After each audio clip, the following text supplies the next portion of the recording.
Alright, I think today I'm gonna finally continue MSQ. I haven't touched 14 in a while. I think I'm like 2 dungeons behind maybe?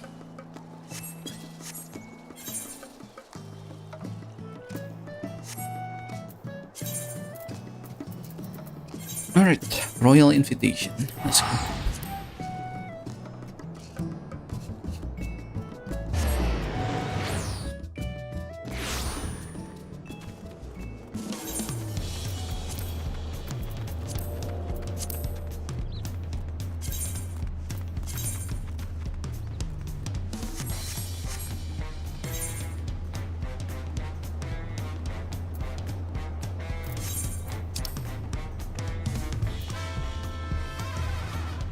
It's near the inn.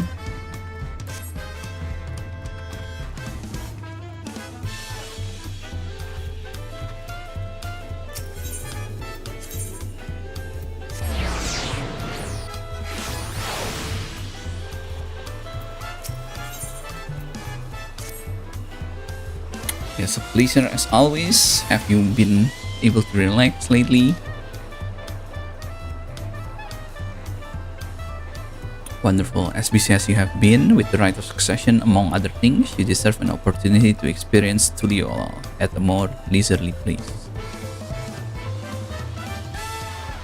Sampling the tacos at Sebalaftie is one such way to do so. They made traditional way of laden fillings and are absolutely sublime. If you have an empty stomach, the owner, Brookhaven, will look after you.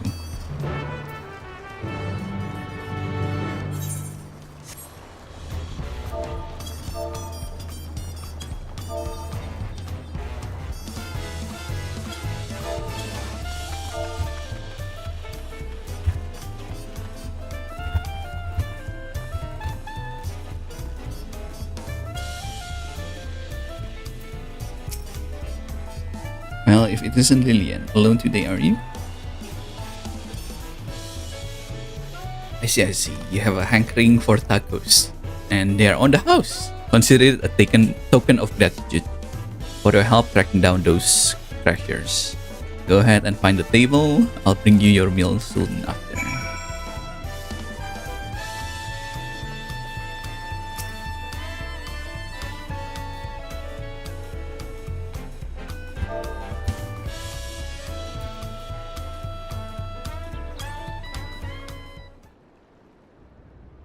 You still love tacos, huh? I hope.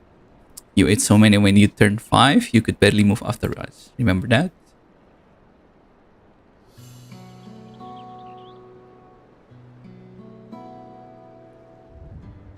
No, not really. That was 30 years ago for me.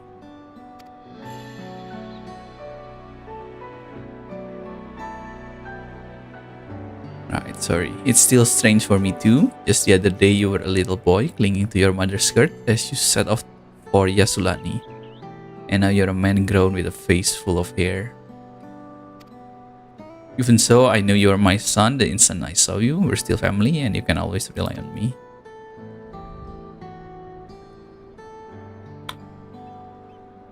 That feels like the only thing I'm doing right now. On you and everyone else, I cannot even start a fire without assistant at my new job. Back in Alexandria, we had Electro. If I needed fire, all I had to do was press a button. Everything was at our fingertips. But here I'm helpless, a culinarian who can't even light a stove. There were others in the kitchen stared at me. I never felt so embarrassed. I'm sorry to hear that, and I've been told the tales, but it seemed like life really is different within the dome.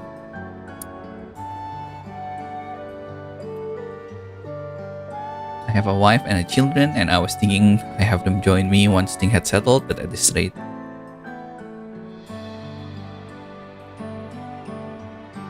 I say you send for them. If they're your family, then they're mine too. I'll do whatever necessary to make it work.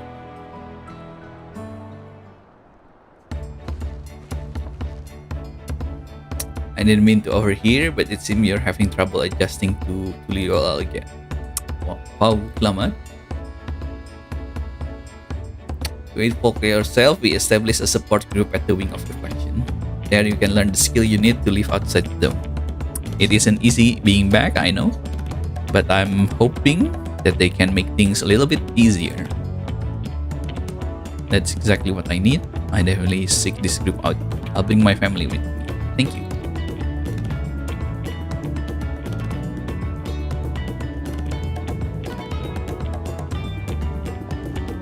Oh, look who it is. I was just about to go and find you.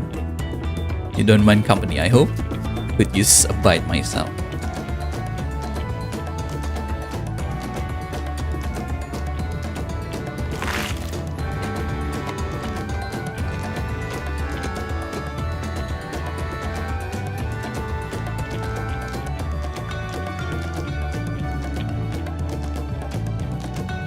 The tacos here never disappoint. So what have you been up to lately?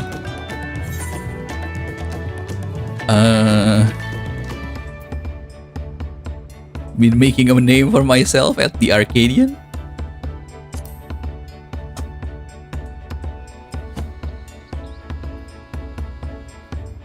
You're fighting in the arena by facing off against top opponent, I wager. And you've honed your skill even further. As for myself, I kept being busy with duties at the palace, but whenever I find a moment, I walk the street like this and talk to the people.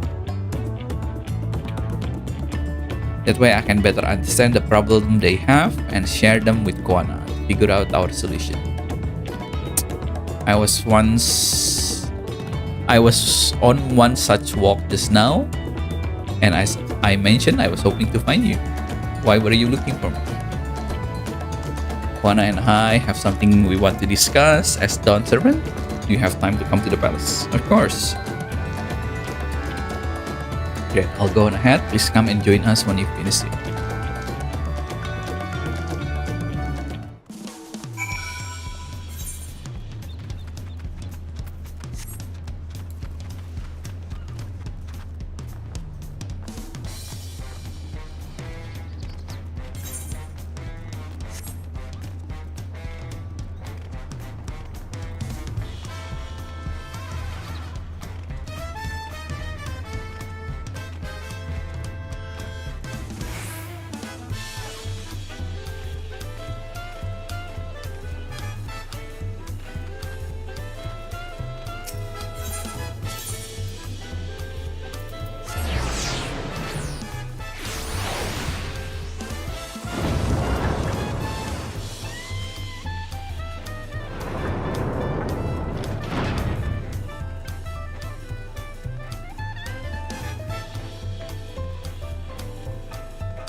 They have Fiera here as well.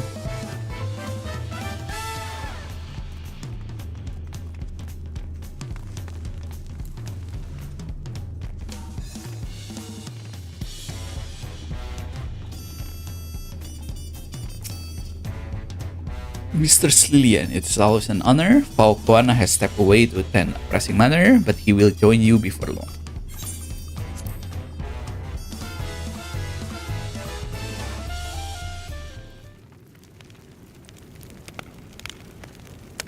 Oh, the other are here as well.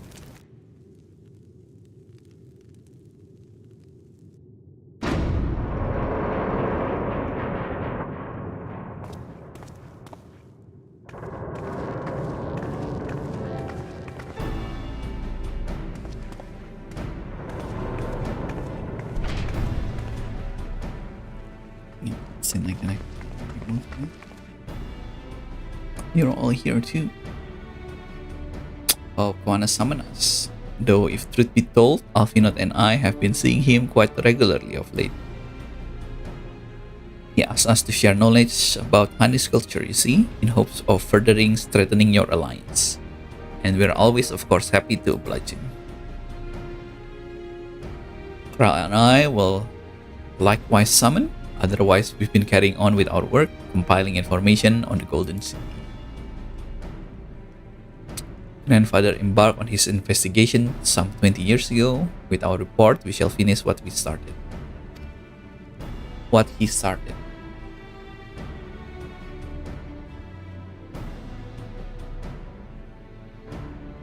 As you wonder, Tancred and Urianger have left to resume their tours of Tural. Stola, meanwhile, is back to researching cross-rift travel. He was here just a few days ago to get Kwana permission to investigate living memory. By the way, she mentioned wanting to take a look at the key in your keeping at some point.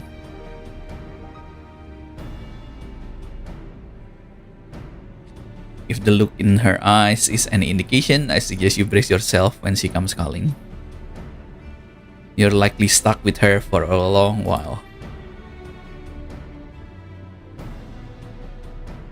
As for Estinian, we know neither where he is or what he is doing. Something never changed, I guess.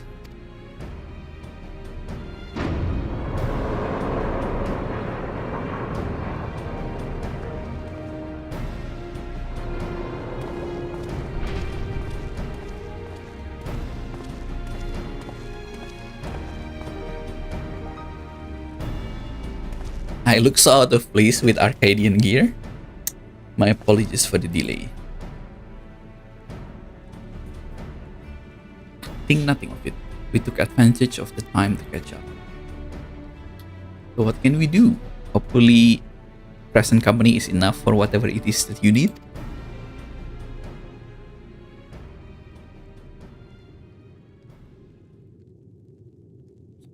The matter for which I have summoned you pertains something to Alexandria. State funeral will soon be held in Solution 9 to mourn the passing of Queen Spin. King Gulja and his administration have invited us to Japan.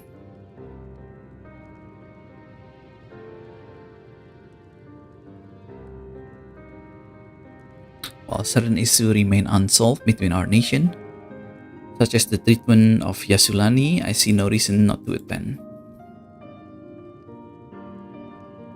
For generations, the Alexandrians lived without even the awareness of death. I wouldn't have expected them to have funeral rites still. Apparently, the members of Oblivion unearthed records of ceremonies that were conducted in the Alexandria of old. It was they who put forth the proposal that the queen be thus honored. Leave it to that lot to think of such thing. People of Alexandria no longer forget the departed. They are being confronted with the idea of death for the first time. I suspect our friends wanted to do something for them. Though Sphene was but a simulacrum, she was nonetheless a pillar for her people. The pain of her passing must run deep.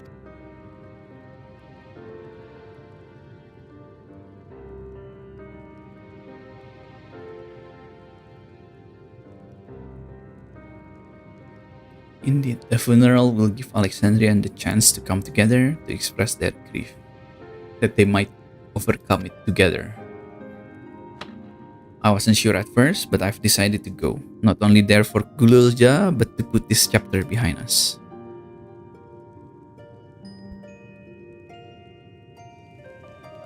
That I requested your presence was none other than to see if you wish to attend the funeral. You know Spin as well, after all.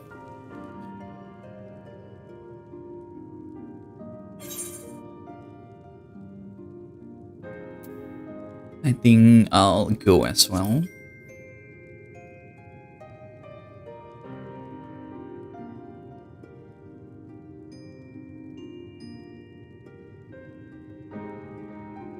Because you consider yourself responsible for her demise, but that's not a burden you should bear alone.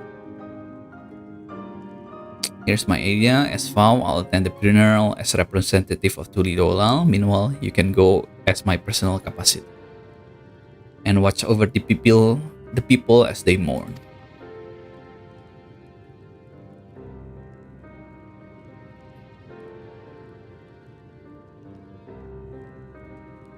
Till the rest of us should go too, regardless of the reason, the fact remains that we deprive Alexandria of a beloved ruler. It is only right we remember who Sphene was to her people and to others, so let us stand with you. Then it is decided. Let's head to Solution 9 and look for Glulja in the back room.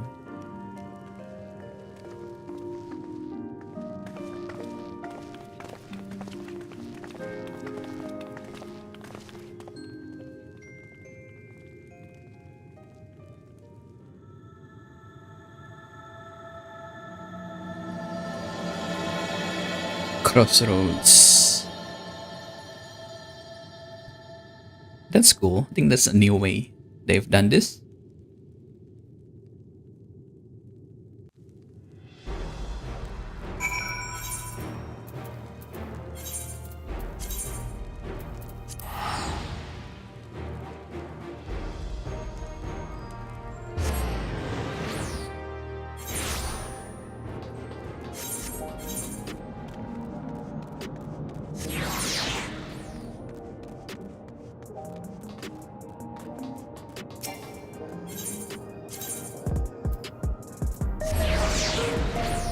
Man, 2019 is still so nice.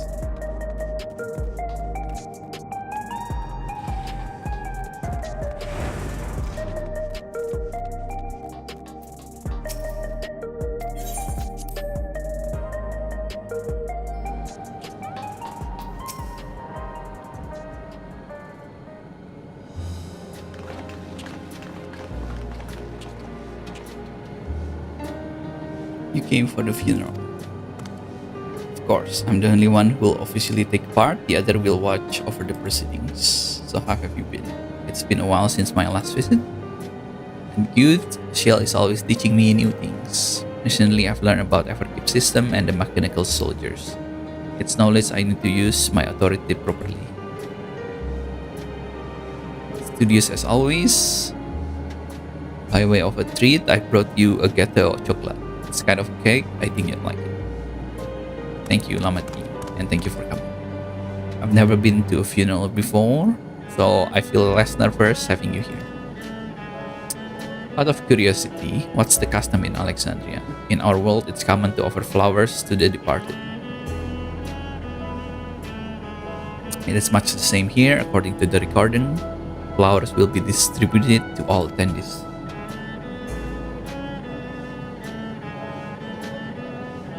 Considering that all worlds used to be one, the practice of offering flowers may as well share the same ancient origin. Fascinating, wouldn't you say?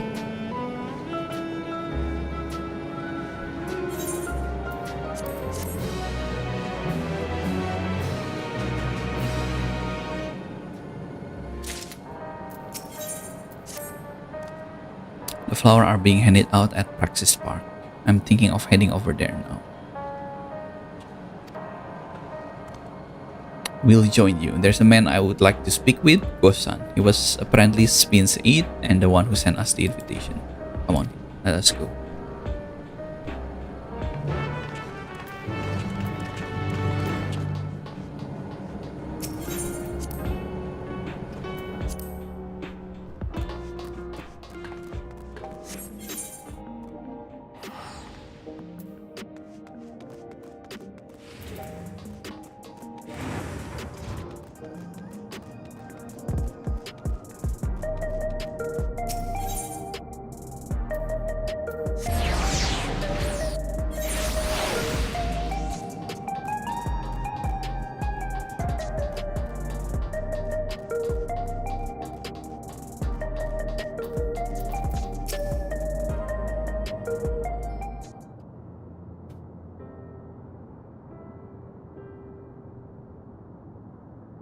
My, you are?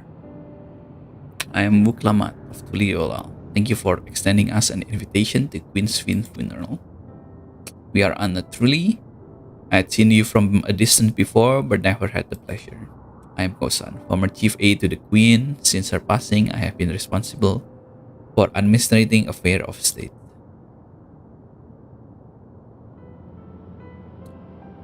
Can we get our flowers here? Yes, Your Majesty, the flowers are being handed out at the counter yonder, alongside the regulators. We need to wear regulators for the funeral?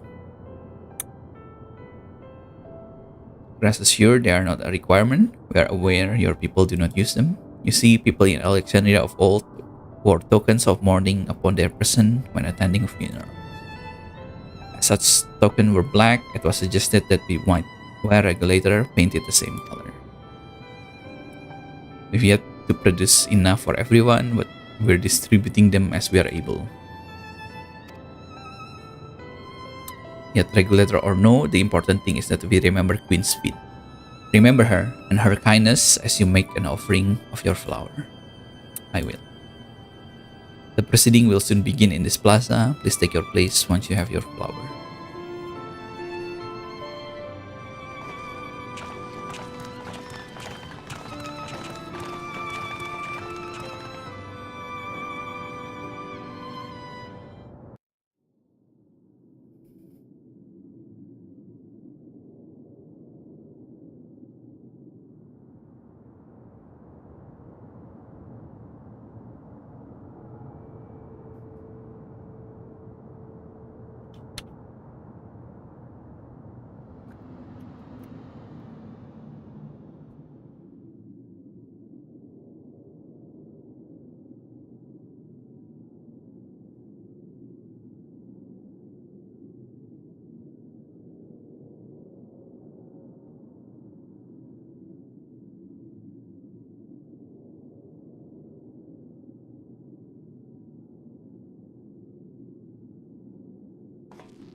Although we are gathered here for the same reason, we hail from different lands.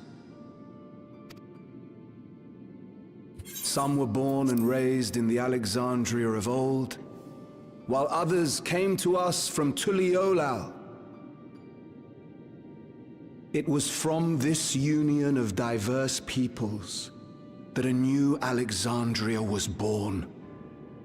The only home that our younger generation knows. How did we overcome the barriers between us? What moved us to join hands in common purpose beneath crackling skies? You know the answer. We survived. We thrived because Queen Sphene brought us together.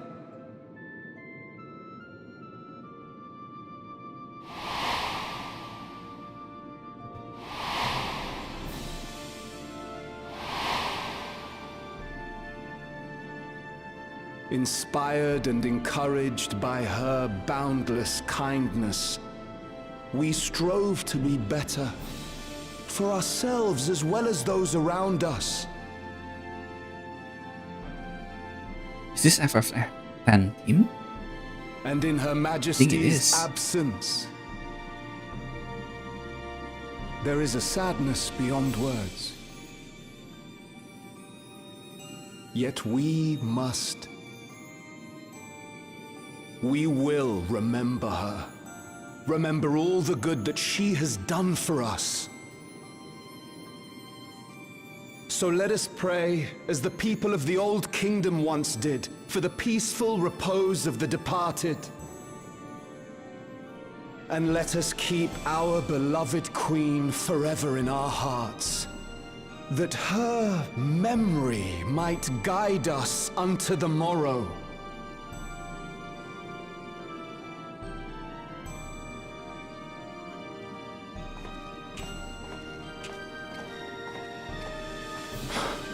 Would that I could find solace in my own words.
Was Queen Sphene taken to the cloud? She must have been. To still remember her is strange, isn't it, darling? I miss her. She would always cheer me up when I was down. But even though I remember her, I'll never see her again. That doesn't make sense.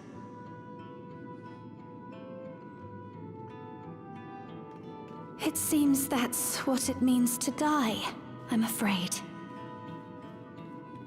But what will happen to us?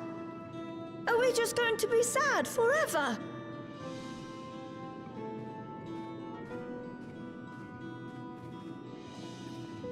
What will happen indeed? Everything that we have, we owe to Queen Sphene. How are we to go on without her? I still remember Her Majesty so clearly. If only I didn't, I might feel better about the future of our realm. Perhaps we should also consider moving to Tuliolo. The journey won't be easy, but it'd be better than staying here in uncertainty.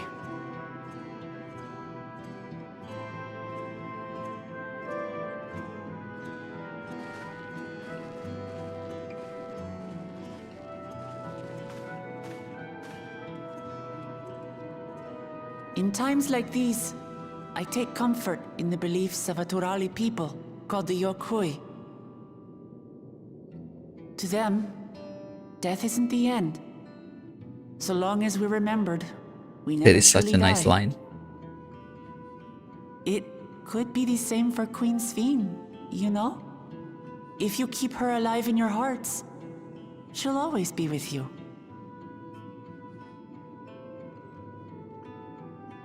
But we still won't be able to see her, right? I don't want to think about that. I wish I could just forget instead of having to feel like this.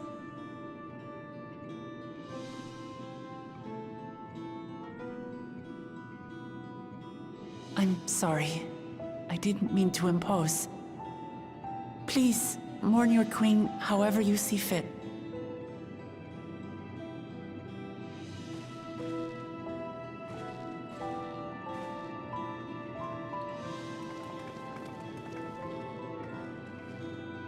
As expected, they struggle to come to terms with their loss. I hope they can find a way to move forward. It's not only grief that weighs on them, but worry for the future. Bereft of their queen, how will they proceed? True. But with that at least, we're not powerless to help. What is it, Guloja? I was wondering, is it better to remember or forget someone when they're dead?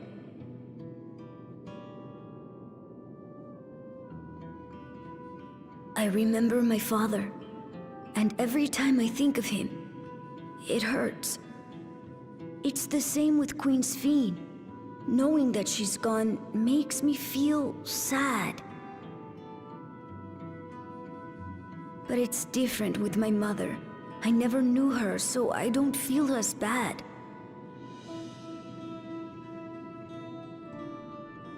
I want to remember my father, but maybe I'd be better off forgetting him. Guloja. Why don't we continue this somewhere else?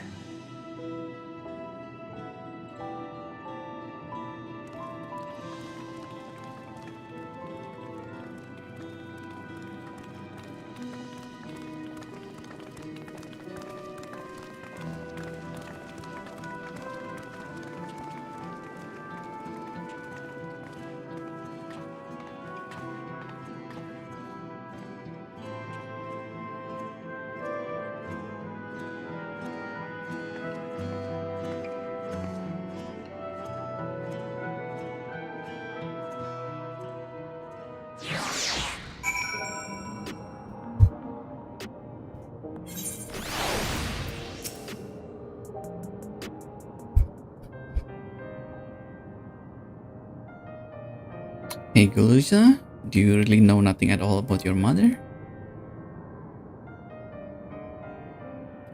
She'll search the whole system for information, but only Mabuja she found listed were my father and me. Oh shit.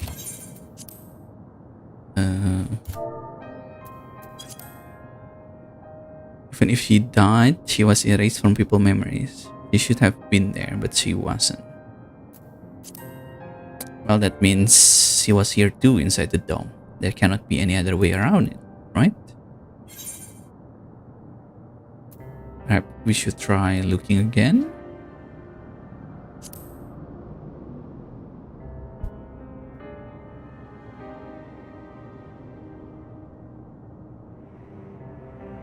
Maybe it's hard to explain. I am not sad. I feel like I'm missing something.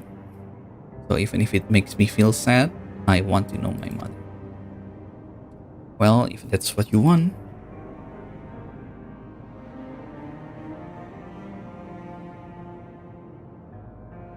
Alright, let's help you. I will help as well. And I believe I speak for the others as well.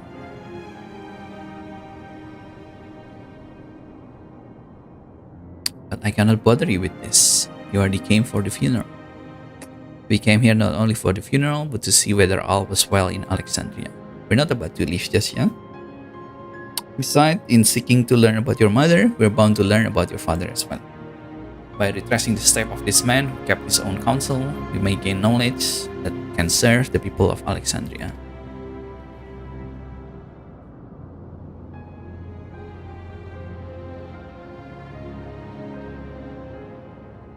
Alright, thank you everyone.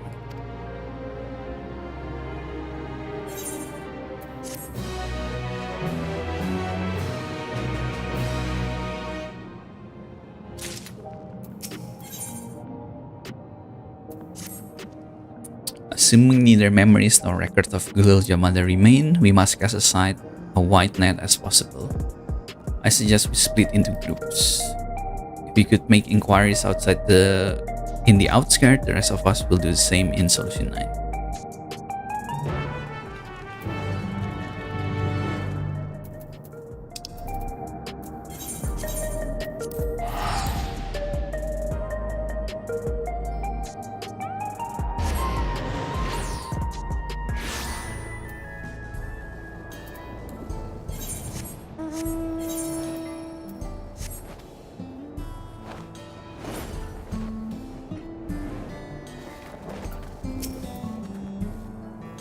Sorry, but I have never heard about a Mamuja woman living in these parts.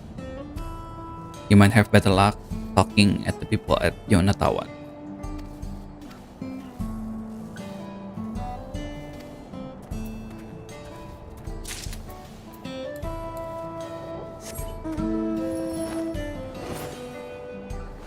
Okay, where are you? Please don't be inside buildings. I think they're inside building. Oh, here's one. You're looking for a Mamuja woman? Oh, Guluja mother. I can't help you there, I'm afraid. I know little about Zoralja, and only what my father told me. He said that before the dome cut us off from the outside world, a Tural Fidral had appeared and was terrorizing the region. In response, Zoralja assembled a party of warriors, with them confronted and felled the beasts. It was interesting to hear the king's feet in the past. Oh.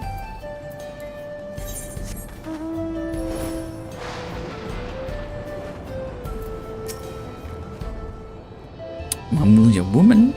Their people have never been a common sight around here.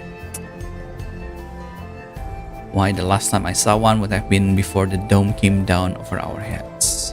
He was among an entourage of Lance Guard.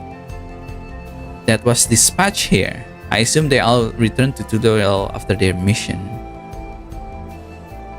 If any remain, I suppose they could have been trapped here with the rest of us. So there is someone.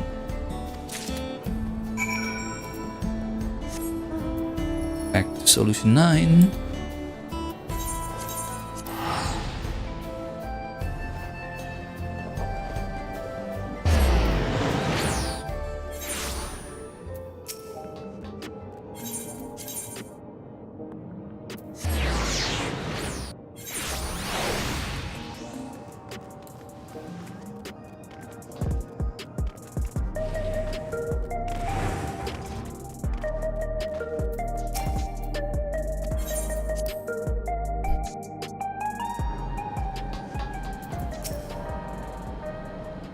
Villager has told me we've persistently tried to track down records of his mother but came up empty-handed.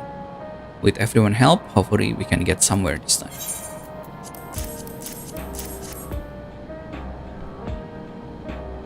You spoke with quite a few different people. Let's combine all our findings so that we have a conclusion we might draw.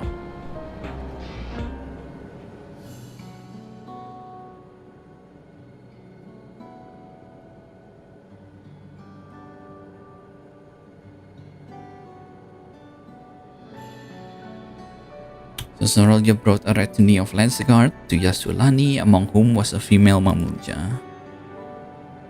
Mission was to rid the region of a Tural Fidral, and I believe it's safe to say that the crisis in Uweyawata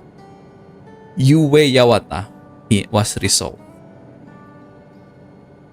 Some of his troops stuck around for a time, perhaps to assist the villagers with recovery efforts. They could have indeed gotten trapped in the dome. We also heard stories about settlement in Uweyawata. People lived there until nearly a decade ago, and Zoralja made regular visits. If he required secrecy, a location home to his most loyal followers would have been ideal. If this Mamuja woman had remained there, they would have cautioned to come in contact.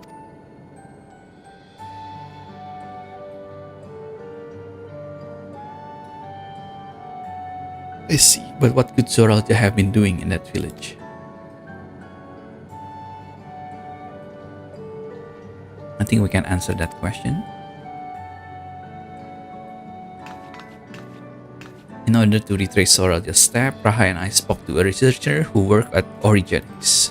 He said that approximately 20 years ago, a number of his colleagues were transferred to research facility outside Everkeep per the King direct order.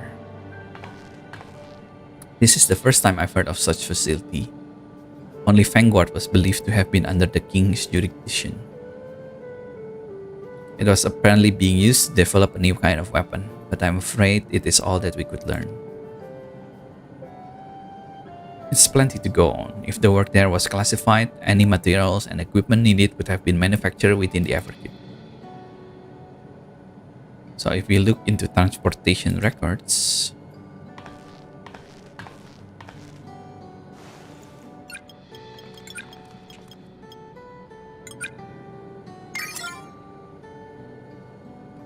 there it is. I'm guessing the new dungeon. The routes are full of detours and attempts at obfuscation, but the large deliveries were being made to Yawata, far too large for a mer village. There hasn't been any activity for years. It's likely the facility has been decommissioned. Do you think that's where my mother is or was? We cannot say for certain just yet, but I reckon there's a good chance. That is amazing. Even though no one remember her, you managed to figure out all of this out. Each piece of the puzzle may reveal little on its own, but when we put several together, a picture begins to form. Even should memories fade, footprints remain marked the path of those who walked before. A lesson I learned in another life. We'll be investigating this secret facility in Uweyawata. And this time I want you to come along.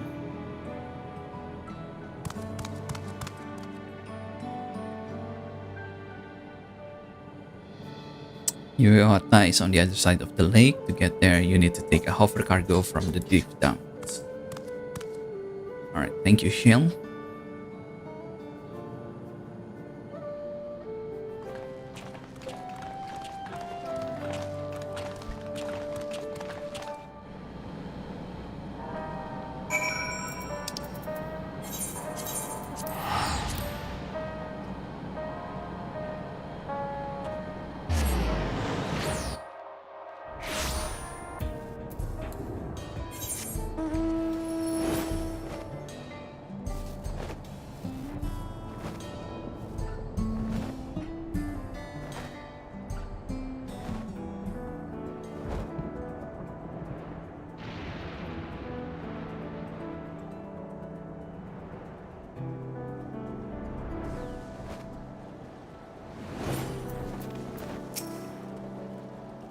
Someone's doing the same quest as I am.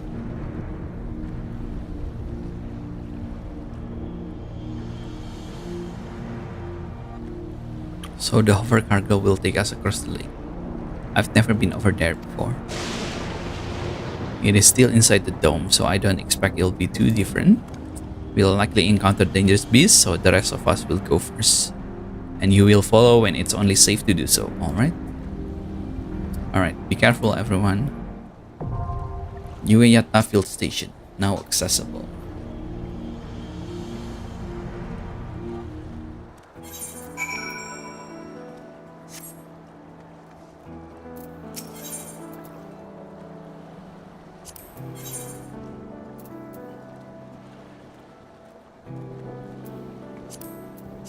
I stand I ever won't ready. let you down. Yeah, I'll bring your hati, yeah. Let's go.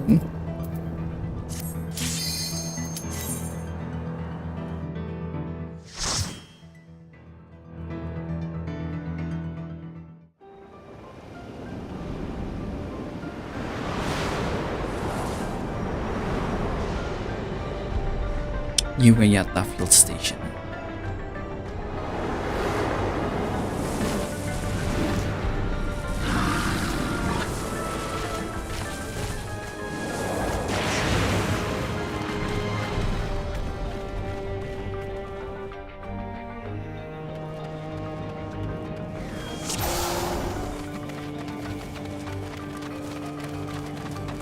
My father must have come here for a reason.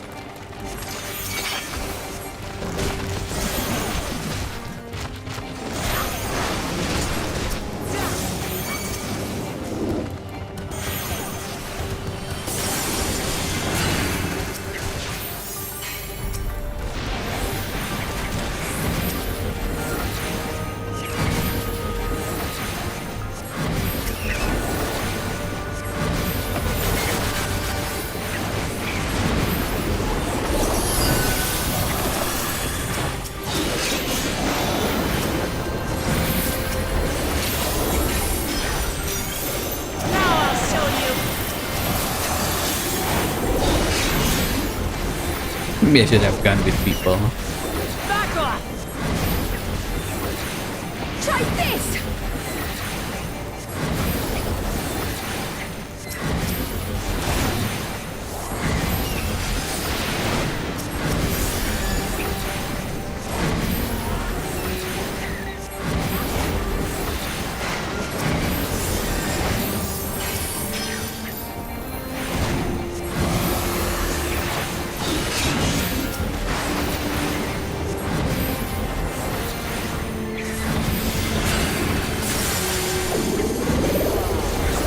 Should have gone Picto instead? Maybe.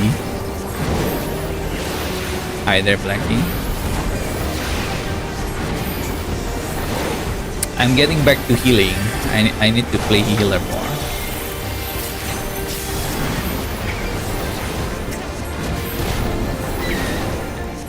And I need to de-rush after like 2 weeks of not playing.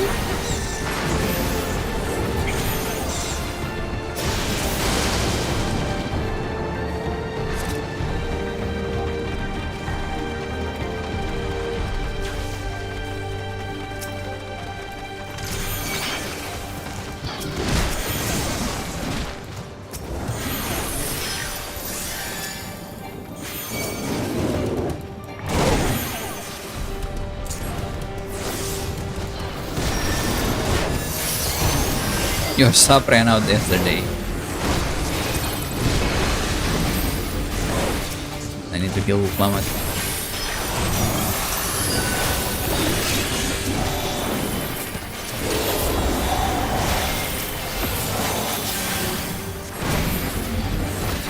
Yeah, if you don't feel like playing, I think even now I am not really playing much, just food. Maybe I wanted to learn car. We'll see. I wanted the new hairstyle.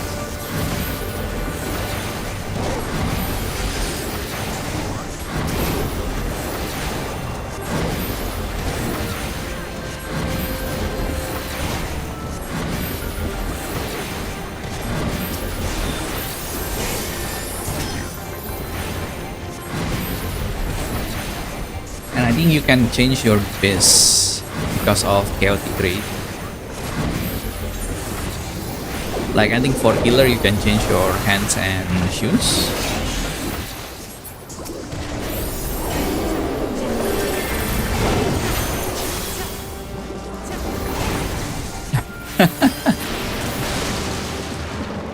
It is car. Chaotic Alliance raid. It is car.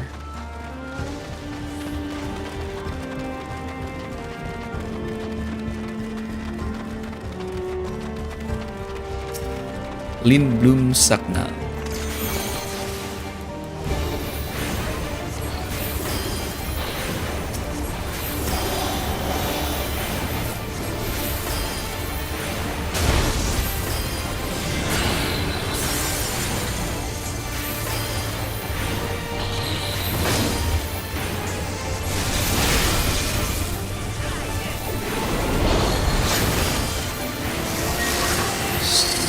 Saber toe. Ooh.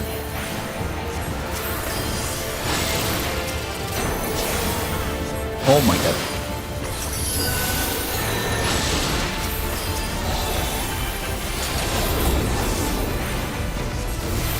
Ah! I'm alive.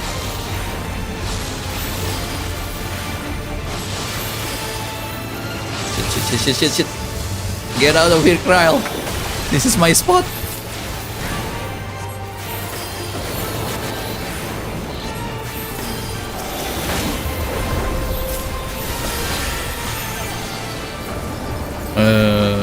Line AoE?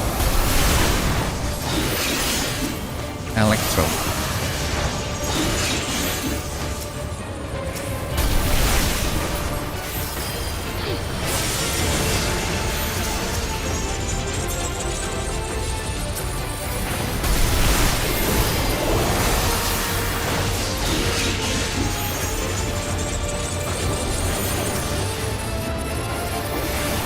Sparkling fissure. Let's just stand where they stand.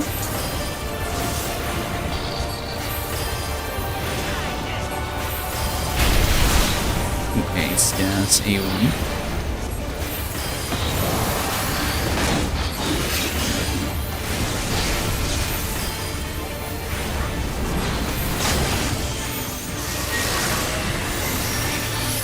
Take that!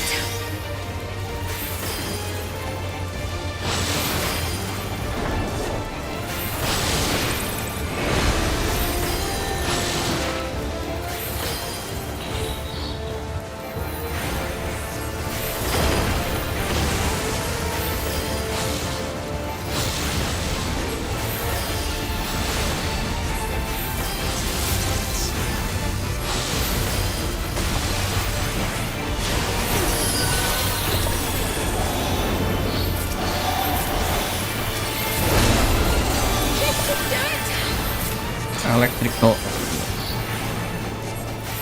damage dealt is reduced. Huh?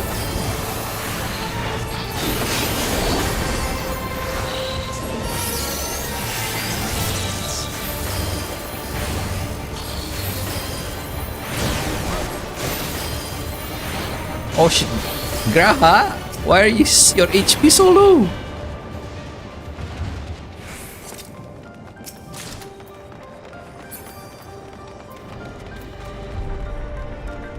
He even used mana ward. Look at this guy.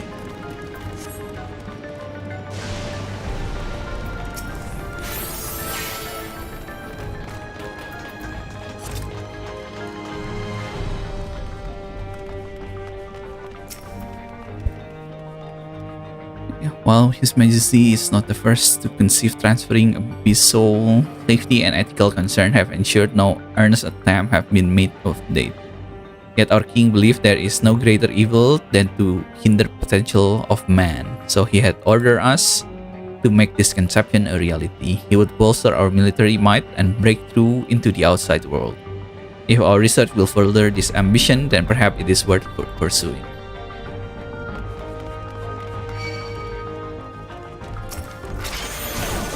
Rotten Hound.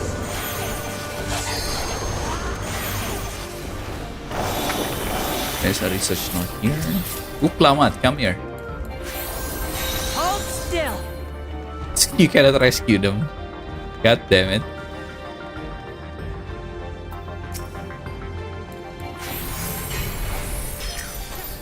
Okay, you guys can handle it, right? I want to read this note.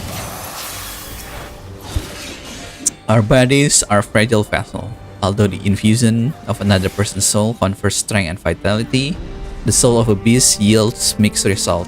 Even when stripped of memories, a feral soul can induce physiologically instability in the subject. I suspect this is because primal instinct remain, and while a certain amount of bestiality, ferocity is expected, I dare say welcome. God damn it, Uklamat. I'm reading here.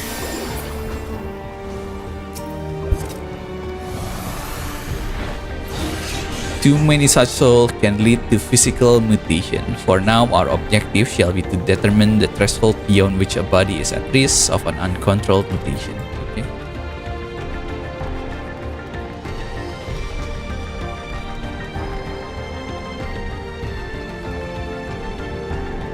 Oh, they were experimenting on people.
Giant corpse.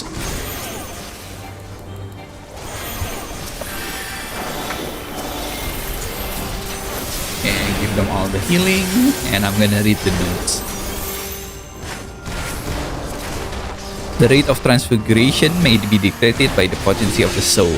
We experimented with the fiends of a great power, but mutation were observed after the infusion of a merely single soul. No better was this phenomenon illustrated than with poor Atticus. His body was altered irreparably, and he lost all capacity of rational thought. While the primary objective was to utilize soul of a Tural Vidral, I struggle to see a path forward. An alternative approach must be considered.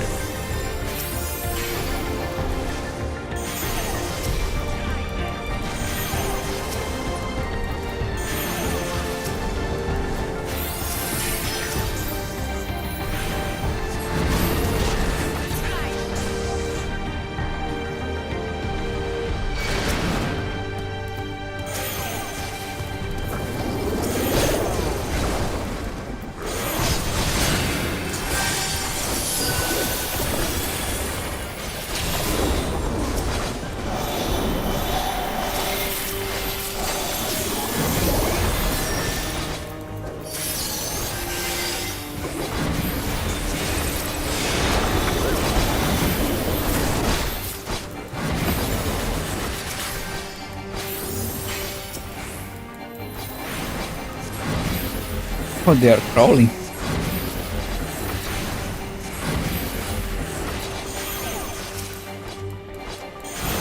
I think it's the palace animation? The crawling palace animation, maybe?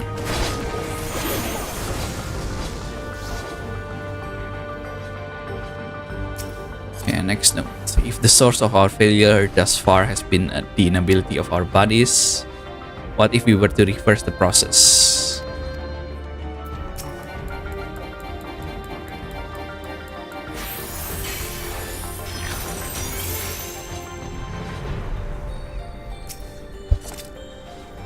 If we were to reverse the process by purging a beast of its memories and infusing it into a man's souls. Once still possessed of its own memories, we stand to gain absolute control over a vessel of great power. My subordinate, who first proposed this brilliant hypothesis, shall have the honor of being the first to transcend our major limits. I must prepare his soul for extraction at once. What the hell? The man that gave the idea became the first. Either, I don't know if he volunteers, but from this, I don't think he volunteers.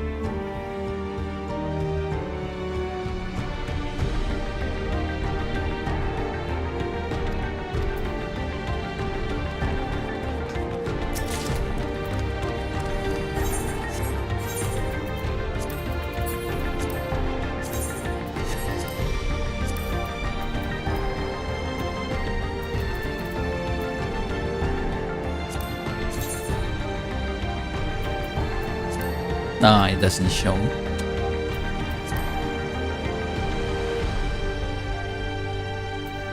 Yeah, it looks okay.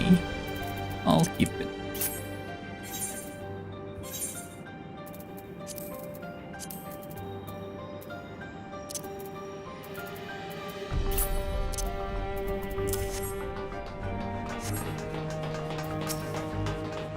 Guess this is the guy.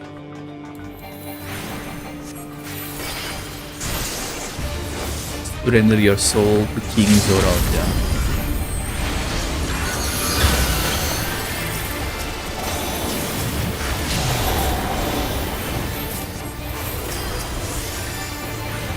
Come forth, my dear souls.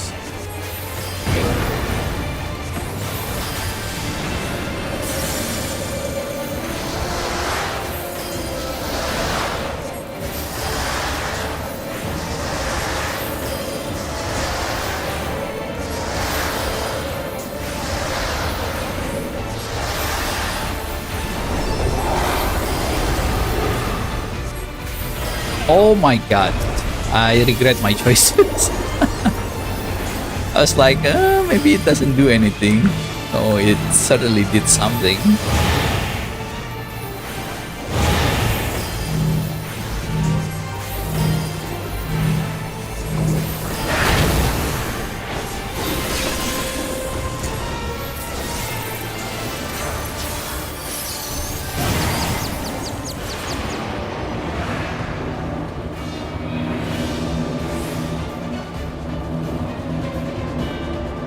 Oh my god.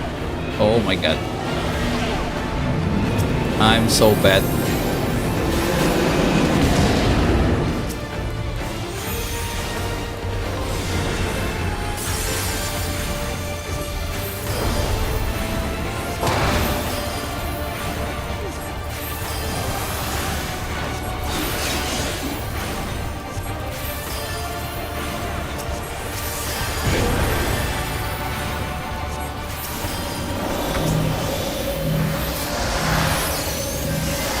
I like they're trying new stuff with the AoE, the ground AoE.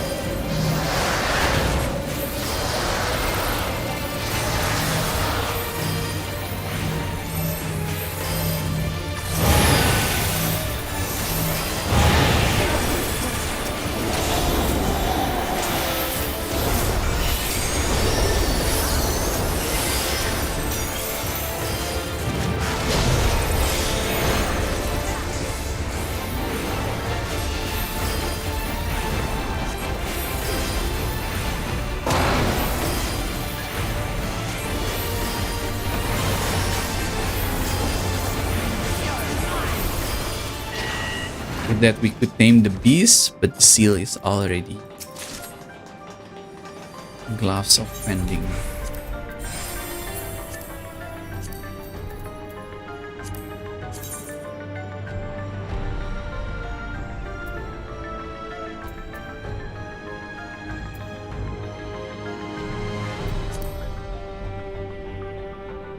It actually looks nice. 4 tanks. Let's skip them.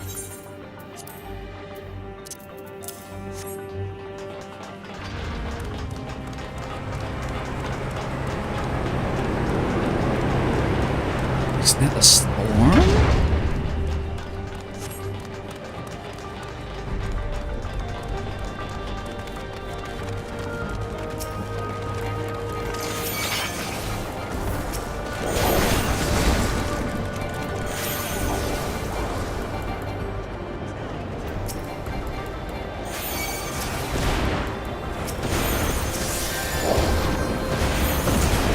Oh my god. What happened to their HP?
If I may?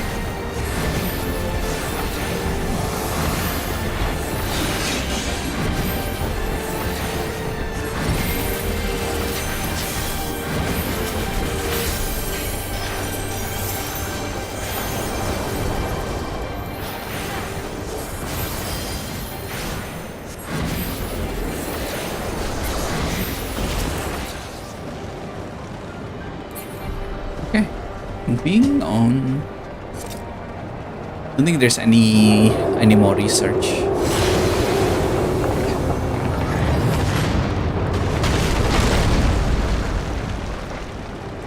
What was that roar? Did it come from the storm?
They're so slow if you never use AoE.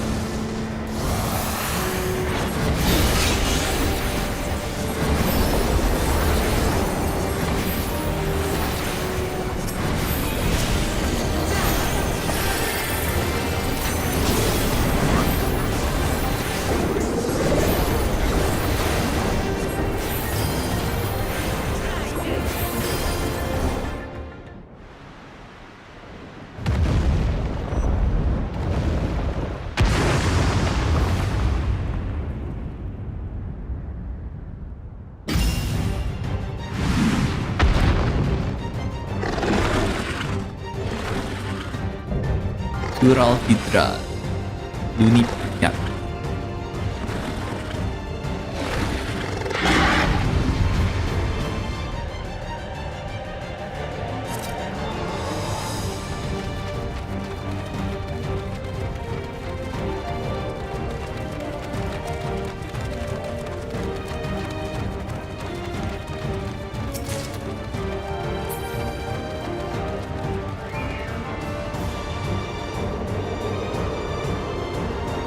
That is a small arena.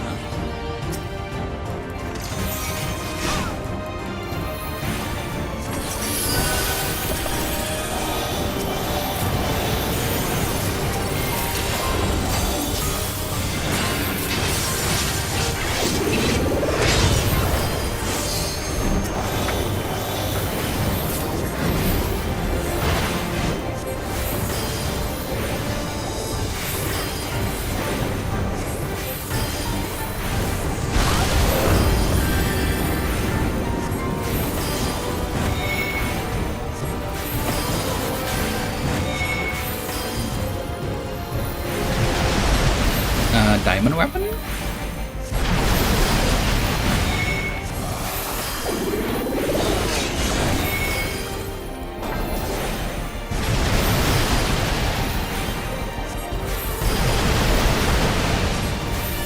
Ruby weapon, yeah, that's it.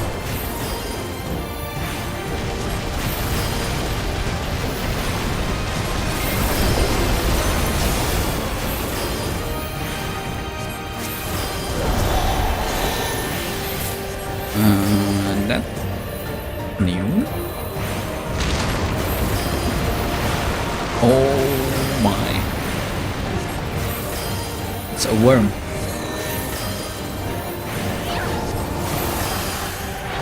Yeah, it's right here. See?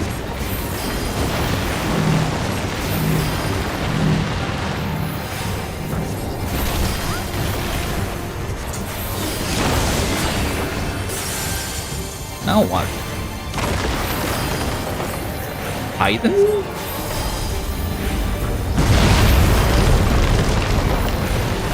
Titan it is.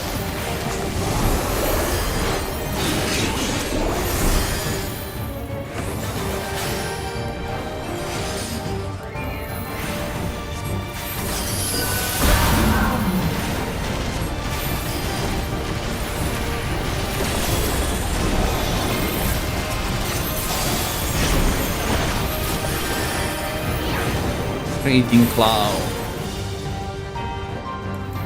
P1.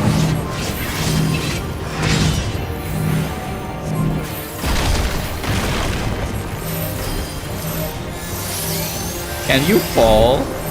If you can fall, a healer can definitely troll you here, right? You can rescue them to their death.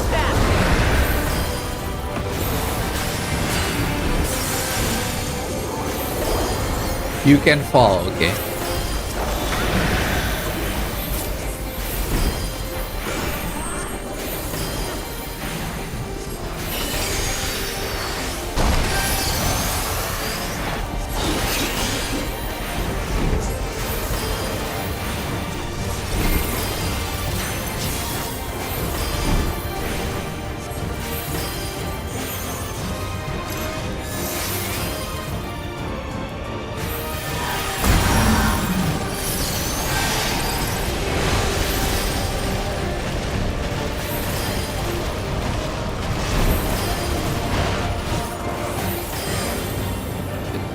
Raging Cloud.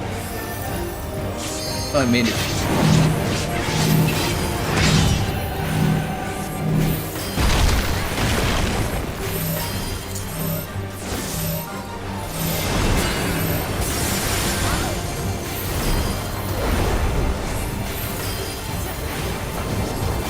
If I bring Something special for you. Alice, she would already use this like 10 seconds ago for sure.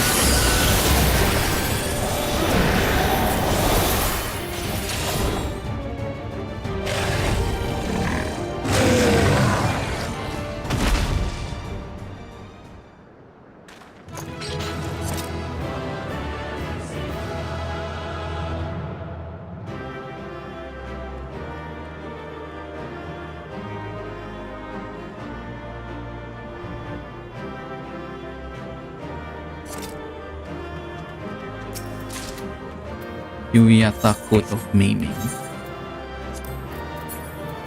That's for physical range, right? No, it's for Reaper or Dragoon. I it actually looks nice.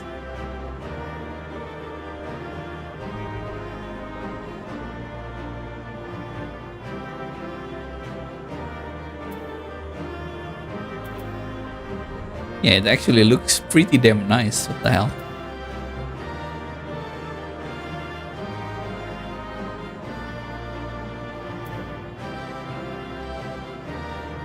Man, is the glamour here good?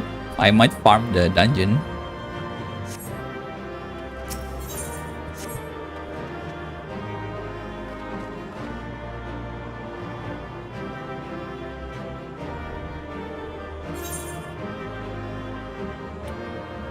Wait, you don't die afterwards?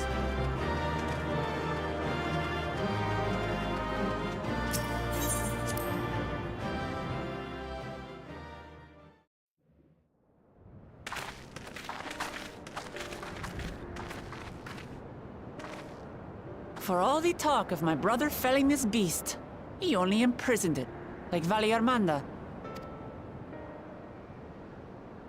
From what I could tell, they sought to transfer people's souls and memories into bestial vessels at that facility. The Tural Vidral explains the need for a remote location. It was doubtless their prime subject. It's still alive. Though I expect Zoralja did not foresee the opportunities it presented when he imprisoned the creature.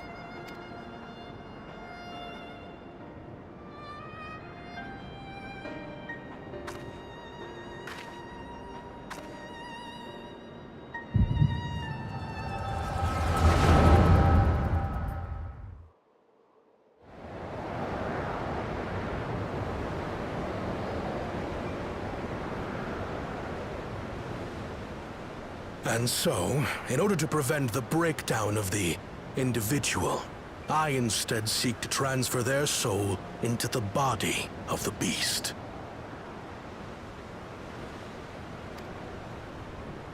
This would allow one to wield the power of a Tural Vidral. In theory, our initial experiments will involve lesser creatures. But in time, I am confident we will be able to bring even the mightiest under our control. And what becomes of those who offer their souls? As they won't be able to return to their original forms, we must consider them lost. But the sacrifice will be worthwhile, for the army you stand to gain will far surpass any composed of mechanical soldiers.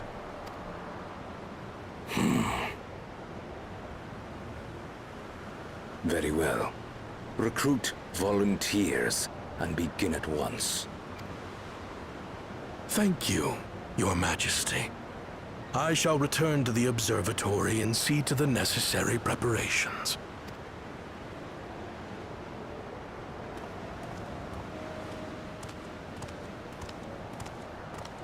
Oh, oh.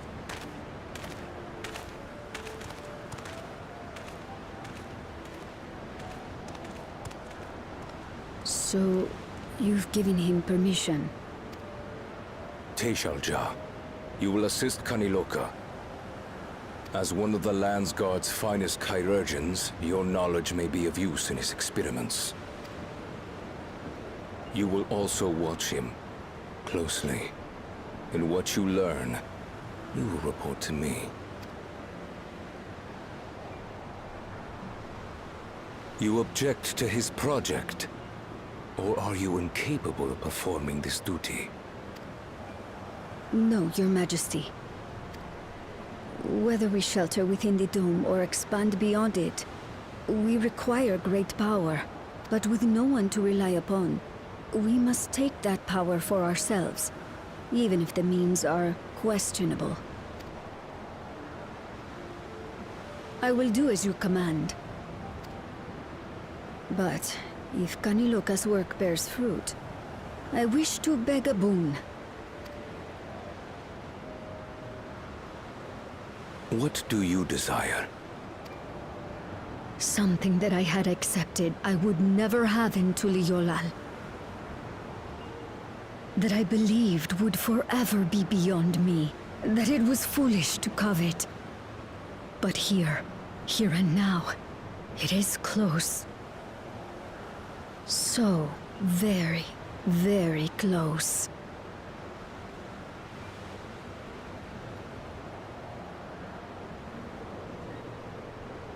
Perform your duty to my satisfaction, and anything you desire is yours.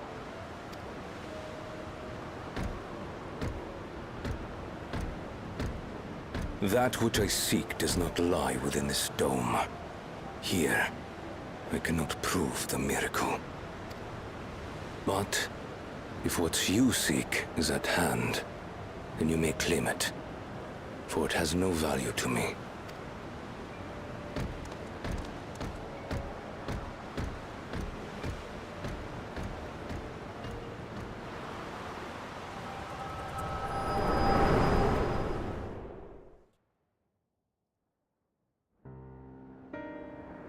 See, it was her that wanted, not the other way around. Are you all right?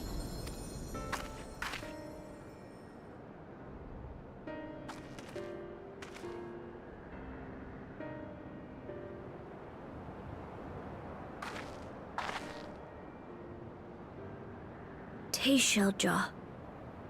Could she be my mother? Like the people in the outskirts said, few Mamulja lived in Yasulani. I can't imagine many other Ubico women were trapped in the dome. That being the case, she could well be the one. This observatory Kanaloka returned to, could it not be part of the research facility? We might learn something about Teishelja there. That's where we're going next then.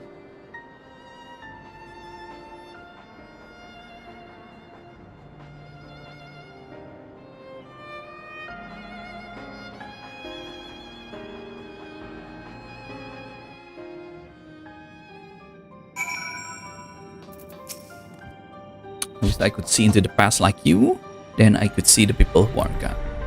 Because these aren't any other Mamulja women here, for a long time I couldn't even imagine what my mother looked like. But when I visited Tulayola and saw some, I was finally able to picture her in my mind. And one day I hope we can actually see what she looked like as well.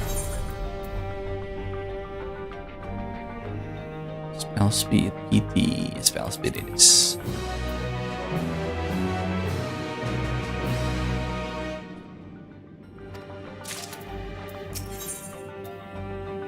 Ral is eager to begin searching the research facility. While we've discerned the purpose of the research, the traces of it remains afford us greater insight into what came of it. Let us take a look around.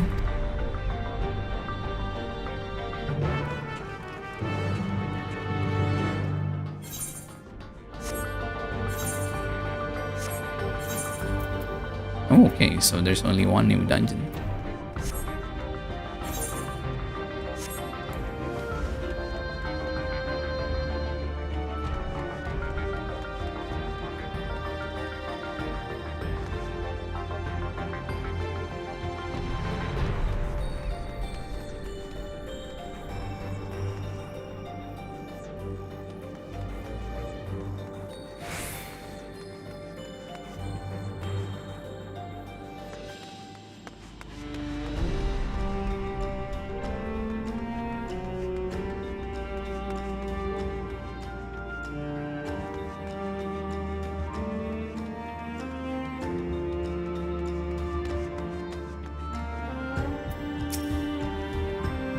Think that the people actually volunteered for these experiments.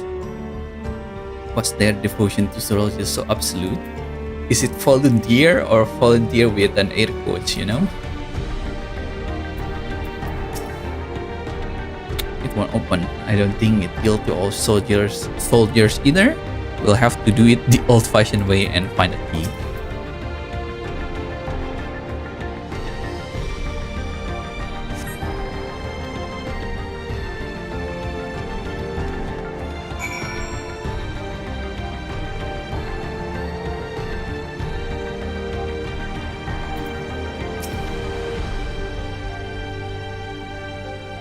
I wonder what bad Luke would make of this research of transferring souls.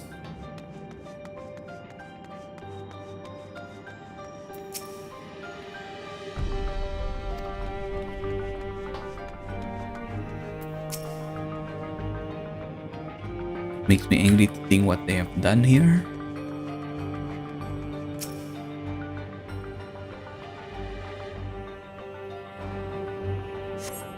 They are recruiting volunteers for a new experiment. I know I'm not as bright as the others, but they wouldn't laugh at me if I was stronger than them. This might be my chance. It's all transferred a few days ago. I can write. Good. Yes, I am good. Very good. Getting hard to control strength. Today a bit off and off feeder. Cannot help it, so strong. Hungry, always hungry. Cannot control. Eat. I must eat. Eat. They began losing control, seems like. Makes you wonder if the people in Arcadian are safe. Like, what's the name again? Wicked Thunder? Wicked Thunder are the foreshadow something shady is going on, right?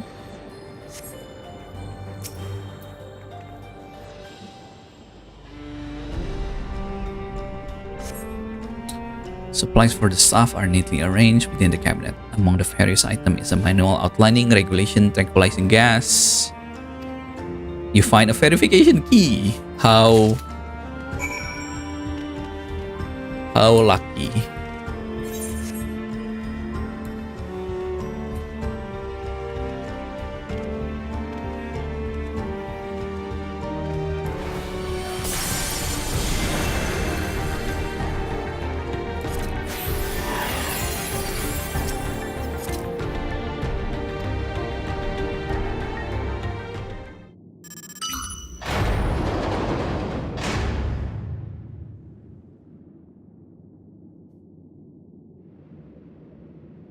Seem the key operates the lift as well.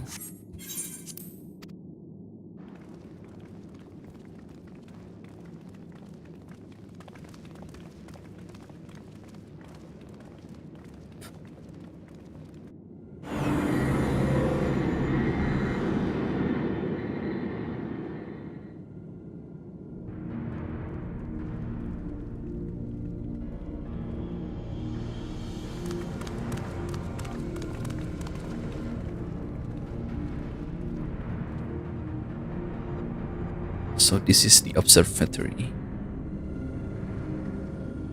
I didn't expect it to be similar, but this is a far cry from the temple that held Valgarmanda. All the machinery still appears to be in operation. I expect there are auxiliary systems in place to ensure that monitoring can continue even in emergencies. This warning indicates various anomalies related to the seal failure. Most likely, for a blessing, we managed to fell the beast before it could cause harm. Right then, let's see about clues of Gulilja Mother.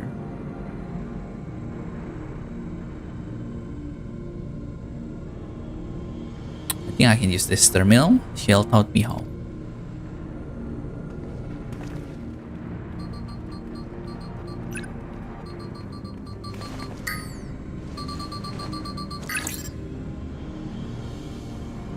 There is so much data, I don't know what we should look at.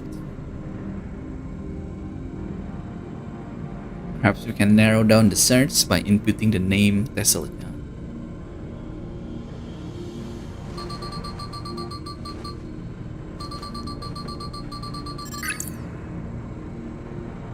Brought up a lot of results, they all seem to be saying the same thing. Thessalica, Administrator of Experimental Treatments, Research Log.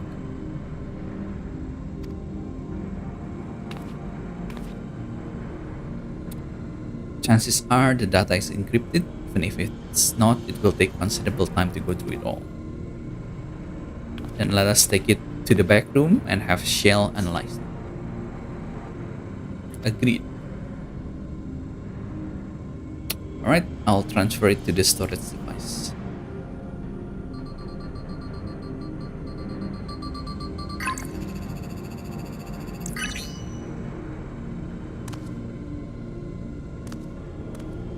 There, it is finished. Thank you so much for bringing me all the way here, everyone. If you're happy, then so am I. Besides, I was able to learn more about my brother as well. It was a fruitful adventure for the both of us.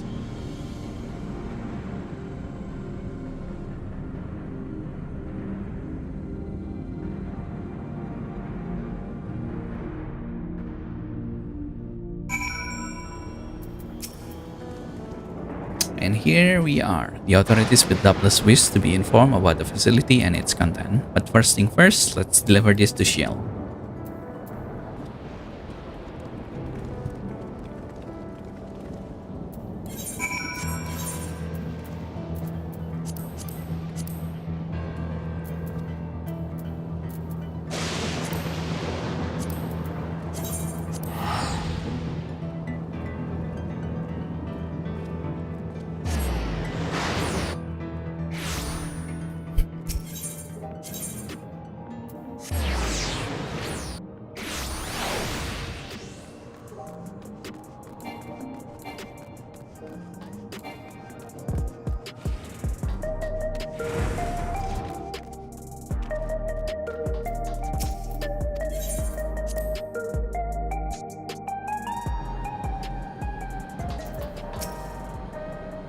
Back. There's a lot of data, all of which is encrypted. I'll need some time. In that case, we'll check around the city and check on the people. I don't know if there's anything we can do to help, but we'll have to see. Understood? I'll let you know as I finish work. Thank you, we'll see you again soon.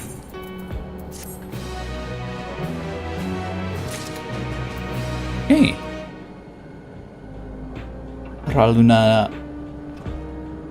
Aeon, thank you for the follow.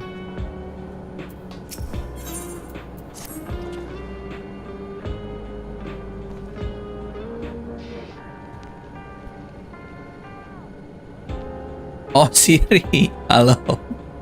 Kara sekarang emang ada party. Alicia isn't wrong, the mood out there is still grim.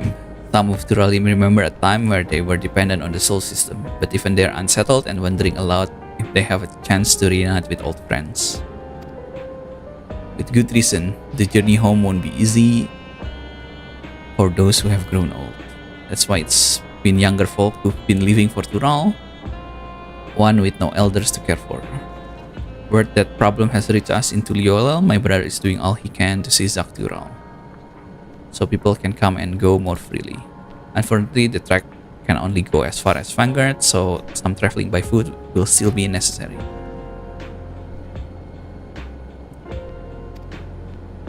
I couldn't say when I left for this visit, Koana seemed reluctant to make promises.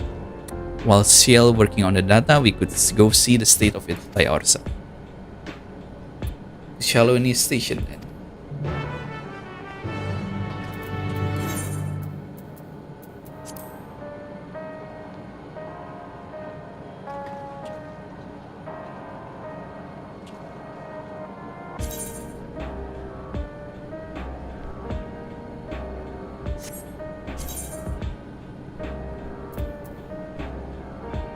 Loot duty complete. Gue masih fresh. I'm fresh. I haven't even watched the video yet.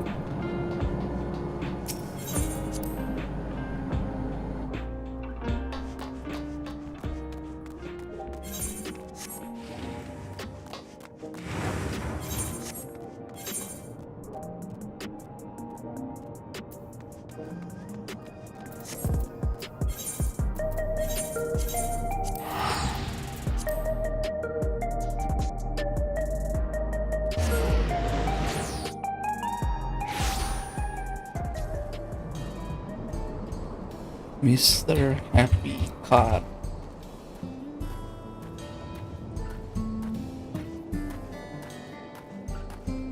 $29, holy shit.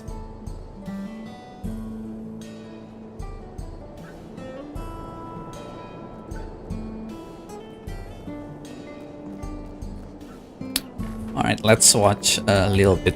Let's watch until Phase 1 is done. Yeah, there's phase 1 in.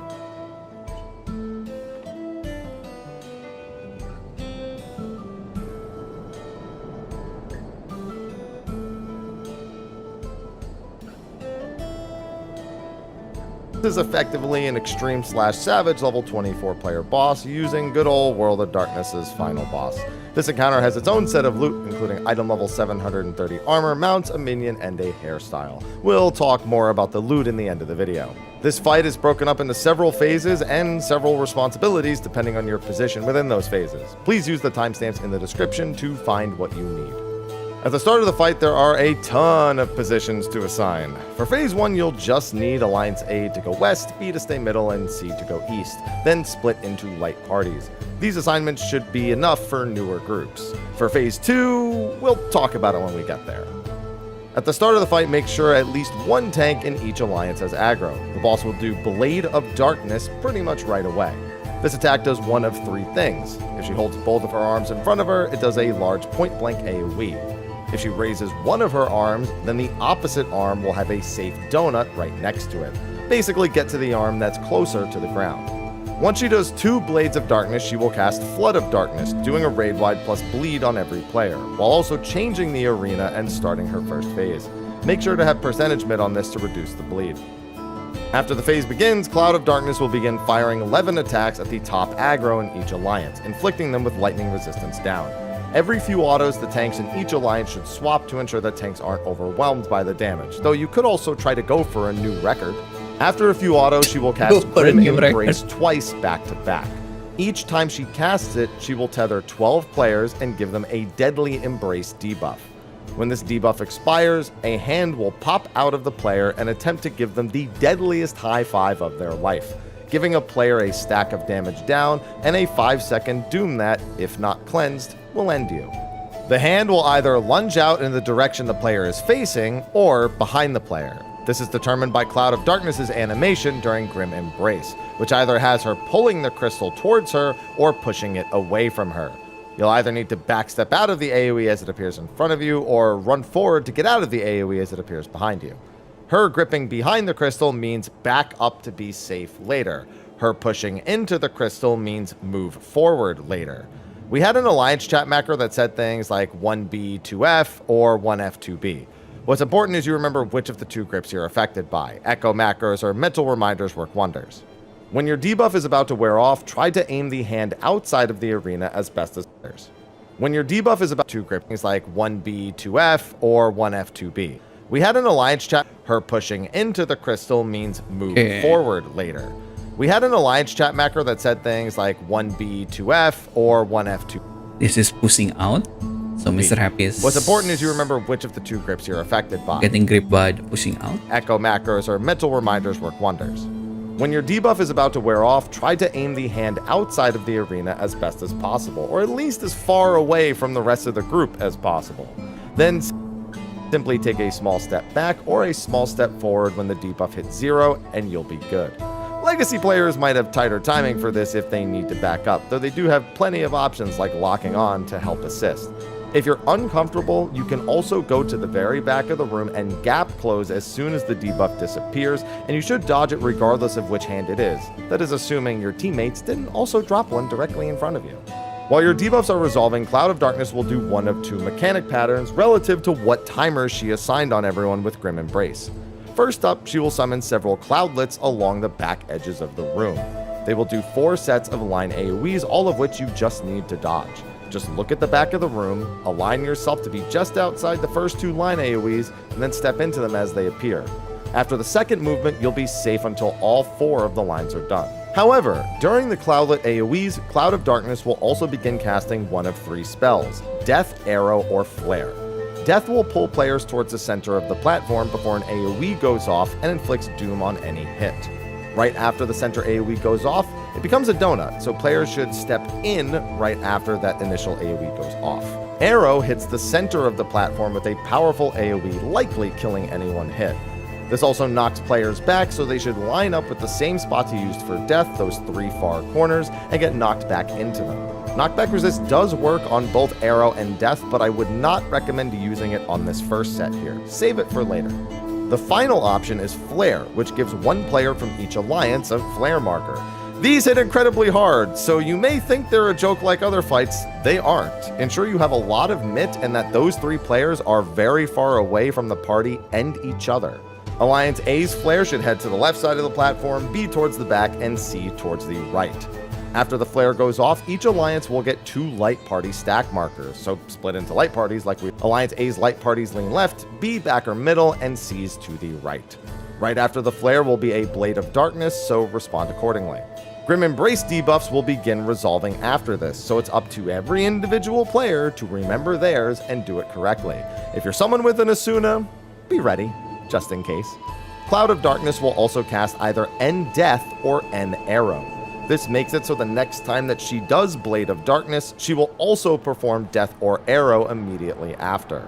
A member of the Alliance posting a macro for this for everyone to remember helps plenty, but she does leave a text box in your chat that will tell you which one she's doing. Either Wind Abide in My Breast or Death Abide in My Breast. So you can use those as reminders as well. At this point, if you're getting tons of back-to-back debuff timers expiring, after 3 sets, she will cast Break. This summons 2 eyes along the outer edges and petrifies any player looking at Cloud of Darkness or the eyes when the cast bar finishes. Just look away from all of them any way possible and you're good. If just one debuff set goes off, then Cloud of Darkness will use Rapid Sequence Particle Beam. This targets each alliance with an 8-player split damage line AoE that hits 4 times back to back. It's also what we like to call a wild charge, dealing significantly more damage to the first 2 players it hits in each alliance. So Alliance A to the left, B middle, C right, and make sure that the tanks stand in front of the rest of the alliance. Also, ensure there's decent mid here. Regardless of which pattern you get, the rest of the phase plays out similarly, just with slightly different timings. The Break pattern has Blade of Darkness right after Break, which then sets off the End Arrow or End Death. The Rapid Sequence pattern summons a second set of Cloudlets and then begins casting Blade of Darkness while they're still going off, which then sets off End Arrow or End Death. This timing is usually harder, so I highly recommend using your knockback resist for the end spell execution. Just ensure that if it's death, you know to still step into the donut after the middle explodes. And if it's arrow, do not run to the center of the room and get killed by the initial hit. As the final debuffs and cloudlets are resolving, there will be one more arrow, death, or flare. Arrow and death are the same here, but flare is just going to be the 3 flare markers, none of that light party stuff from earlier. Finish handling your hand debuffs and you are all set. You'll be hit by Flood of Darkness for raid-wide damage and the phase will end. Keep in mind that this phase actually repeats at the end of the fight, doing whichever pattern you didn't experience here. So by learning this first phase, you've really learned over half the fight already. After Flood of Darkness, Cloud of Darkness immediately begins casting Deluge of Darkness to change the arena shape again. This attack also inflicts a bleed, so ensure that there's a good amount of percentage mid on it. Once in this phase, every tank should try to have aggro on Cloud of Darkness. Just toss a provoke her way at some point. While Cloud of Darkness will auto-attack the 4 tanks in the middle platforms, if any of them dies, then the outside tanks taking double autos is better than one of the DPS or healers randomly getting attacked. As for position assignments, this is where most of the fight's difficulty comes. Given this is still an early guide, I don't think anyone completely agrees, but I'll do my best to explain the logic behind everything and of course provide you with diagrams. So Alliance B this is in image middle? accurately assigns every player from every alliance. Okay. What? Alliance A split into 2? Is that how it is?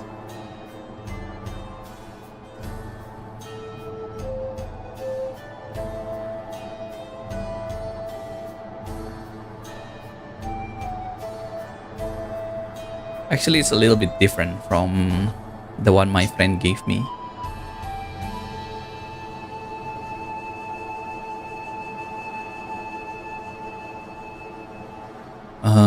Alliance B is all in the middle. So only 2 person from Alliance A, which is this, the tanks, not the main tank. And healer 1. I see. That way you have 3 people on each corner, and I guess you're gonna need to move halfway, right? It's my guess. He's gonna do a cliff to the left or to the right. Maybe? And you can fit 6 people here? 1, 2, 3, 4. No, you can fit. Yeah, you can fit 6 people. 1, 2, 3, 4, 5, 6.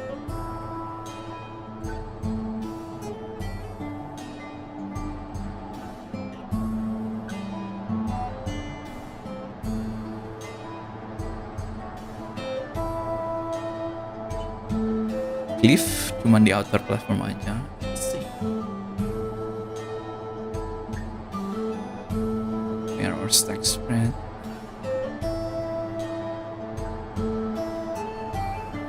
Make sure to not face the spread line inside.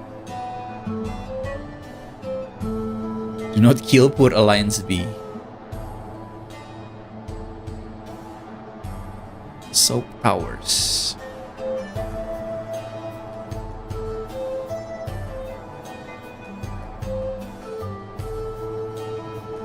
Oh, they have this.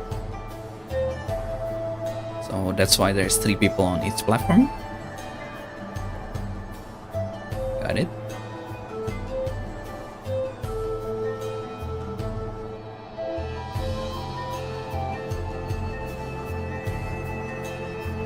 If it's a big donut, it's like this.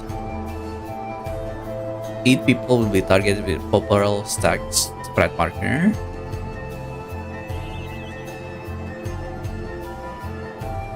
Inside people make room to be dropped on east or west.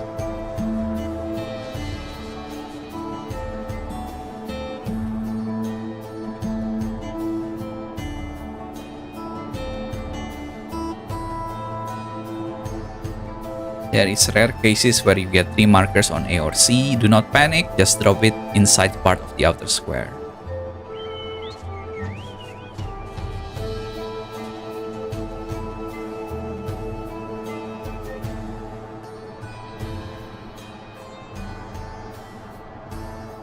Do not forget to interrupt ads.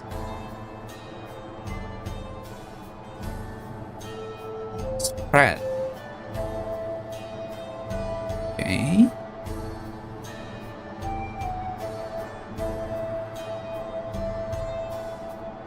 I'm guessing if I'm Alliance.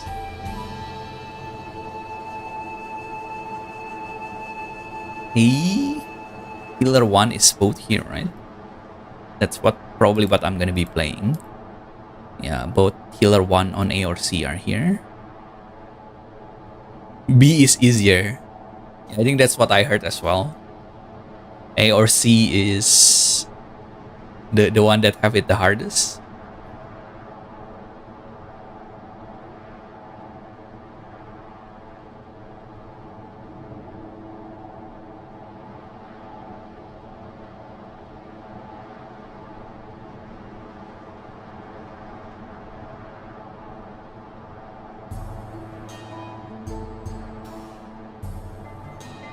Yeah, this one I don't understand. Looming chaos.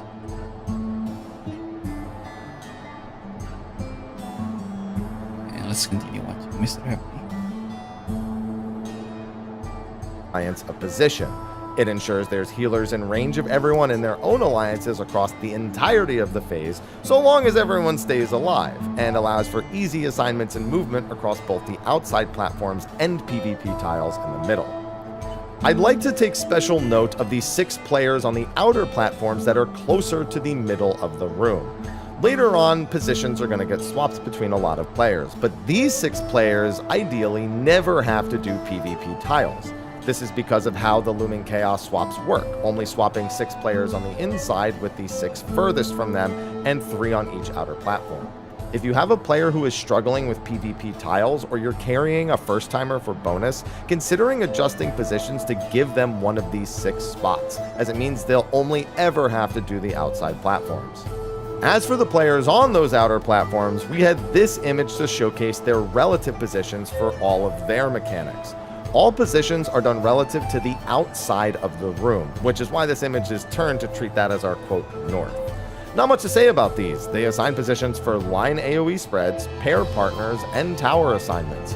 Keep them up on a second monitor or on your phone or something if it helps. While Deluge of Darkness is casting, be sure to start getting into position based on that diagram.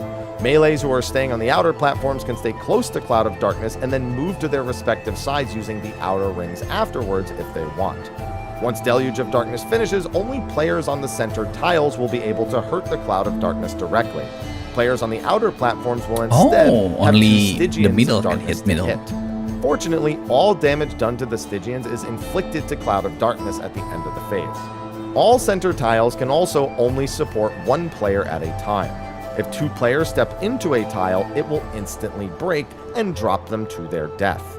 You may also not stand on the same tile for longer than about 43 seconds or it will break. Be sure to refresh tiles regularly between each major mechanic and to keep an eye on your allies doing their resets as well.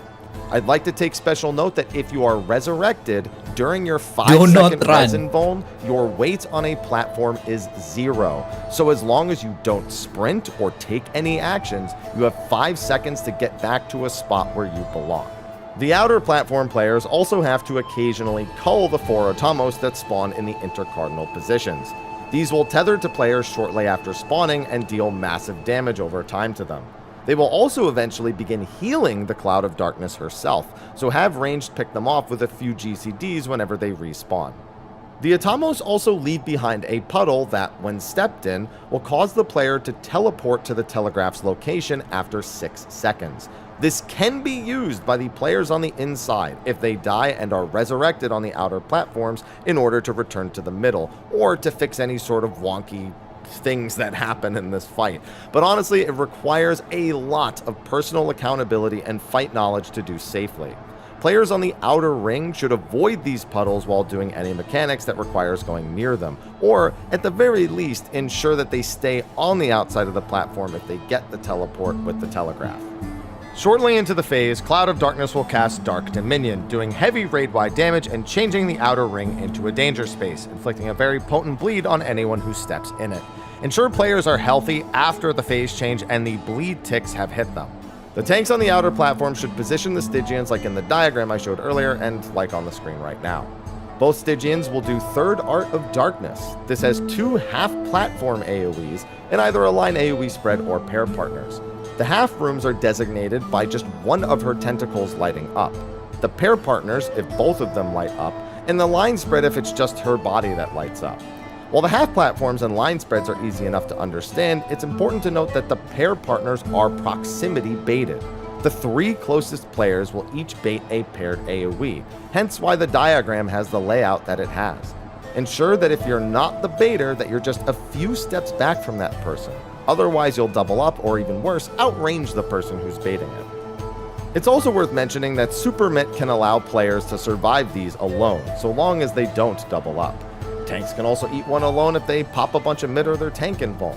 Try to do it like normal, don't rely on these things, but also feel free to take extra precautions. I know I do. Right after Third Art of Darkness resolves is Particle Concentration. This summons towers that requires players inside of them both on the outer platforms and the PvP tiles. For the outer platforms, just follow the diagram to match 3 players into each tower. For the inner platforms, there's a bit more nuance.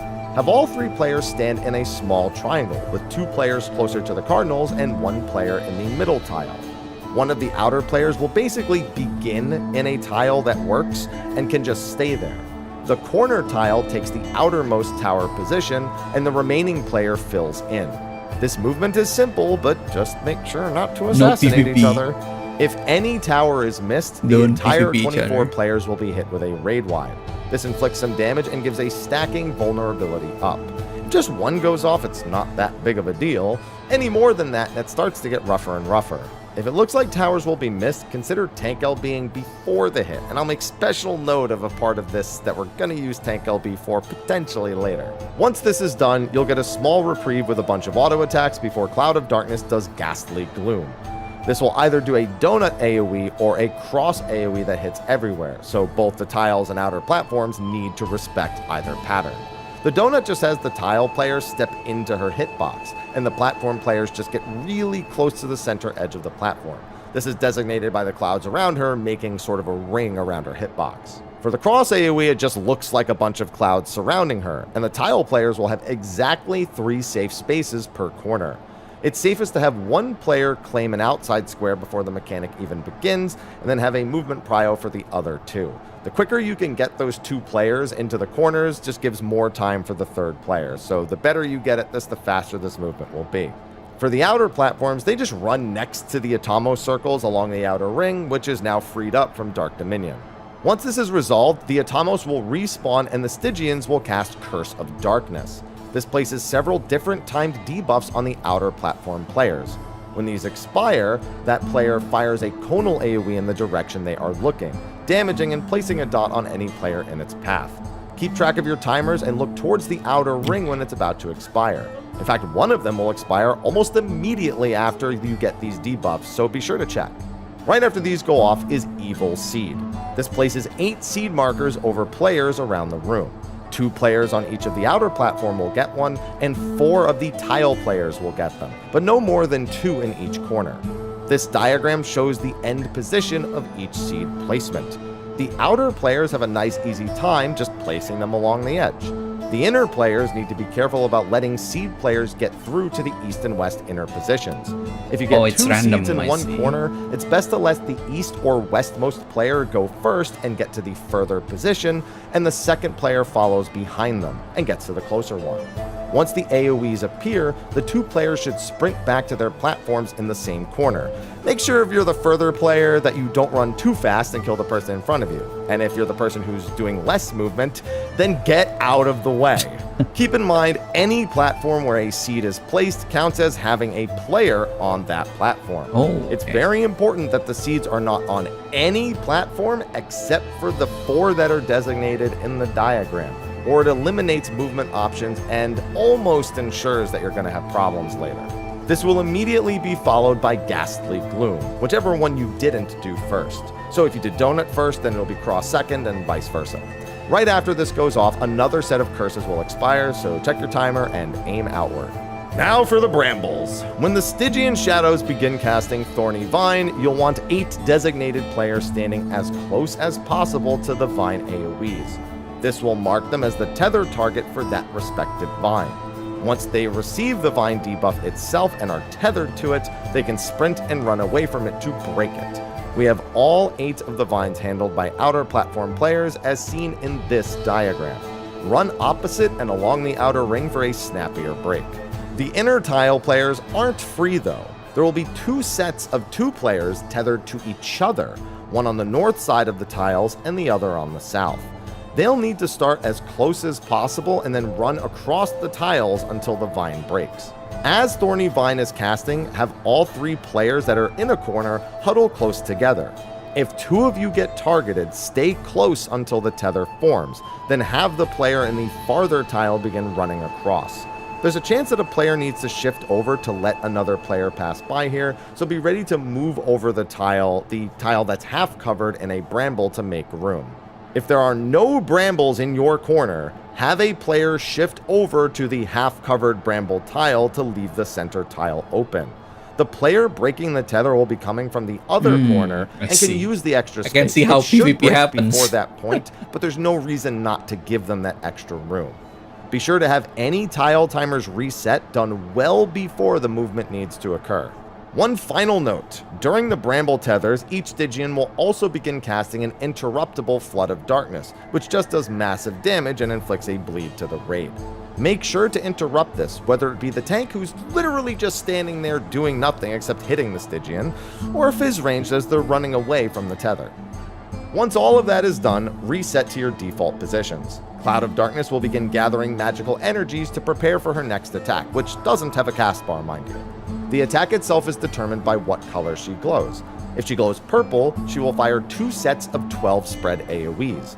If she glows red, she will do a split damage line AoE on 6 different players. The spreads will always hit 12 times, twice in a row. So if you have even a single dead player, then it's gonna double up on somebody. Tanks, if you see people are dead, consider just popping your invuln here. If all 6 tanks pop their invuln and you get lucky and one of them gets doubled up on, then you will have no additional deaths. And you really don't need the invuln for anything else. For the beams, you'll want to ensure that all 6 tanks are closest to the boss, as these are also wild charges, and any other players part of the stack are nearby behind them. This will target 1 player on each of the outer platforms and 1 player in each of the 4 corners. Ensure that you are all close enough to actually be hit, and throw out mitigation. With 3 or more people, it doesn't hit so hard, but it's survivable with 2 players so long as they have mid. For the players on the tiles, if you need to get together for the wild charge, you should have 2 people on the back corner ones in the cubbies, and the tank should actually try to get pretty close to them next to that exact same spot. If you have the tank at the front of the platform, there's a chance that maybe it doesn't clip all 3 people. Like I said, you could survive with 2, but you really don't want to. Just having everyone huddled as close to the little hockey puck that blocks your movement a little bit just is a safer thing to do. Right after either spread or beams, Cloud of Darkness will begin casting Active Pivot Particle Beam. This will do a line AoE in front and behind her that rotates with each blast, totaling a 90-degree turn. For the players on the outside, they'll have to dodge an AoE from the Stygian before they begin dodging the rotation. The Stygian will either do Core Lateral Phaser or Lateral Core Phaser. Core Lateral means stand in front of her first, then get to her sides, and Lateral Core Phaser would be side safe first and center second. The name is basically telling you where the safe spots are in what order. After this, After this, the outside party can get behind the laser rotation.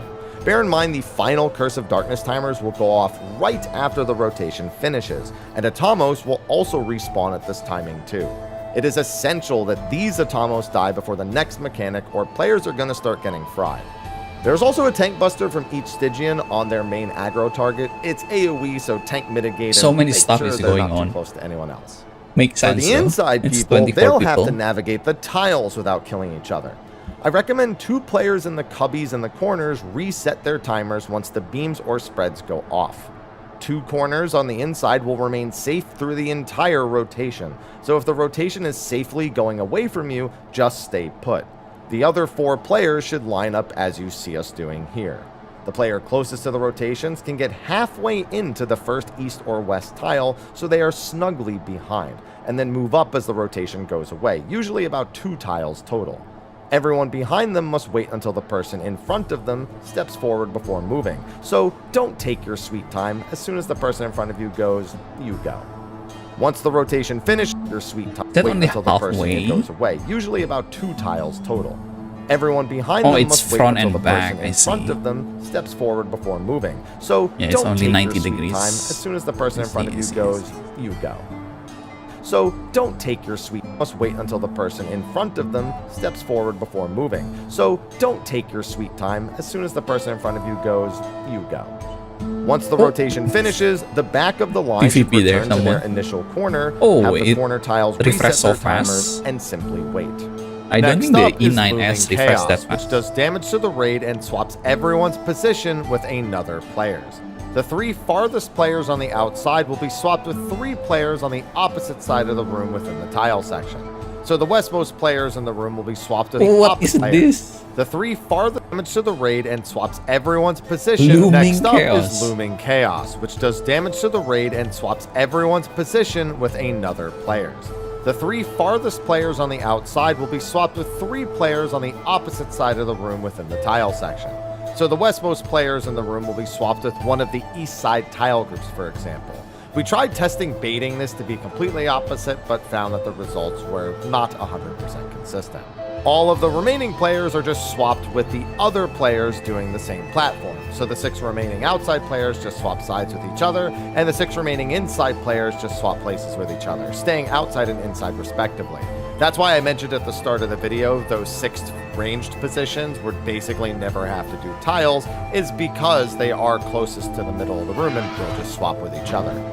It's worth noting that Looming Chaos does also reset aggro, so every tank should immediately provoke the Cloud of Darkness middle to ensure they are in the top 6 like at the start of the phase. With that, the fight's kind of on repeat with 1 or 2 new things. First up is Curse of Darkness, which will apply debuffs to the outer players again. These ones are much more spread out timer-wise, as the first detonation doesn't happen for almost 30 seconds, but keep an eye on those timers and I'll give you reminders. Next is towers again. This is Core is largely the middle same, first, except right? that the Stygians Middle will just and do then outside. core lateral or lateral core phasers instead of Third Art of Darkness, which makes it a little bit easier. Dodge these and then get into the towers using the diagrams. Then remember to aim the curses away right after this. I highly advise having a tank close to the center of the room. Be ready to tank LB3 these towers to survive. Heck, if you don't have LB3, do an LB of some kind, because often in Pugs you're going to have one or more failed towers here. If Looming Chaos's swaps didn't go properly because people were dead, then just all sorts of things can go wrong, but it is recoverable if you have the tank LB3 preventing even more deaths. The only other real concern is that the tank LB3 range is 50 yalms, and the arena is much bigger than that. So you really want as many players close to the middle of the room as you can possibly get, and the tanks that are doing it to be in a position that's closest to the rest of their alliance. So, a little bit of a pain, but hey, if it lets you prog, then it's the right decision to make. Next is Dark Dominion again, so make sure you heal and Mitt because you just took all the damage from the potentially failed towers, and then reposition the Stygian so it's centered in the outer platform. It's a good idea to visually get into your pairs for the upcoming Third Art of Darkness just in case anyone is confused or isn't thinking about it or just straight up forgot. Do Third Art of Darkness for the outside players while the inside players do something a little new. Players on the inside will instead contend with Faint Particle Beam, targeting one player in each inside corner with an AoE that will rapidly chase them when it finishes casting. This follows pretty fast, so whichever player in the corner gets it needs to immediately start rotating around the arena clockwise as soon as they're marked. Don't wait for it to finish casting. Go, go, go. Any players not targeted by a chaser need to quickly get into the corner cubbies to allow the rotating players to pass through without any collisions.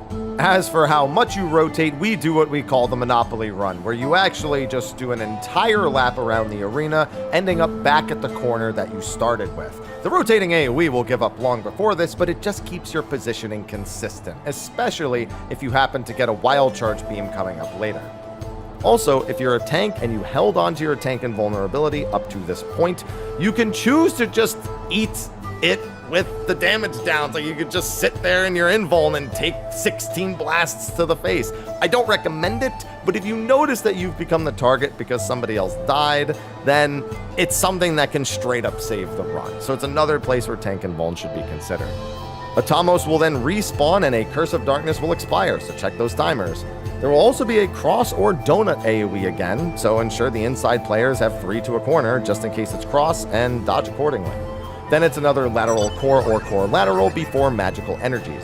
This is the spread or wild charge beam from earlier, and Cloud of Darkness will do whichever one she didn't do the first time, so spread or line up accordingly. After this, each Stygian needs to be interrupted to prevent Flood of Darkness again, and at this point the phase is basically over. There will be one more timer that goes off before this phase ends, so one last time, check your curses and look outward. Seeing this one blast people at the very final bit. Then Cloud of Darkness will cast Flood of Darkness and reset the arena to normal, doing raid-wide damage, and the Stygian's missing health will be deducted from the boss's health bar as they disappear. Cloud of Darkness immediately goes to the wall and repeats Deluge of Darkness, returning the fight to Phase 1. The only difference again is the repeat of the phase will be the opposite pattern to whichever one you had first. So if you had Break Pattern first, this one will do those Alliance Wild Charges and vice versa. Finish her off and you're all set. For loot, each alliance will receive their own loot. So that's all the mechanics? Cool.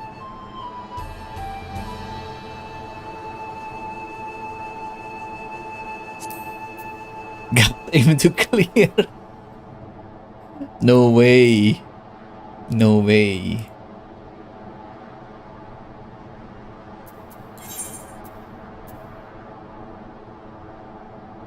Game 8 aim to clear.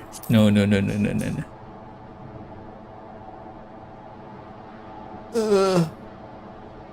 Ya kalau ada orang boleh sih.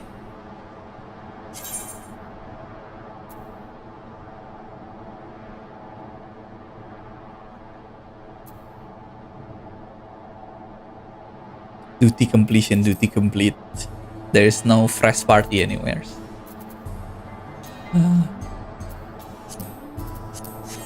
Okay, let me continue MSQ for now.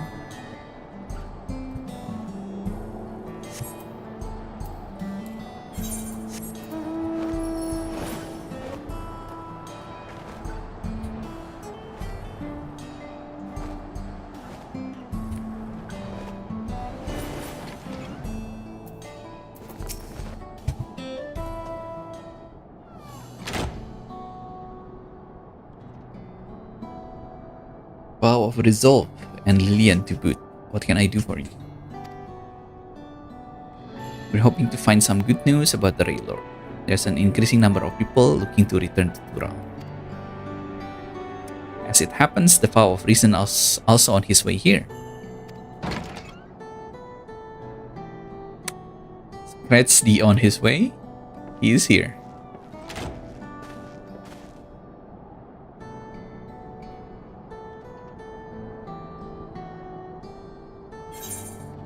Looking good, Aranville.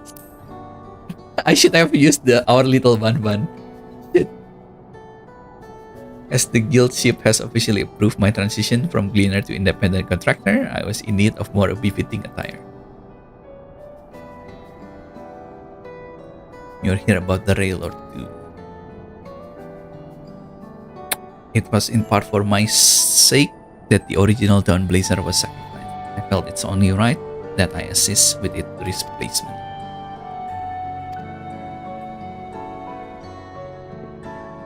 I assume Lamati has explained the growing urgency of the need. What have you to report?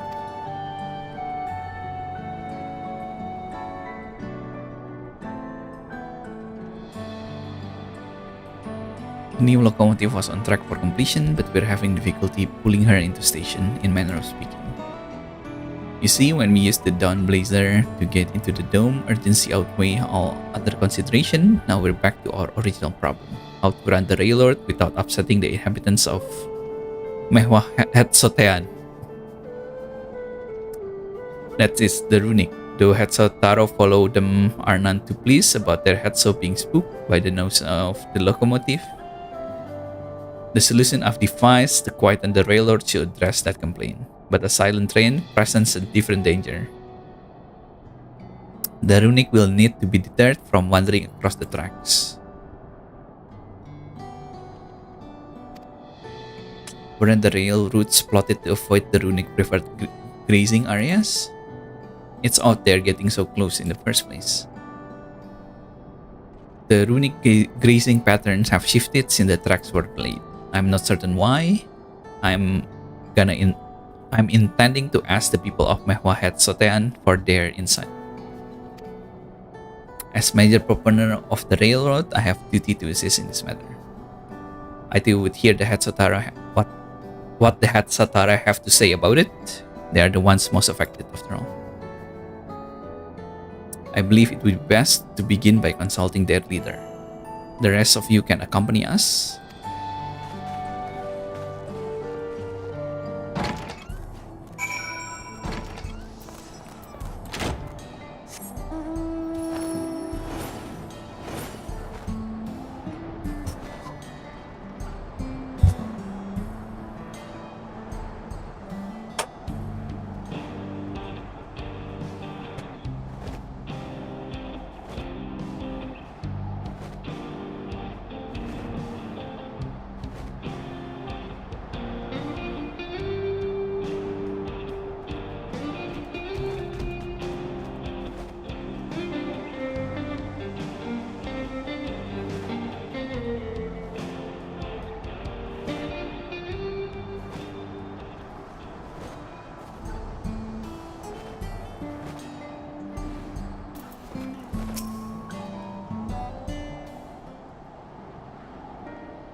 Vow of Resolve, Vow of Reason, I bid you welcome to our camp. But what brings you all the way here? I thank you for seeing us. Our visit concerns the matter of Saktural Rail.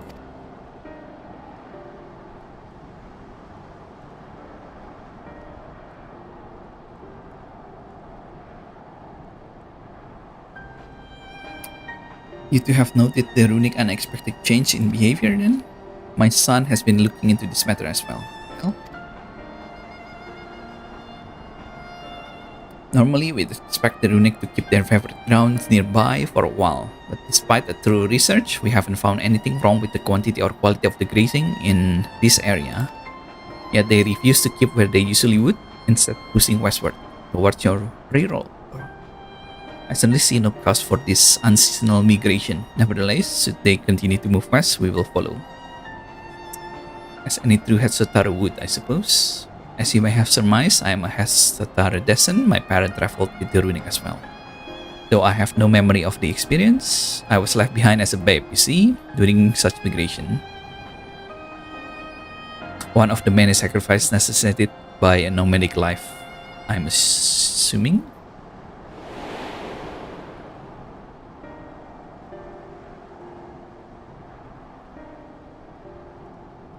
A chance encounter with a kind Pelu merchant was the only reason I survived. They taught me their trade that I might fend for myself.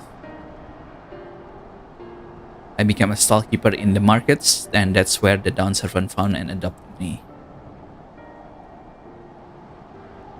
I had already been in the palace for some time when Lamati came to join us. Like me, she had been cast aside by her parents. I knew the pain of solitude and wanted to spare her of the suffering.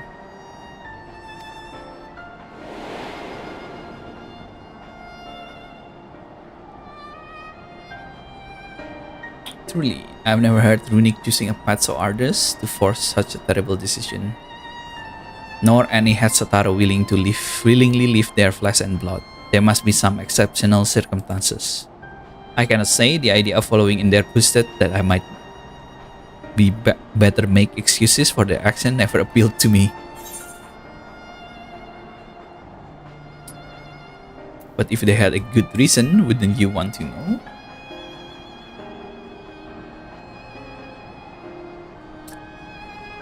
As is often the case, you are correct. Though my discomfort with the Hetsutaro way may arise from the fear of reopening old wounds, it would nevertheless see me repeat past mistakes. And to refuse to learn one of our country's treasured tradition would make me a poor Dao servant indeed. Please teach me of the runic and what they mean to you.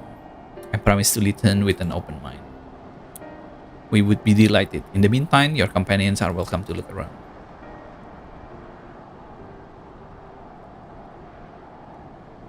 Will you learn about the culture with me?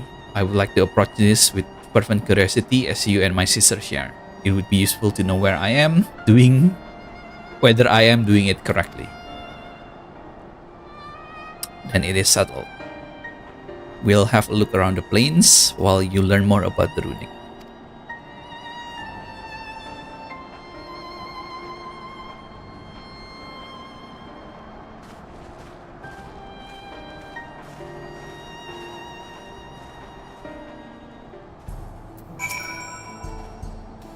The way to learn about the way of life is to do as we do. I hope you're not above manual labor. I am not the most experienced, but I am ashamed to admit, but I shall put forth every effort.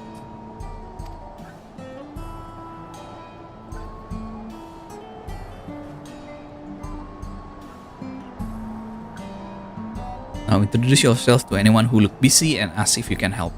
They'll be happy to teach you what to do in exchange for another pair of hands to do it. Makes sense?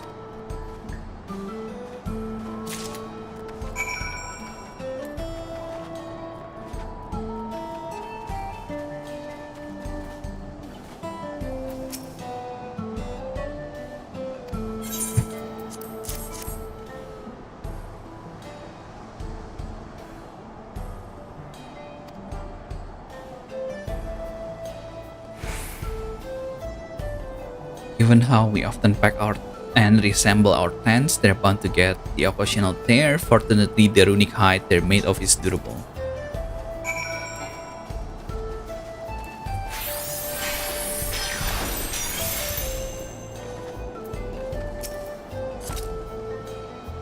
I'm afraid I finished with my task, but since you're eager to learn, why don't I tell you a bit about the customs? The runic are our guides. We travel through the turning of the seasons. We trust them to lead us to fertile lands. You may not know that the herd splits into two, bound for different paths. On this occasion, we Hetsutaro must also part with half of our number.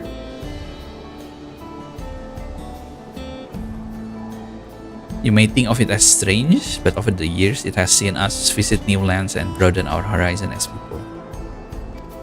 Maybe that's why they split up.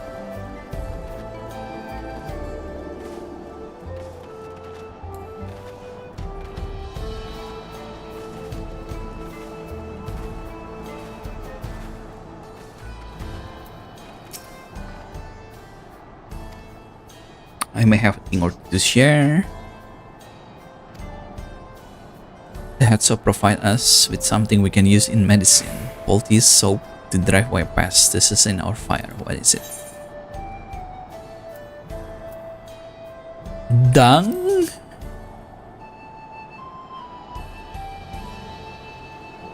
That is indeed the correct answer. We discovered myriad use each boon to our way of life. Our heads always provide their shit as fertilizer.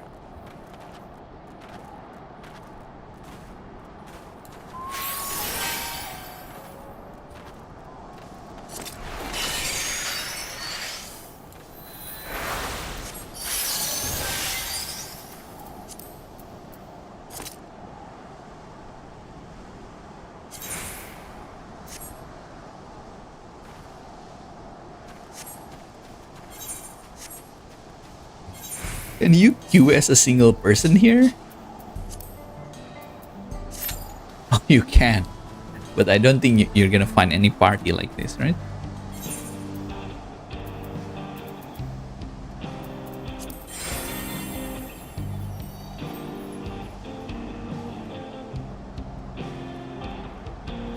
Alliance registration is available for a minimum of 12 party members.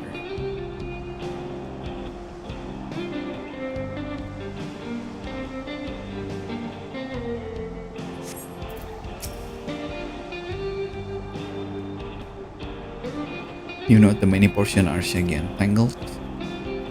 This one is a bit overgrown. Would you like to give it a try?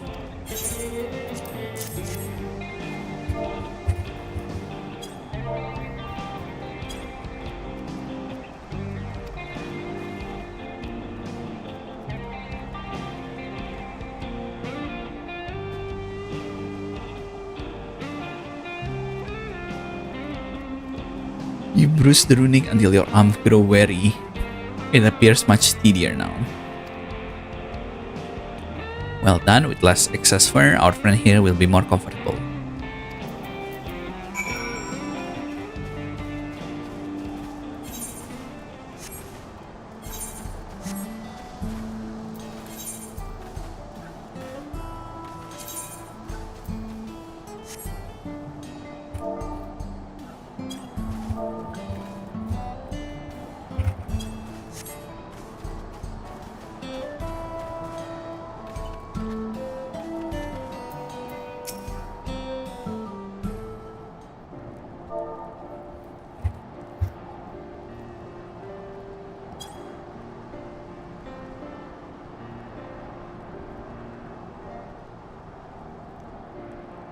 You smell of the grass and the wind, which is a good thing, I promise. You could be nearly mistaken for one of us. I have to wonder how Volkwana is getting on. I assume he would be reluctant to get his hand dirty, but it seemed his wish to understand us was sincere.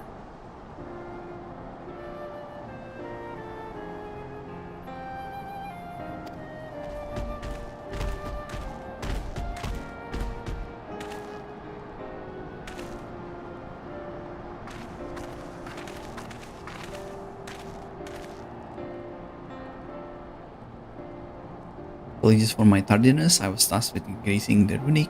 Ended up rather far afield. I found myself wandering hither. To force us back, the trail seemed inappropriate. What was your own work? Have you anything to share?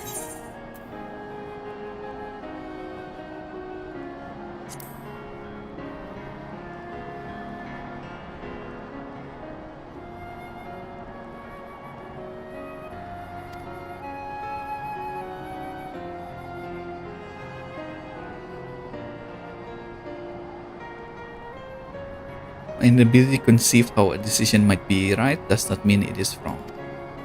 My parent had a duty to the runic and as they did to me, so I wonder if their leaving me behind was not so selfish as an act as I once believed. I have no way to know, of course. Regardless, this has no bearing on our present concerns. We are here in service of the people of Tural, after all. Nevertheless, I thank you for helping me find deeper meaning in what we've done today.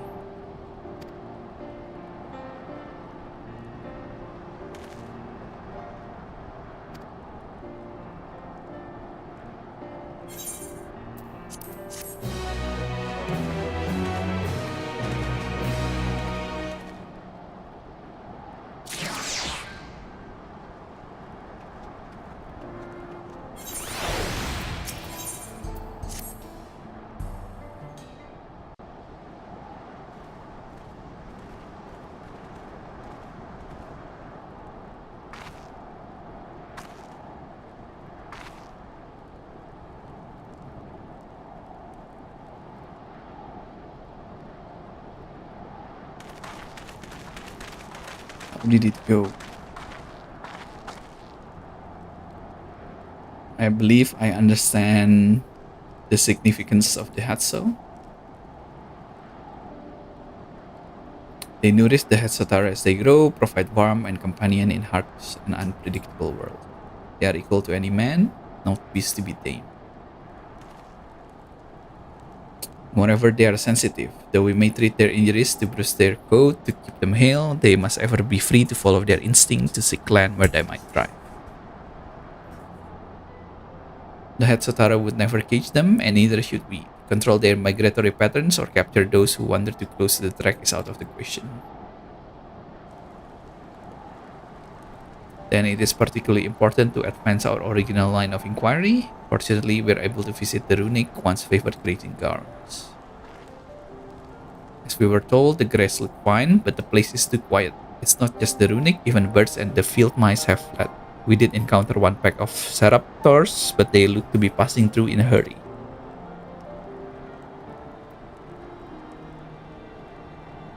Quickly, the sort of behavior in the fauna would be associated with natural disaster, earthquake, landslides, and the likes. The Hatsatara would have surely put two and two together, but the cause geological. I measured the area's ethers to be certain there was indeed nothing to suggest recent environmental disruption. But I did notice one anomaly. Strong etheric signatures to the east. Moving across the plain, albeit slowly.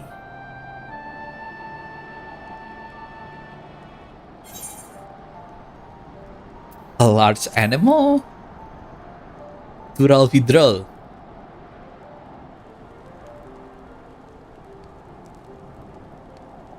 A predator.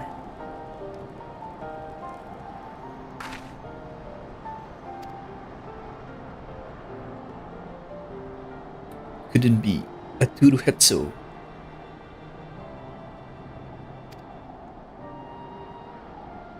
Runic River in the common tongue. Our people have several names for such creature. Fang that still Hetso in the night. Runic can fend off many predators with their horn, but not the Turuhetsu. Their scales are tough as adamant, and neither horn nor arrow can pierce them. A well-toothed carnivore with an unusually tough hide. I cannot recall any such fauna in this region. They usually roam the wilds in the northeast, and most herds keep well clear of them. I cannot tell you why this one is so far from its home and its pack boat. In any case, I believe the source of the runic consternation is clear, as is our next move. Well, we killed the thing. It should return to normal afterwards.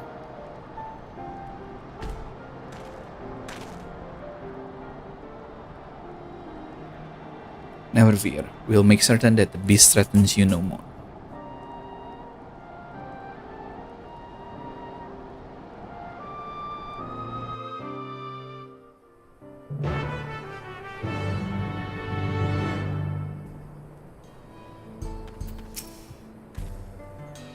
The Runic River clear threat to the local population. We cannot allow it to roam unchecked.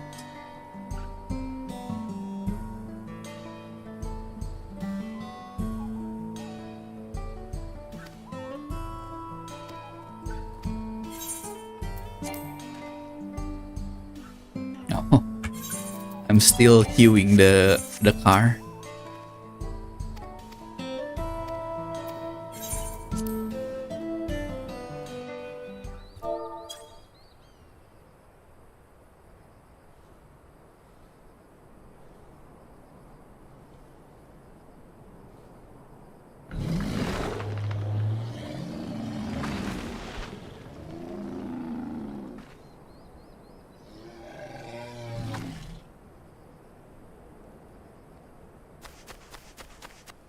Help!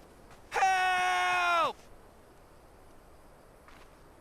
Oduda Hetsu is coming this way!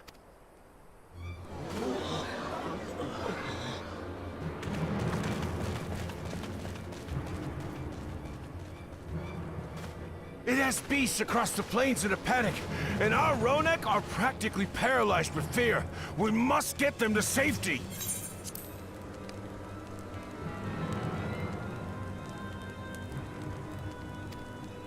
We can assist by helping to calm the creatures. Once they're less agitated, it should be possible to hurt them. And after they're out of harm's way, we'll deal with the Ronek Reaver. I suggest you remain here to attend to the Ronek when they arrive. They'll be safe with me. Please, be careful out there.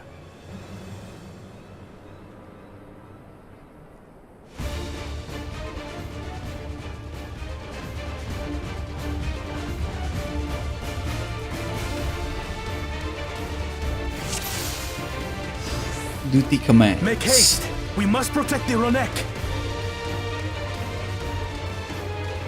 Don't worry, we're right behind you.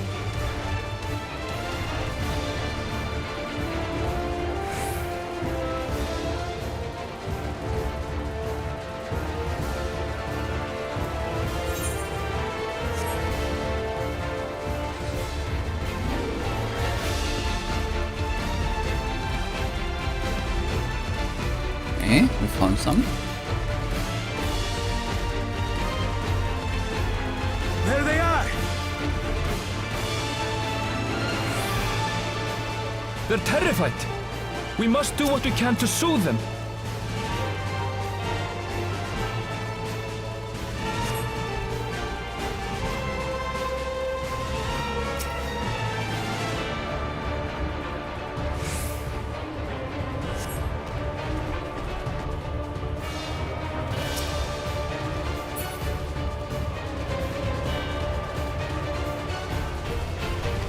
That herd should be all right. Let's look for stragglers. Okay, there's more.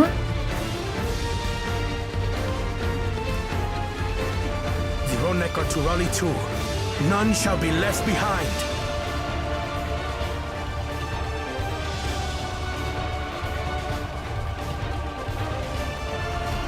There must be something up ahead.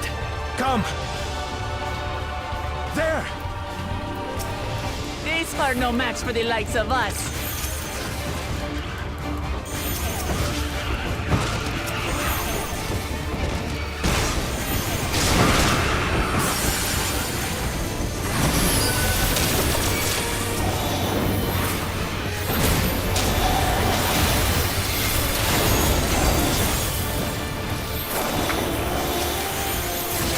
In a panic was clearly an understatement.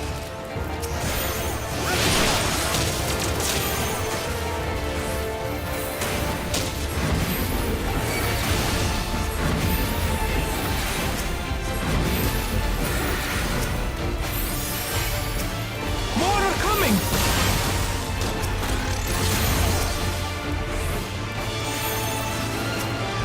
Oh my god, Buklawat, what are you doing?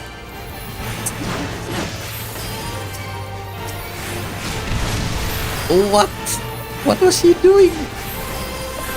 I took the right one, she comes to the right, so I took the middle and then she took the middle one. Nice, nice, nice. You're mine.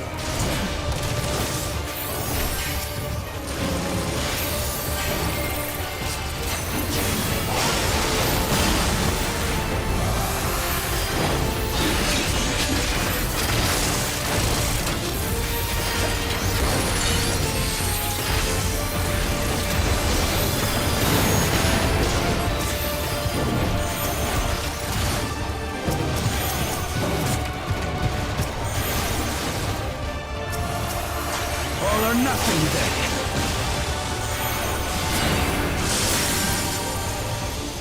Koana?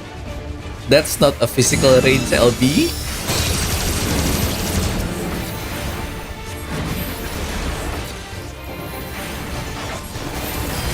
That's a magical DPS limit break.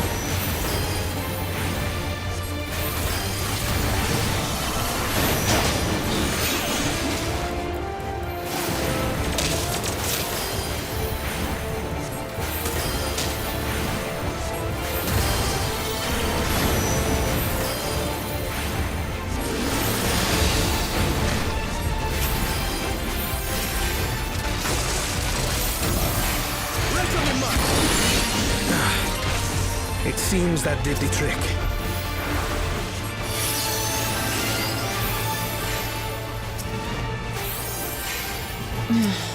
For the fodder at least. But where's...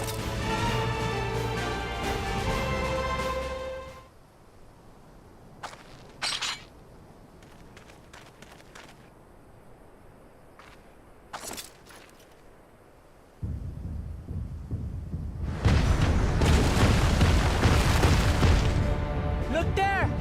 We've got a big one coming!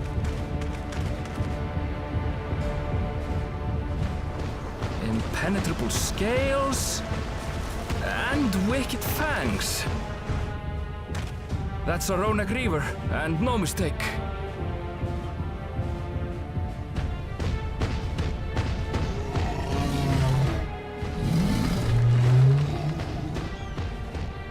There! That one there!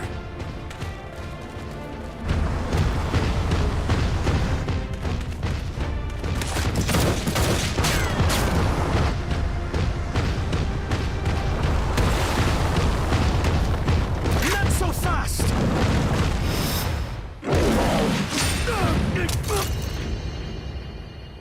No, not the glasses.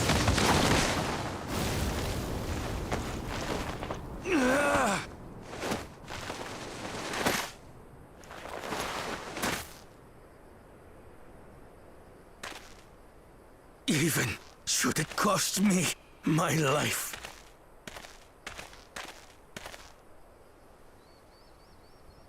I will save the head soul!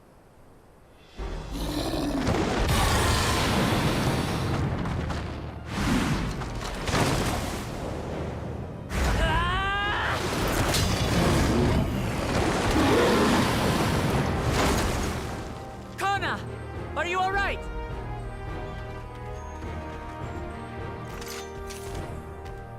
Do not concern yourself with me. Get the Ronak to safety! There. You've nothing to fear.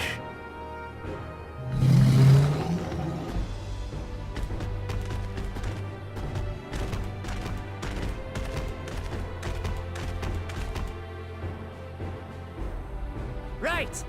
Let's finish the job!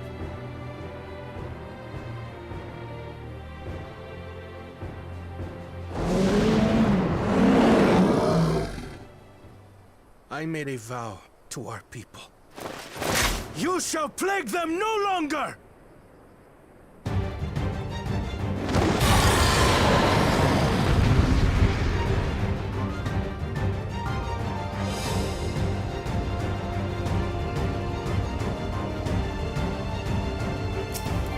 How nice of him to wait. You'll find the vow of reason is not without resolve.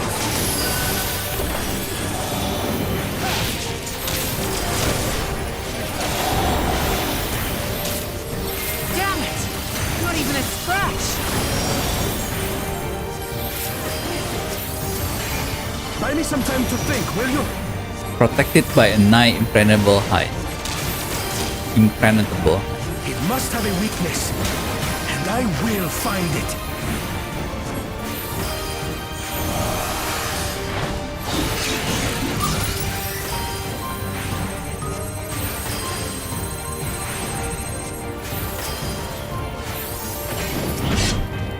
Keep it busy. I need time.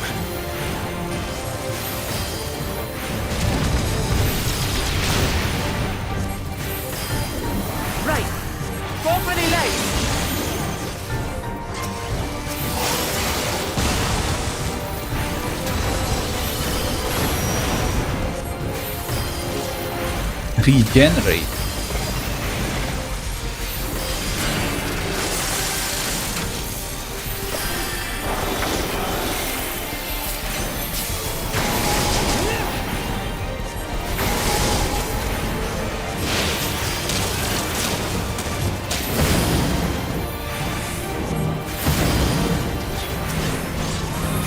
Juana?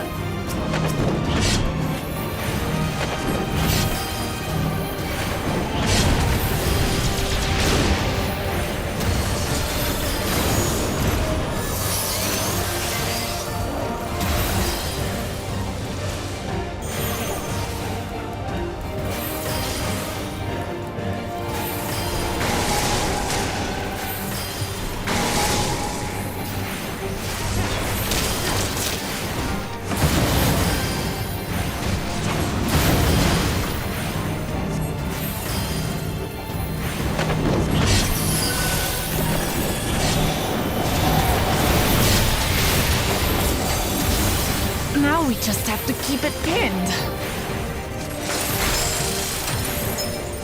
You're thinking, Connor!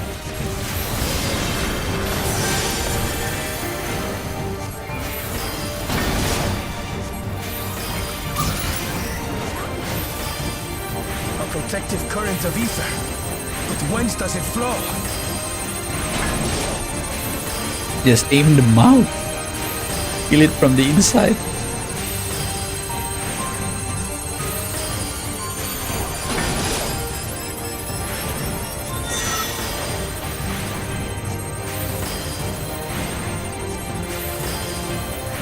I've got it!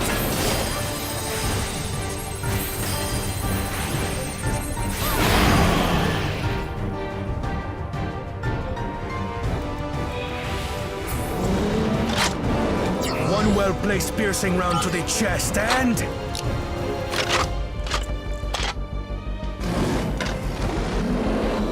You're done for!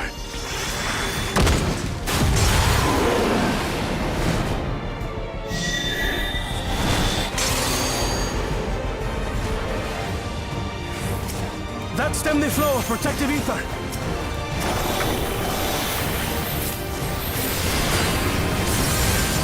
There's nothing stopping us now!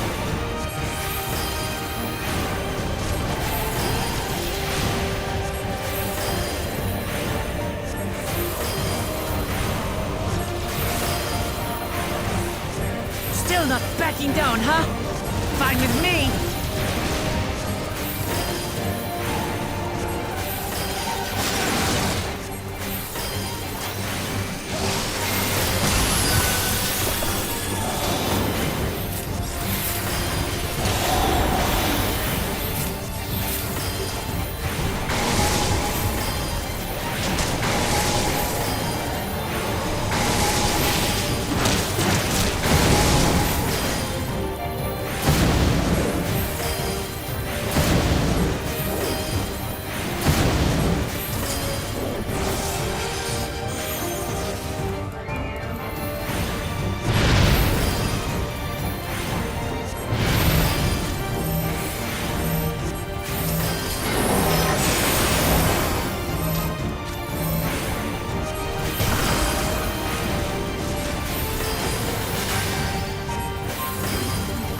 It has so much HP. Maybe it's because I'm using a healer.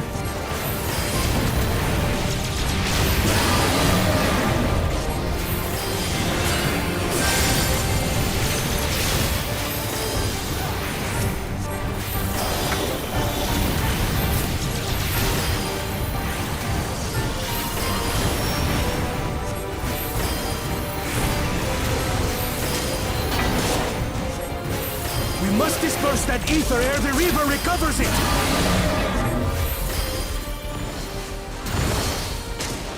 This is going to hurt.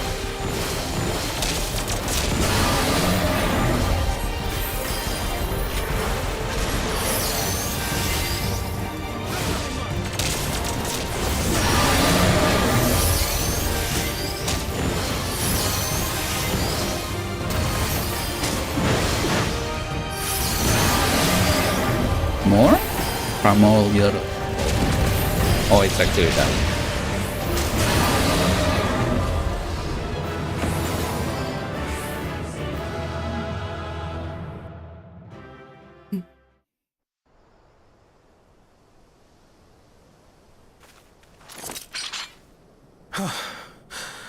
We did it. The Etso, are they?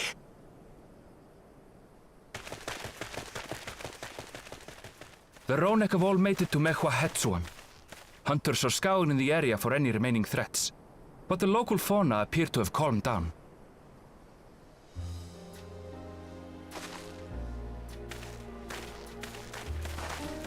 We cannot thank you enough for your timely aid. You, most of all, Bow of Reason. We feared you would be loath to take direct action, yet you didn't hesitate to put your life on the line for our Hetso.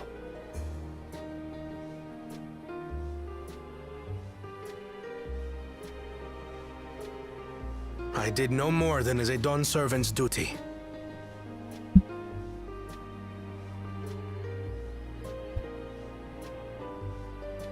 The ethereal conductivity of those scales is astounding. I dare say we could repurpose them to create a device that emits controlled pulses of ether. Ether resembling that of the predator the Ronek fear most. It might work. If we struck the right balance, we would have the means to deter the Ronek from approaching the railroad without causing them undue distress. Incredible! Kona, you've done it again. I must say, I was hoping I'd never have to see one of these again. Still haven't forgotten the last one. And it's been more than 20 years now.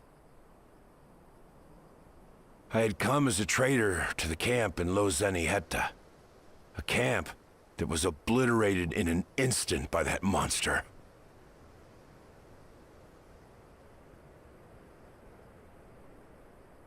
Lozeni Hetta. That's where the Pelu trader found me as a babe. Please, can you tell me what you saw?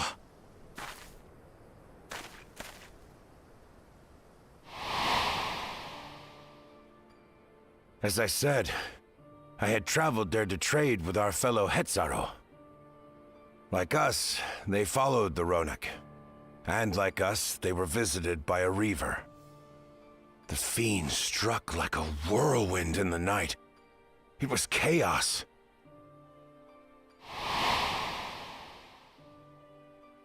I grabbed some token belongings and bolted in a panic, thinking only of getting as far away as possible.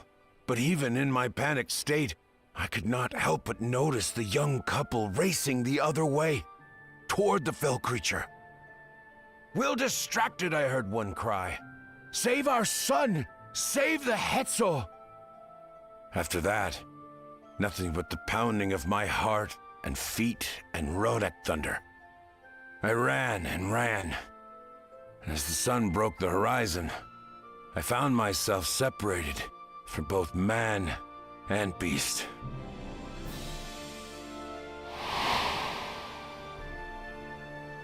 Windborne words say that a group of survivors reunited with their remaining Ronek and have long since moved on. But still more were never seen again, including the brave couple. Or so the story goes.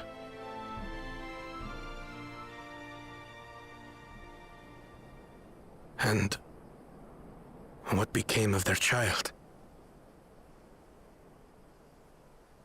I'm afraid I don't know.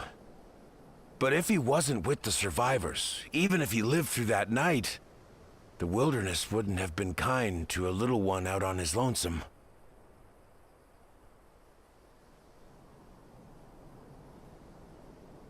Maybe not. But perhaps a passing Pelu would. And one day, even a Dawn servant himself.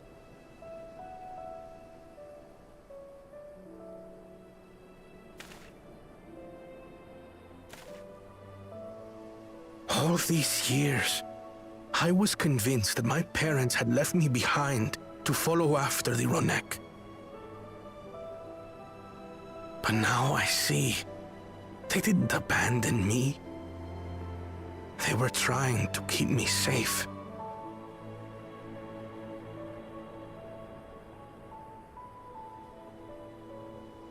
I've wasted so much time resenting them, when in truth, they gave me everything I have today. It is thanks to them that I live to know the warmth of family, even after they were gone.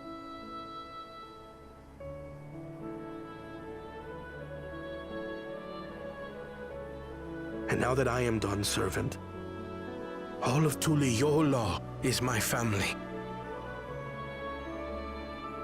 A family I will always protect, as my parents protected me.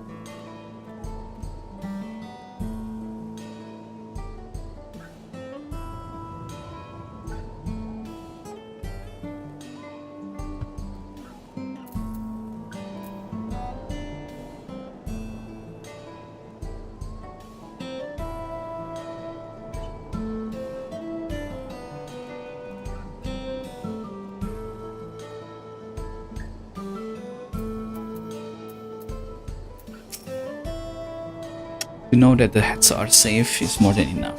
Yet it would be wrong to hope that in protecting them, we also avenge my parents. It's the least I owe to them.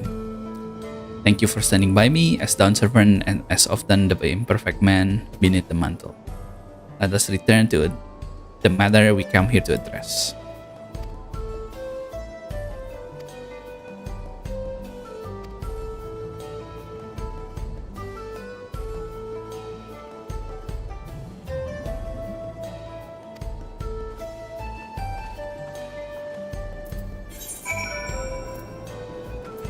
Why are they in the middle of nowhere? Oh, it's the Shalone station.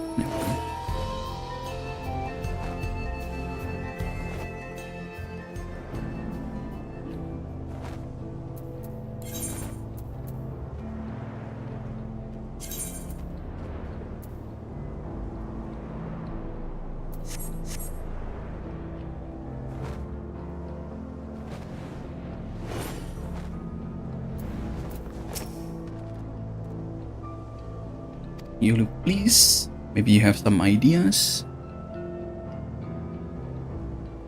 The Runic were avoiding a predator. Smart ones, they are. His whistle idea? Sit tight. We'll have the train on tracks before you know it.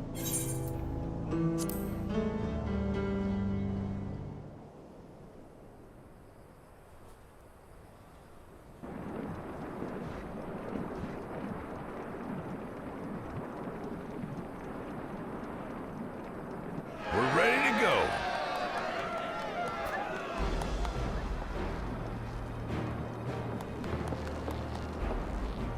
Whoa!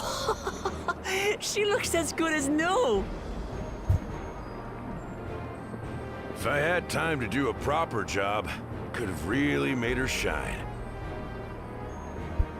Had to cobble together the exterior with spare parts. We refurbished the interior, though. Not that you can appreciate it from out here.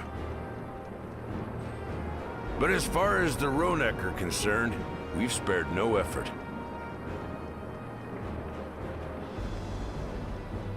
From the ballast to the ties, we've adjusted every bit of the track so she'll run quiet as a field mouse. You and your crew have worked wonders. Our nation is in your debt. Come now. If anything, credit's due to Tuliyola. It's thanks to the folk you recruited from every corner of the continent that we were able to get her up and running so quickly. Besides, the ethereal whistle's the true marvel. And we wouldn't have that without the scales you brought us. Ethereal whistle. However grateful you are, know that we're even more thankful.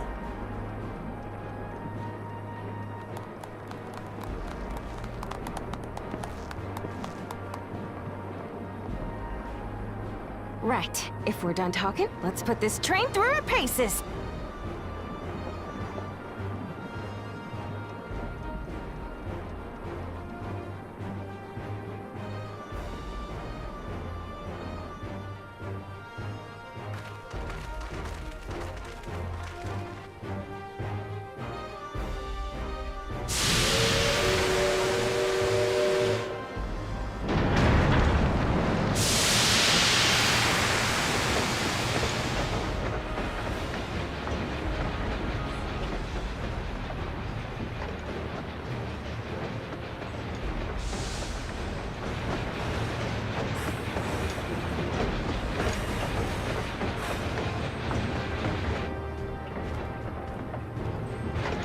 There's a Ronek up ahead.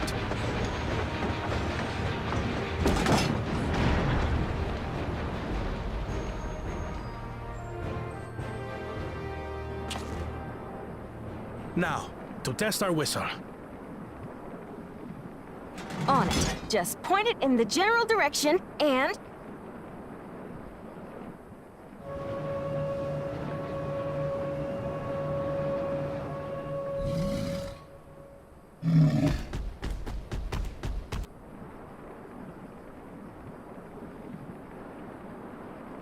It's moving away.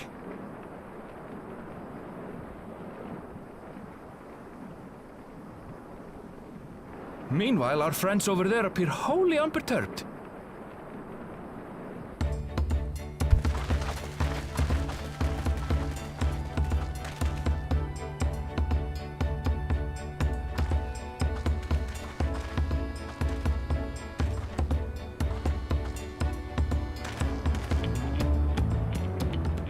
With this, we can alert those who wander too close without disturbing the rest of the herd. A roaring success! In a quiet way, like.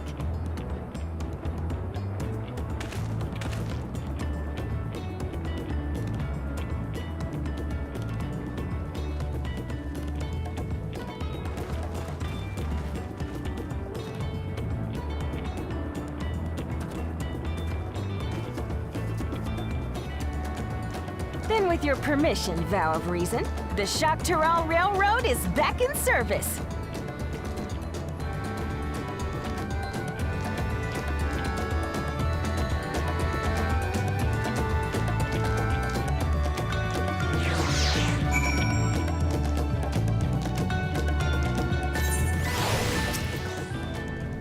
For a while there, we were real worried we never get the railroad running again. But now the test drive was a success, we can breathe easy.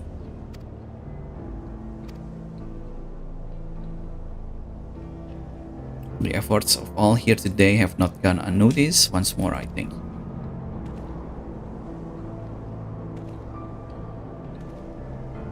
As for our own work, I trust you can handle the matters in Alexandria.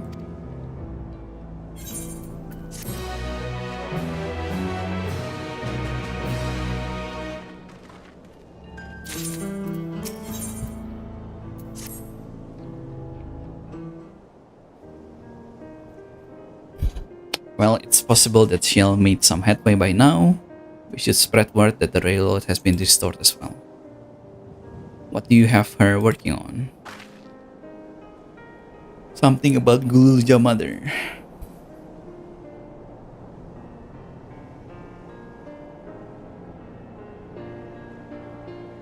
Some questions are painful to leave unanswered. There's no cause to look at me like that. The Kahia we met have only been a simulacrum, but her memory was real. I need not search for what she had left behind, because she left it with me, and I will always carry it.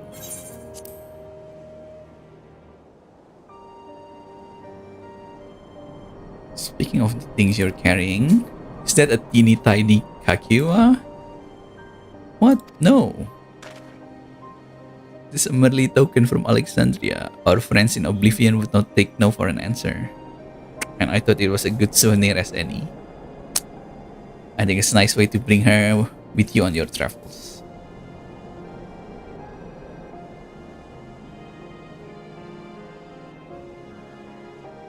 Well, you're off to the dome now, aren't you? I thought I might join you for a time. If there's anything I can do for the people there, much change though it is, I still consider it my home. Of course, we can give you the story on the way as well.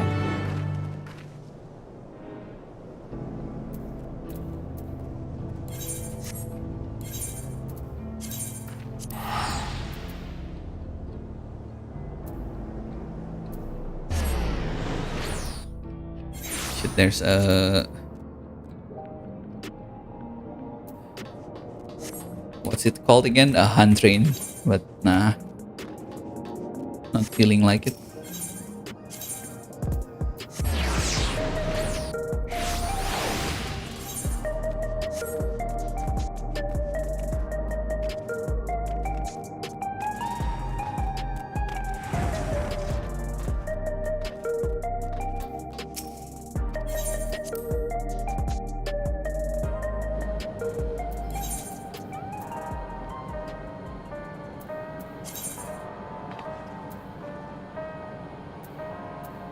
Oh, it actually filled, huh?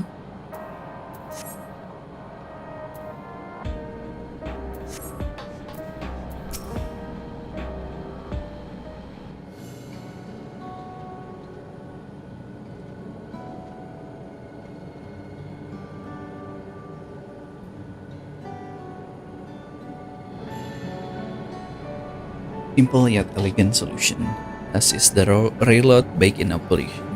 Meanwhile, Shell has been finishing the processing data. She will be able to share her findings with us soon. Istola? I might have interrupted something, I gather.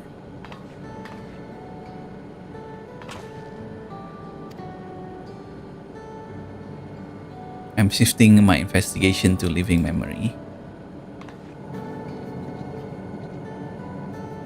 Thought I would do well to have the company of an expert on electro. I'll join you once we finish here. Unless you fear I've forgotten, once I made headway to living memory, the key in your keeping shall be the next subject of my scrutiny.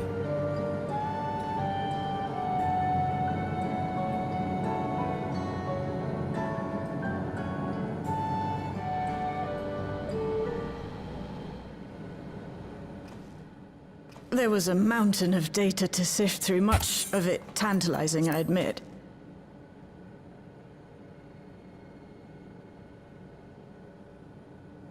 But it will take time to fully decrypt everything that piques my interest, so to answer our immediate question, I've been concentrating my efforts on the audio saved by Teishulja herself.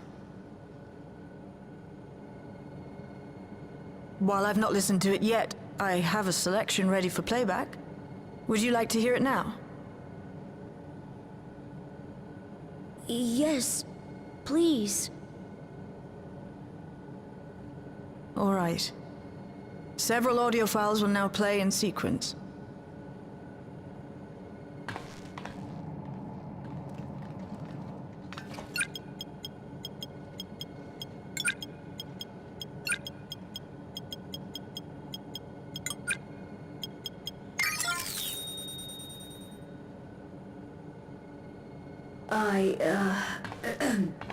My name is Teishulja, and I've decided to record this to help me put my thoughts in order, I suppose. Mother? Officially I was a Virgin with the Lance Guard. I was part of a contingent dispatched to Yasulani to hunt a Tural Vidral that was wreaking havoc. After our mission was complete, I elected to remain. It was the perfect opportunity to document the geographic distribution of medicinal herbs in this region. Or so I said when requesting special dispensation. In truth, I could not bear to return to Turyolal. I had hoped to aid Commander Zoralja in the right of succession, but he did not so much as look my way. I was never in contention, of course. One of the nameless many in his army. To go back and face that reality was too much for me, so I ran. And in my cowardice, I stumbled upon this path. A path that changed my life. When the dome appeared, I found myself trapped within and reunited with my commander.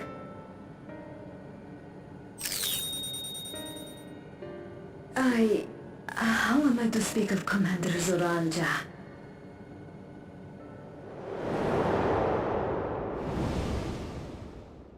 I admired him. His incontestable strength, his unwavering focus. He was a man of great passions.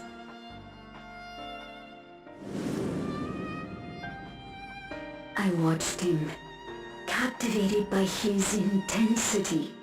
From afar, I would not dare approach. And in watching, I came to know him.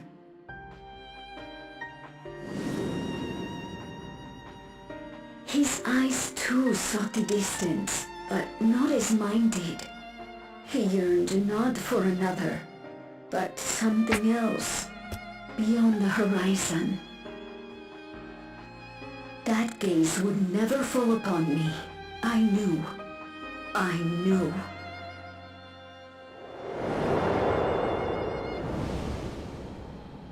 The experiment will soon proceed to its next phase, and when it does, as he promised, I will have my heart's desire.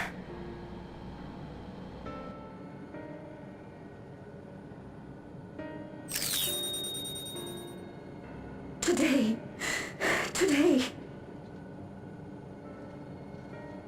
It should have been today.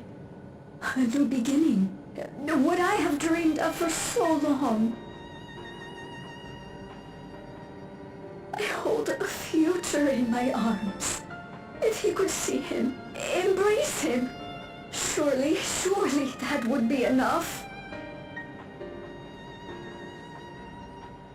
So full of hope I was. A foolish hope.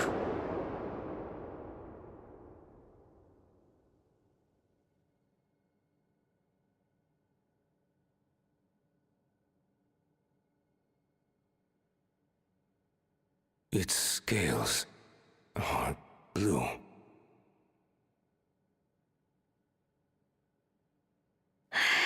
He's your son. My...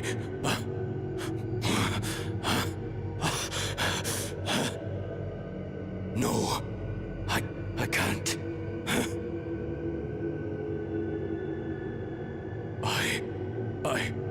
I don't know how. How could I? How? To raise a child, be a father. I don't. I can't. No! No! Get it away from me. Get that thing away from me!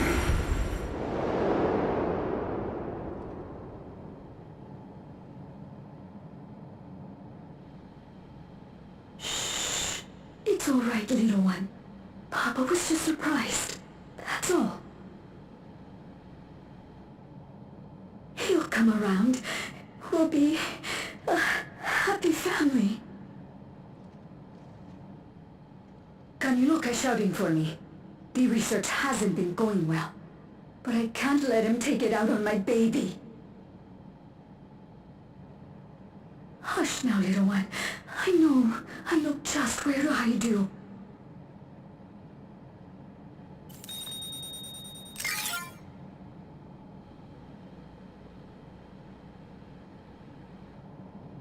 That's all of them.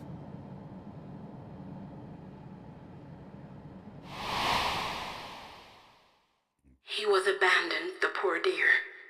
We found him in the drift downs a few years ago.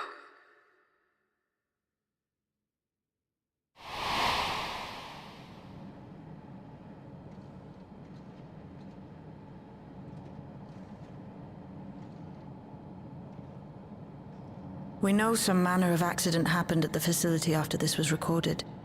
Perhaps your mother couldn't come back for you.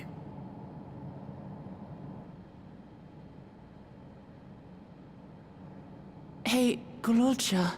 I'm fine, Lamachi.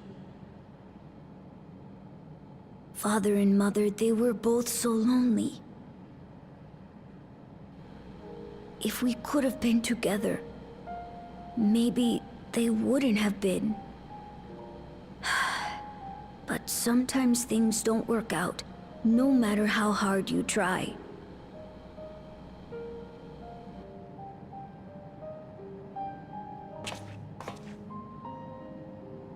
I can't tell if I'm happier now. But it's better to know, I think. Thank you, everyone.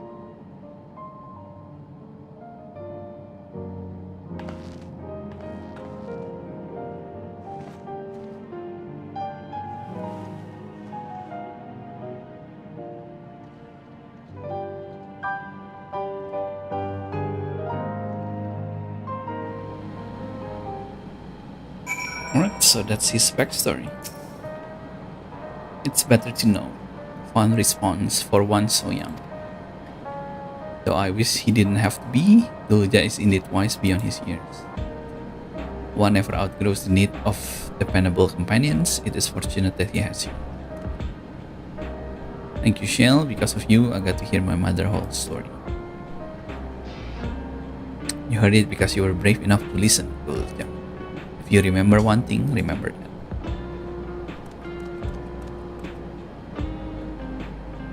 Now then, having shared what I can present, I'm already heading to living memory when you are. We will need to stop for supplies on the way. That I said, I promise we won't remain off long. I know we all have much and more to attend to. For now, farewell.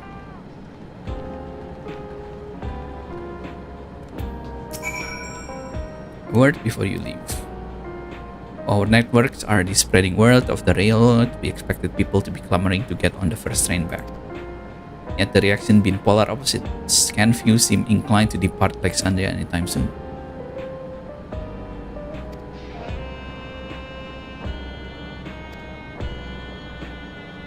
Let's speak to the people ourselves.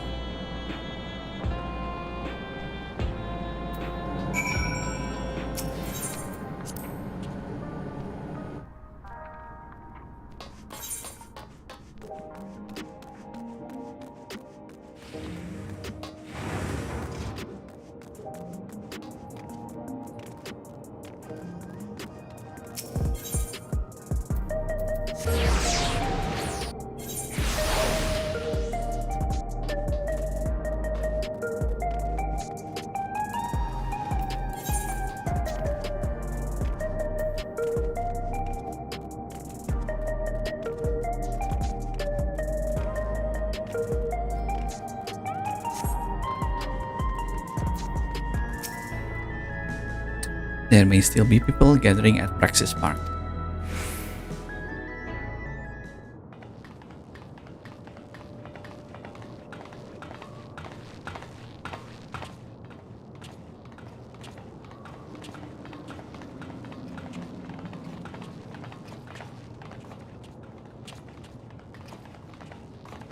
People look uneasy. Did something happen?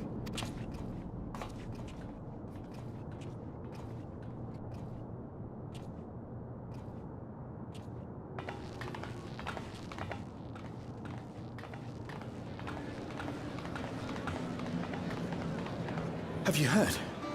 Someone was killed in the Thunder Yards. The Thunder Yards was one of the hunters slain by a beast. It was a hunter, all right, and a veteran at that. But it was no fiend that did him in. Only a random bolt of lightning. Such a senseless way to die. They say that he expended his last soul cells during Zoraljar's attack on the city. For an upright, hard-working man to meet such an unceremonious end, it feels wrong.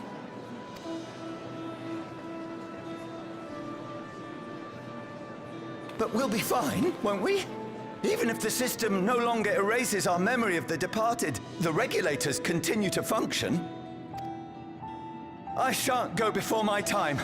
Growing old and passing peacefully with the help of the ushers is only natural.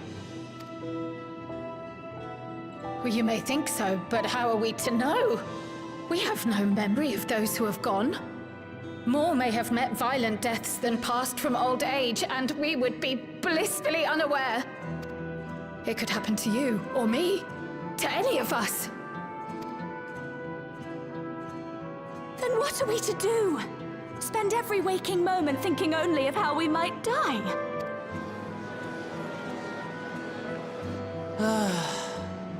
With time, I had hoped that they'd be able to adjust to their new situation. But it's only gotten worse. Look! It's Queen Sphene!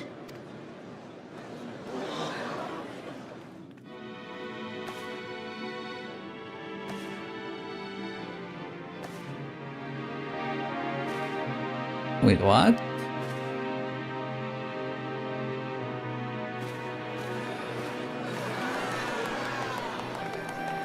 What?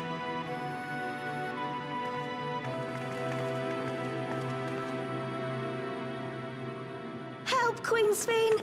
The grown-ups are really upset and I don't know what to do! I see that you are as kind-hearted as ever, Nico. Never fear. I'm here to set things aright. I don't understand. Sphene is gone. Forever.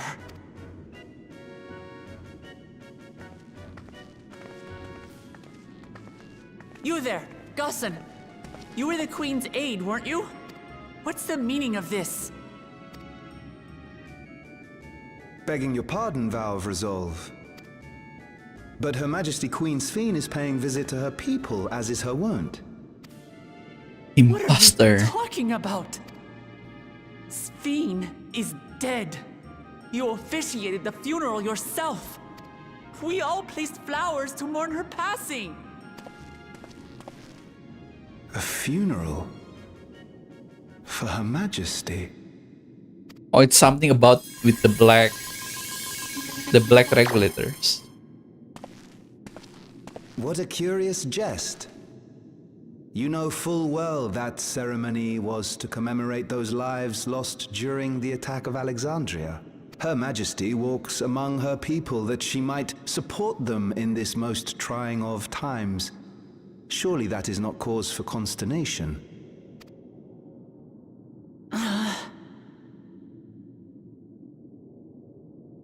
Yeah, something to do with their memories. Won't you free us from these terrible memories of the departed? This is no way to live. Not for us, nor our children. I wish that I could. Truly I do.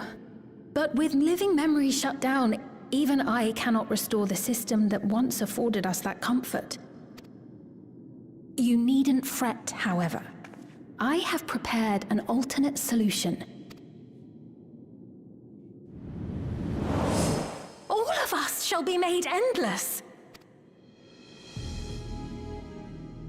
What? I have created a new system that allows you to transplant your memories directly into an ethereal vessel. One not reliant upon soul cells.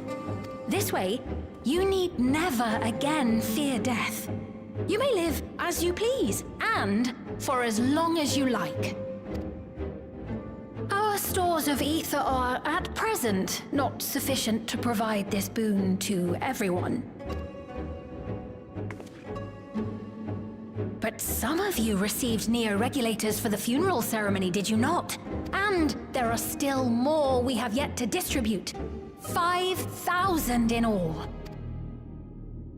One day soon, those with neo-regulators will be called to join the Endless, and thence be free of suffering forevermore. But only 5,000 of us? You Victral!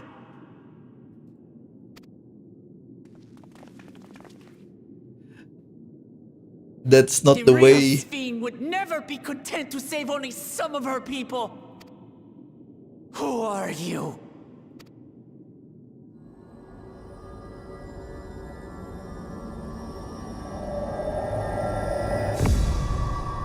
I am Sphene, the Queen of Reason.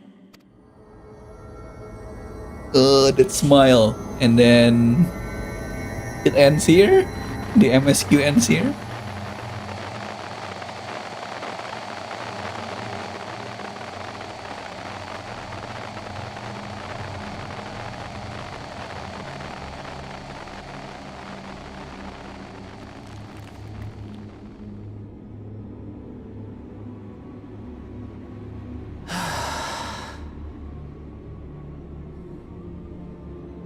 Let's return to the back room.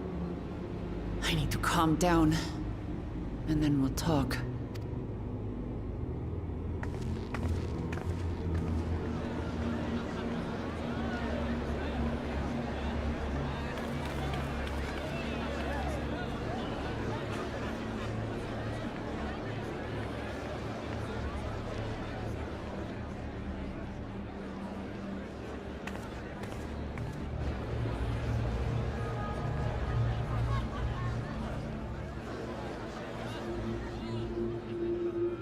Yeah, for sure not Spin. Of course we know that.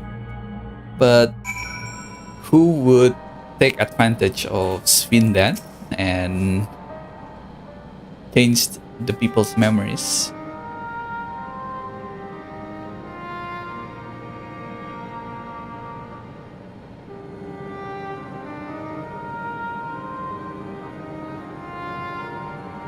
Is it possible that the researcher, the one that was researching Soul, either that's a person or that's like an implanted program that to act like Spin? But I think that's a person. That's just a person acting like Spin.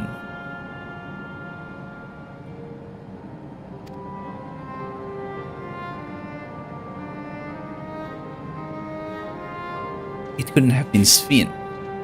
She would have been destroyed when the Mesa terminal shut down. Without a single Alexandrian to bear witness, presented with an identical figure claiming to be their beloved queen, it's no surprise they would choose to believe that she's alive.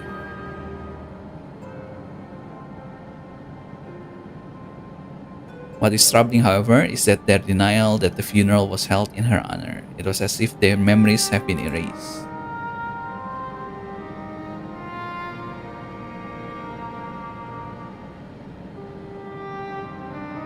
Given that the members of Oblivion remain unaffected, it was likely the work of regulators, but by whose design? Someone sharp enough to play at being Queen of Reason. In that guise, even some suspect deception, most of Alexandria will be on her side. We need to find out who she really is.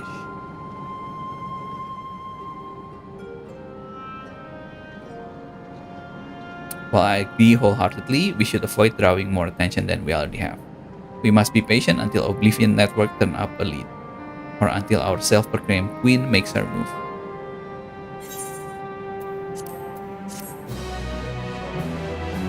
Wasn't expecting that.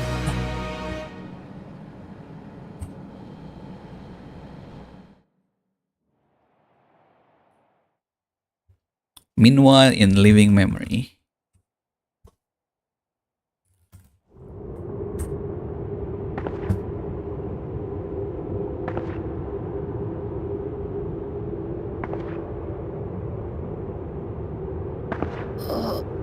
Where am I?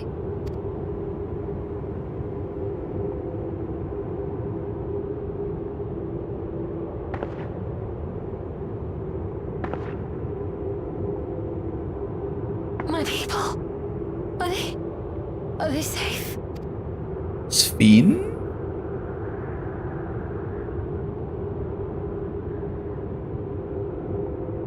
Why am I?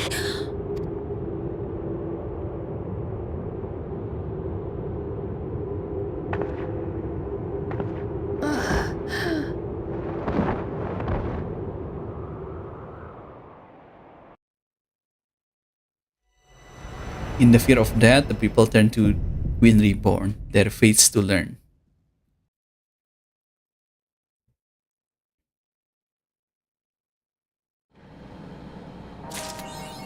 And we're done. Well, that's a cliffhanger, alright? Okay, I think the one that we see is not the simulacrum, but the real spin, the one that Yastola see. Because Yastola sees her, and she said, "Where's my people? Are they safe?" We know that the simulacrum spin is dead, but maybe they somehow preserve her original bodies. I don't know.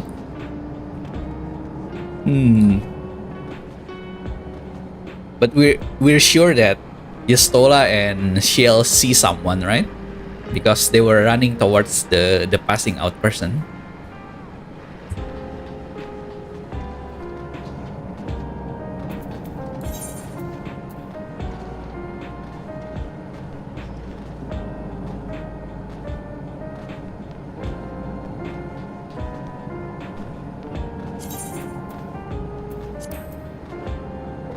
Anyway, I think that's it for 14. I don't think there's like a new car at this hour. Yeah, it's either re-clear, aim to clear.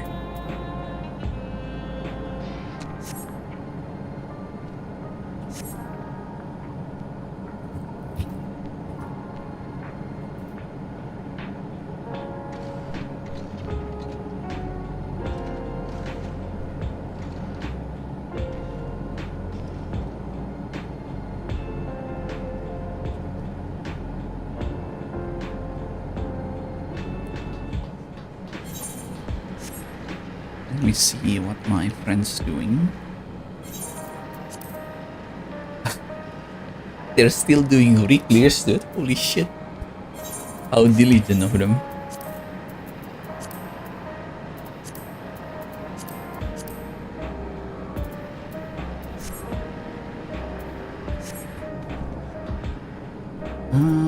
I guess we're chilling in Balatro for like an hour or two. I didn't expect this to be done in like 3 hours. Yeah, 3 hours and a half. Alright, I'm gonna play Balatro and for an hour or two. And I'm not sure if we have static run tonight. Siri, if you're here, I think Param cannot make it, right? So I'm not sure we're gonna have a run today.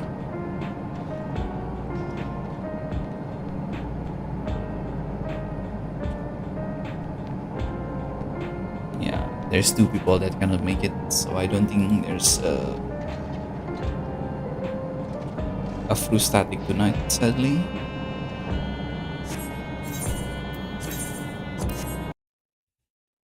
Right, it's gonna be a black screen for a bit.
Okay, let me take a quick toilet break and then we're gonna start. So let me see if there's any joker that I can unlock. So I'm gonna aim for that. Play a hand that contains 4 7 of clubs. Win a run without playing a pair. Yeah, that one. I need to try that one. Play every heart in your deck in a single round.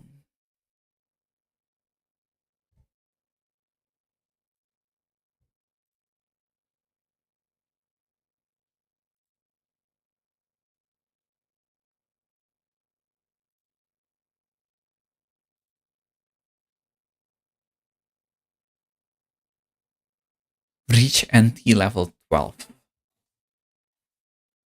Alright, let me take a quick toilet break. BRB.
Alright.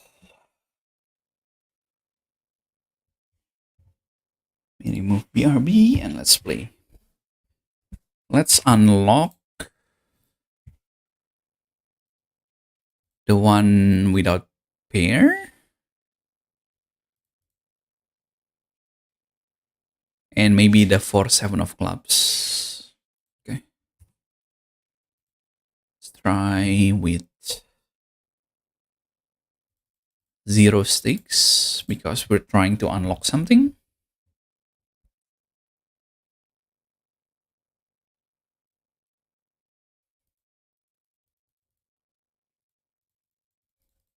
Okay, I cannot play a pair.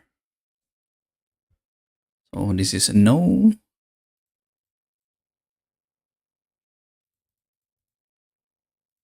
We're missing 9 or 4.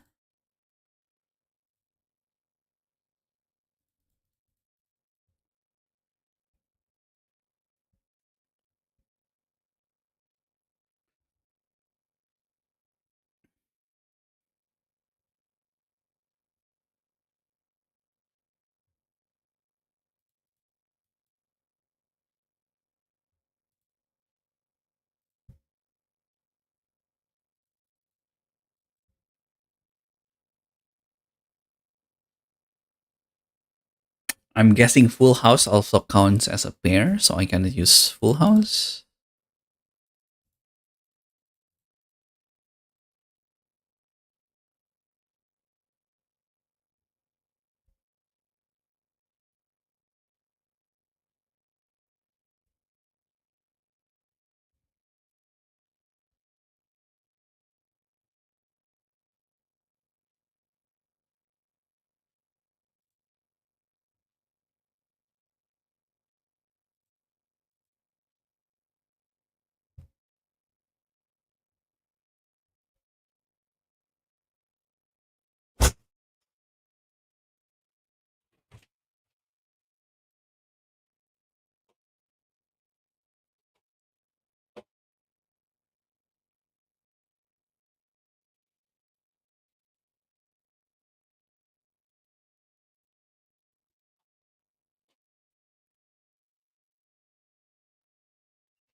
And we'll take the spectral pack.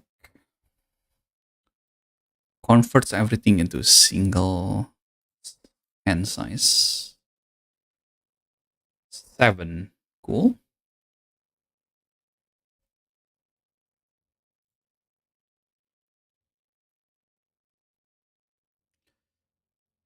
It's tempting me to play a pair so badly.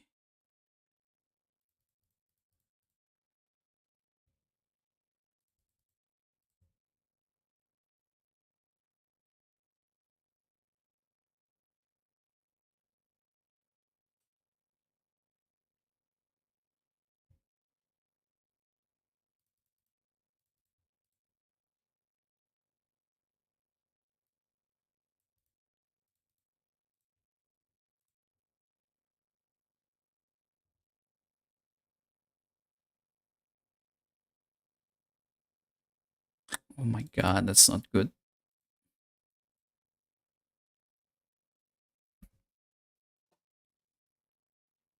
I just realized this doesn't have any multiplier.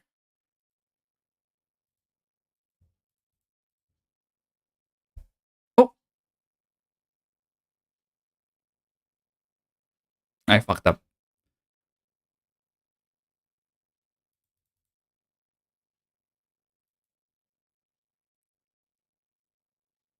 I think I lost here, yeah. Without multiplier, I lost. Man, it's so hard not to play a pair.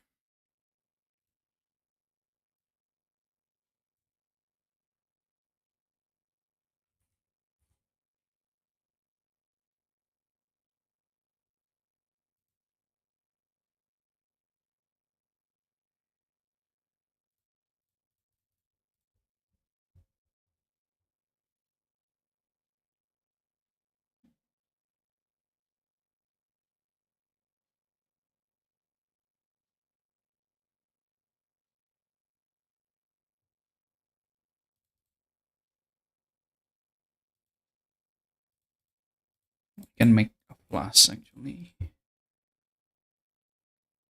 Or straight.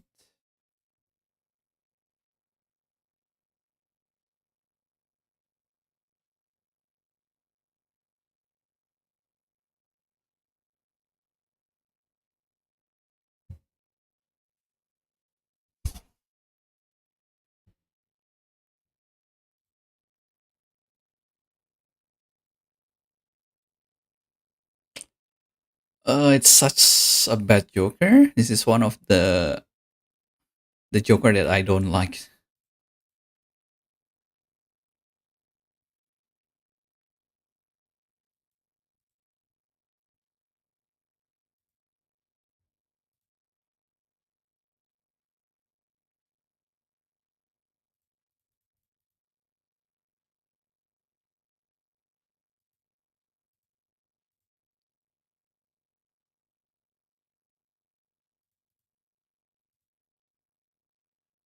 Come on, give me a 7.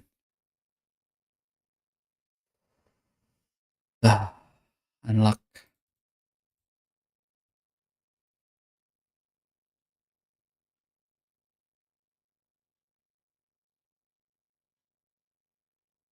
I cannot play a pair. I cannot play a pair.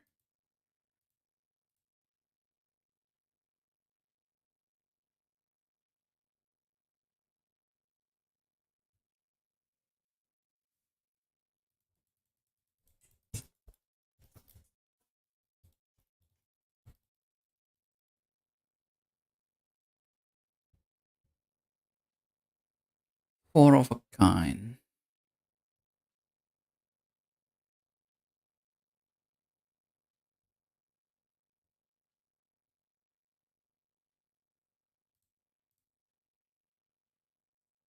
I'm fighting this.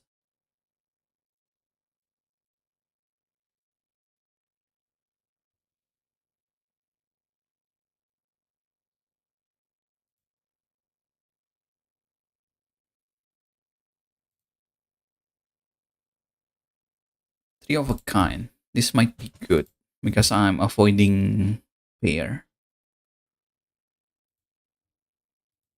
Fighting the small blind. Cannot use 4.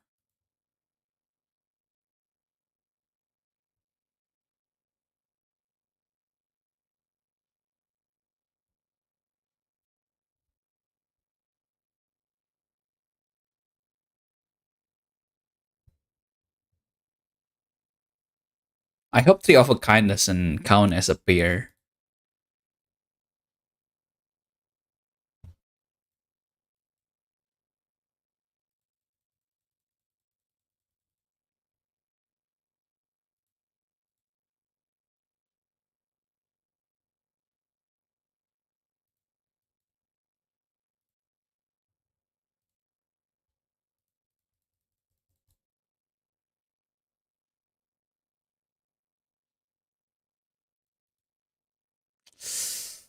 That's almost a flush.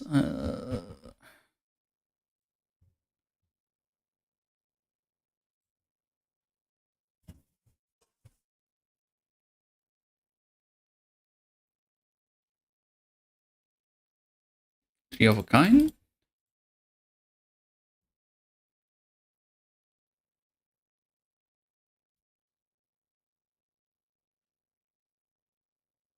Nice.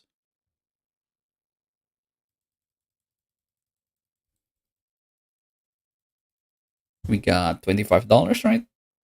Gas money. I like that sound. I should have bought this first. This would be cheaper.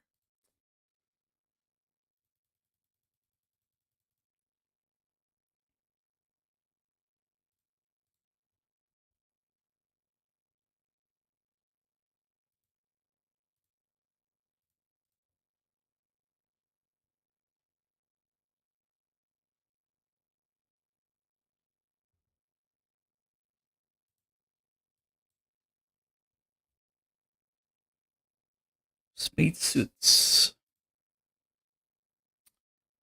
Celestial planet. I don't think I need it.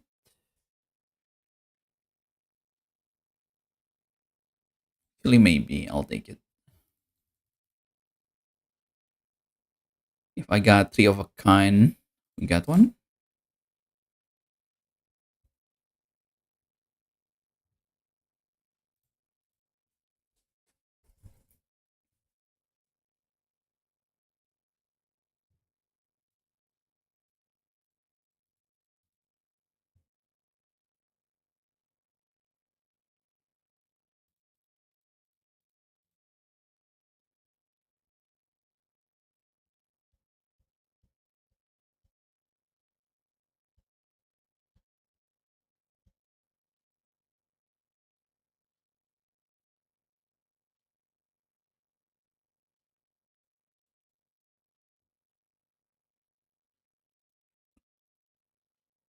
Nice.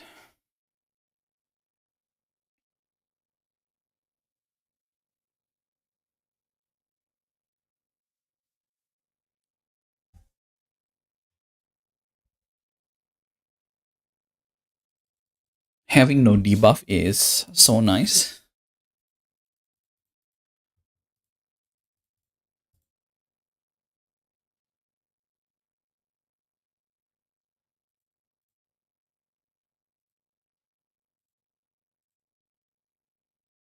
Plus 1 hand, pretty nice.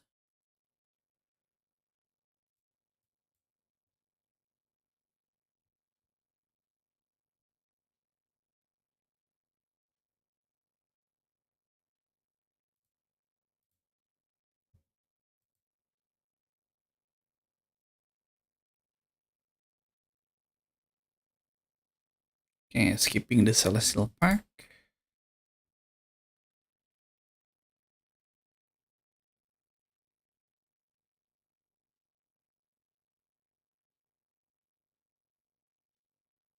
Play only 1 hand.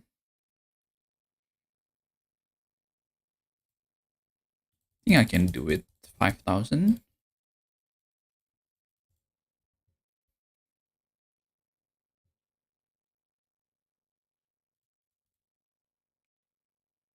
3 of a kind. This will be 100, 100, 130-ish times 17 times 20 times 30. No, that's not enough. That's only 3,000.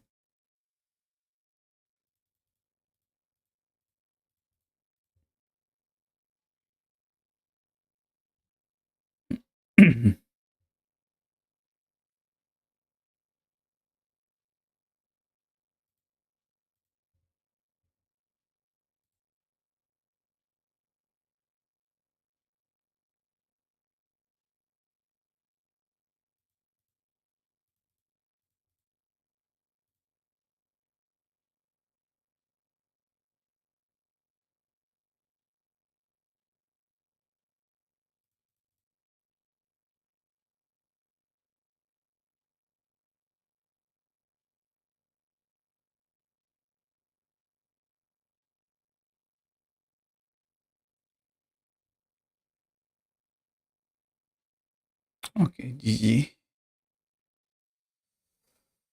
I think if I played this, it's enough. But I cannot play a pair. That's the run I'm trying to do. Yeah, let's try this.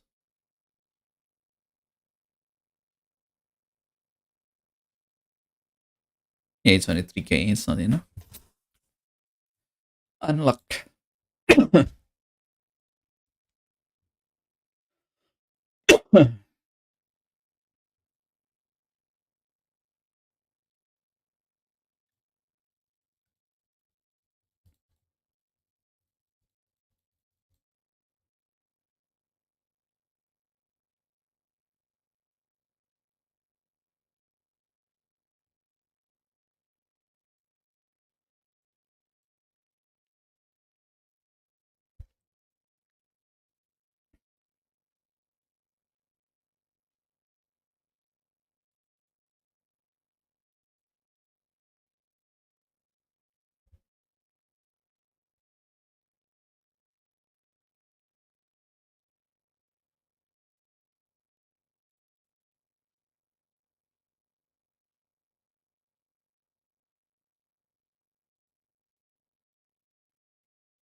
Almost royal, but I'll take a flash.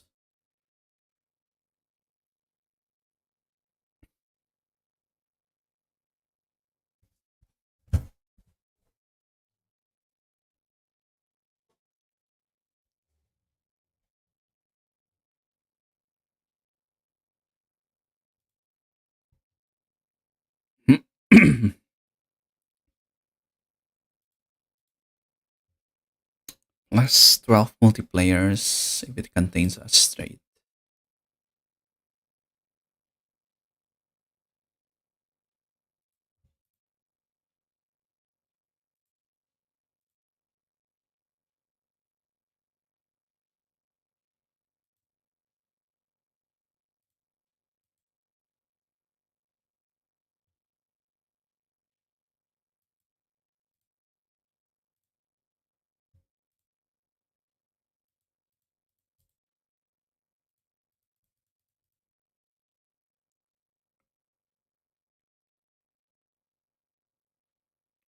Or 5, 6, 7.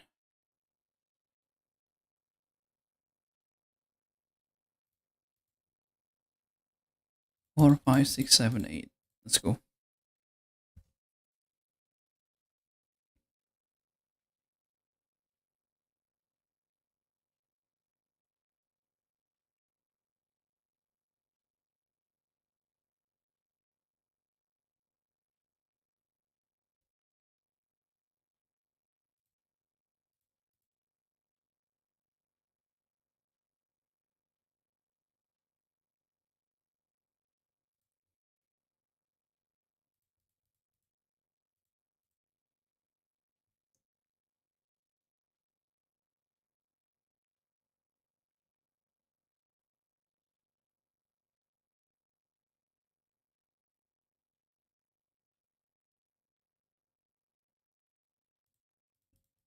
Straight, let's go.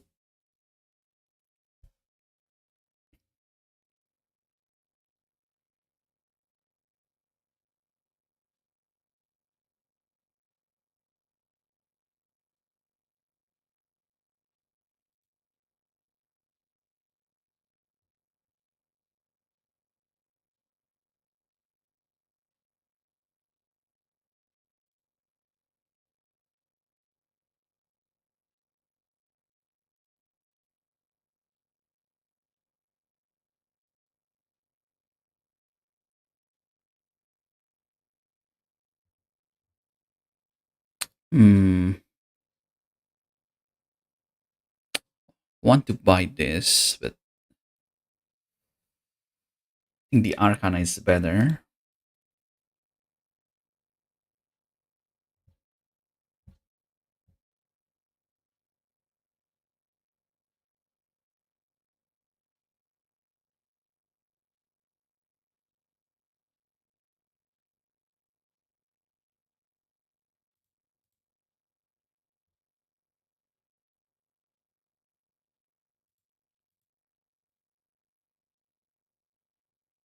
Plus 2 chips for each $1 you have.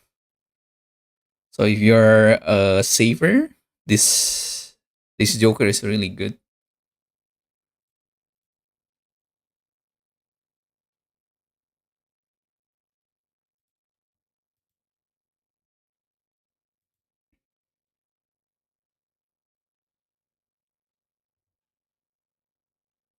Cannot play pair. I cannot play pair.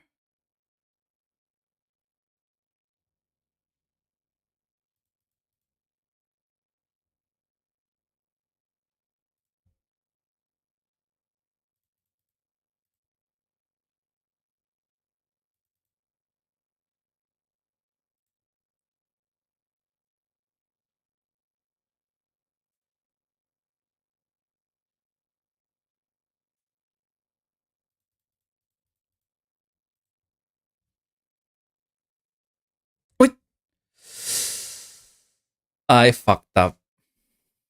I wanted to make a straight, but I selected 2 jacks. Ah, yeah.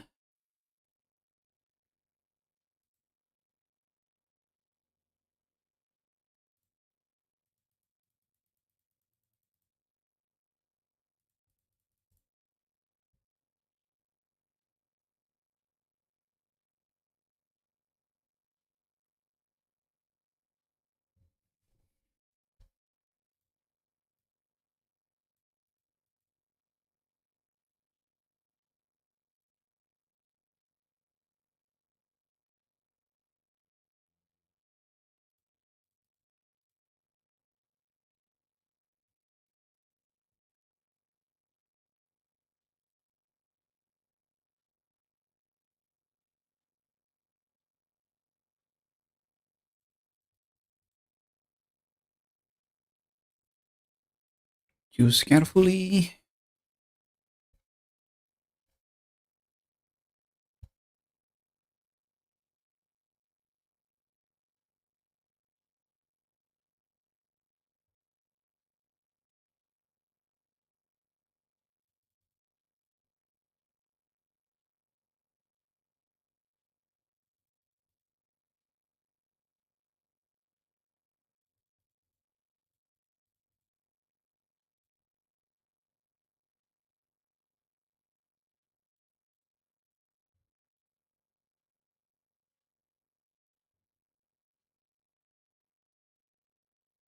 Come on, I just need 1 heart.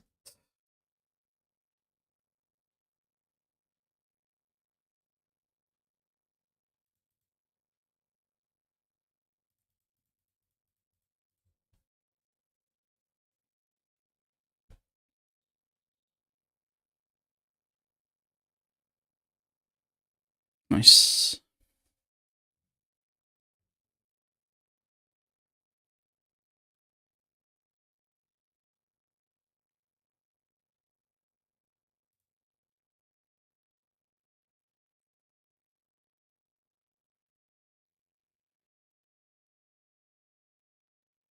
I think that's an investment for 5 rounds.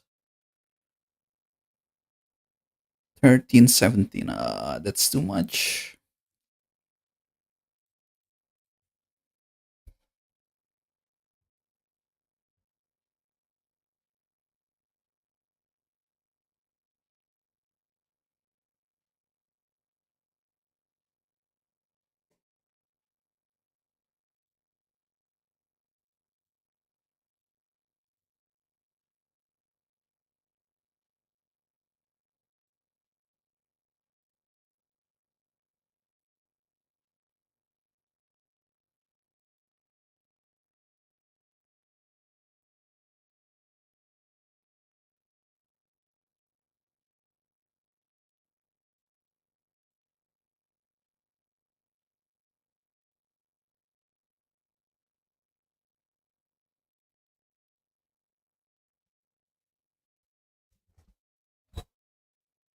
Maybe I should double my money and bought this. Maybe. Planet. I think I don't need planet. 2 planet though.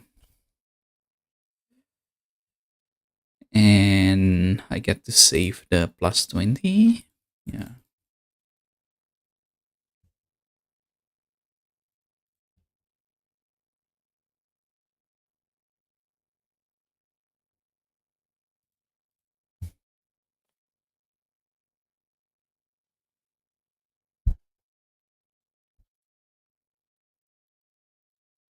Must play 5 cards.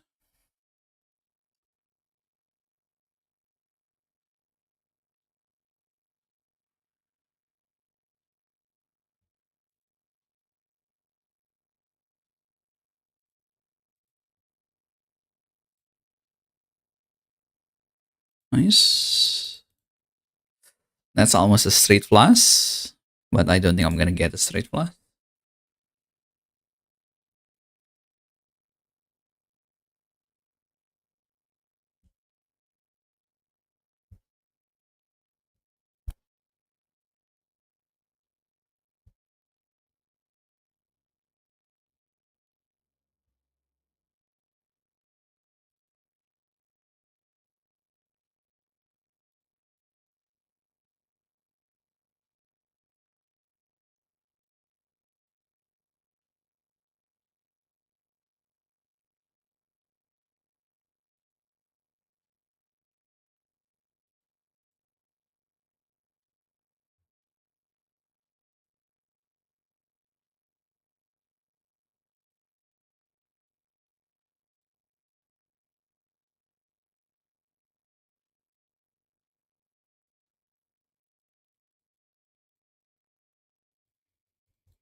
Okay, I think with the plus 20 multiplier, this is doable. Especially if I get a straight first hand.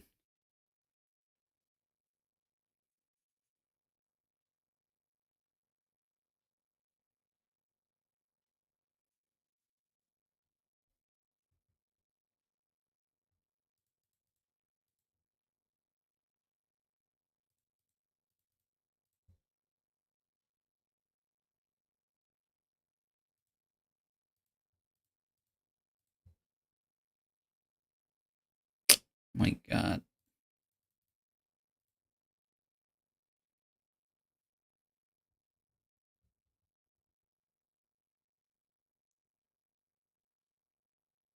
Okay, 3 of a kind.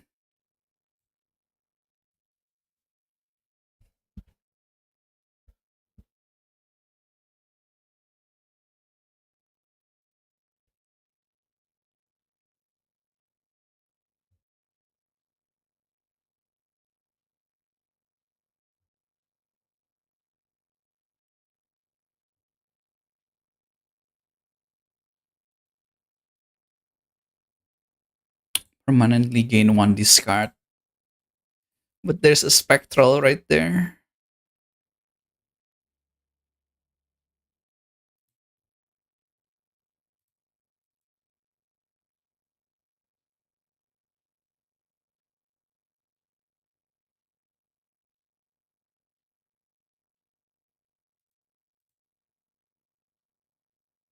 Nice.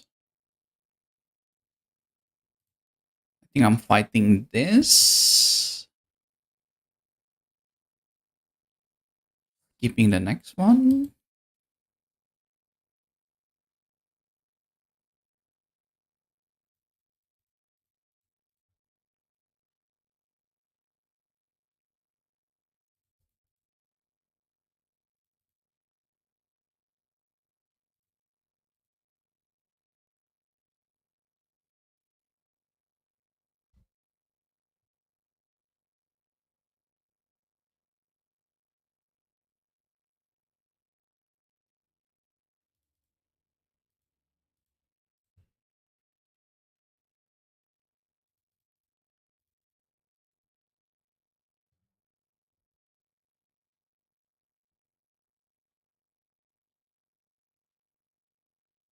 I need better jokers.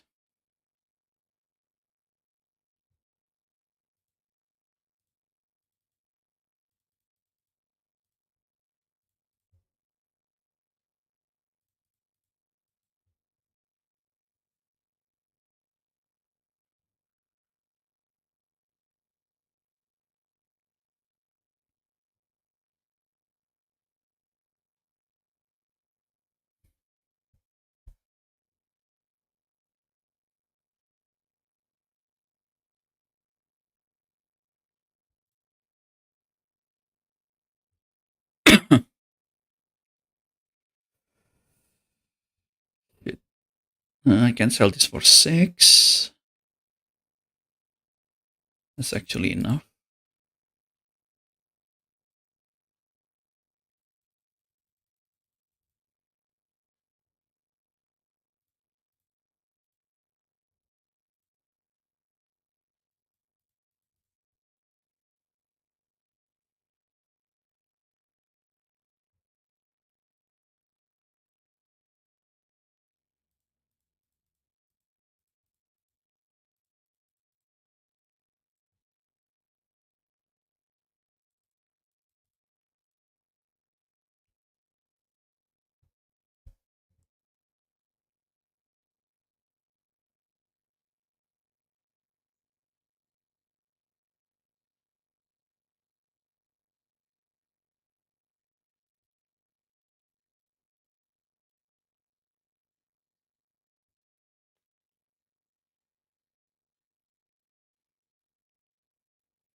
Oh, still lacking 1,000.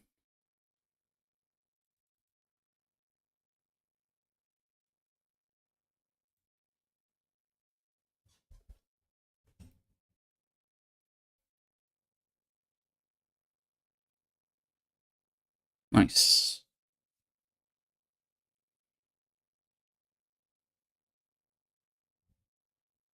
Time to sell the popcorn.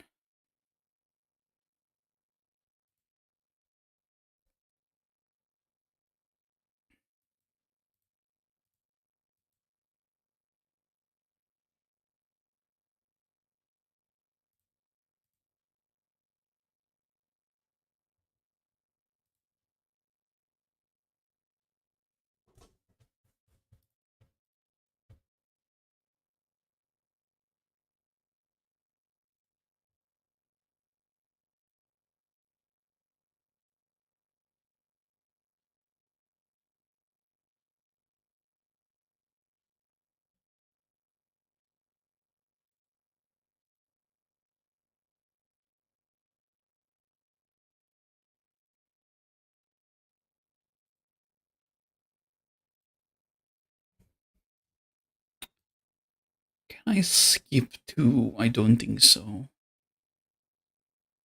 I need to reroll. Get this joker. 0 discard remaining, okay.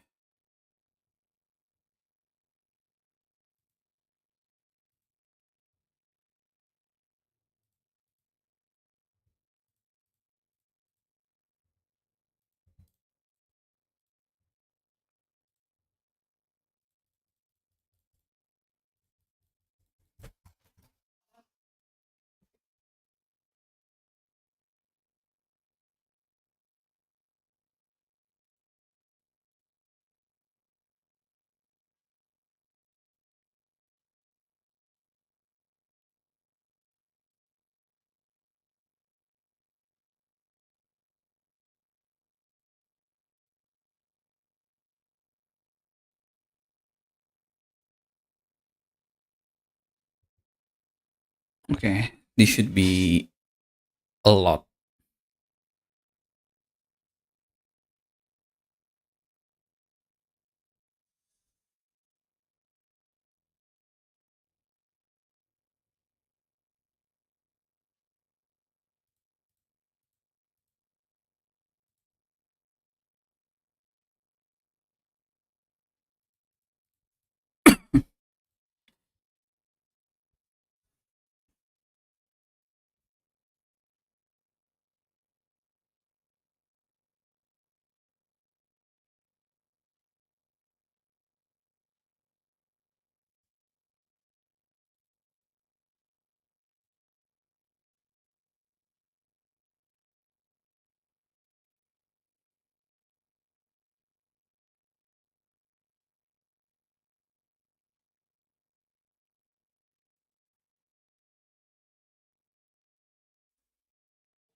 Can I get $10?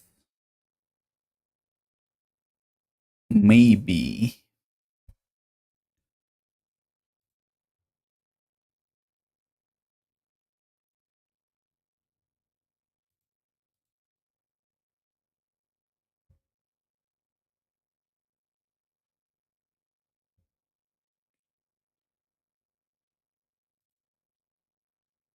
Freak it. I have money now.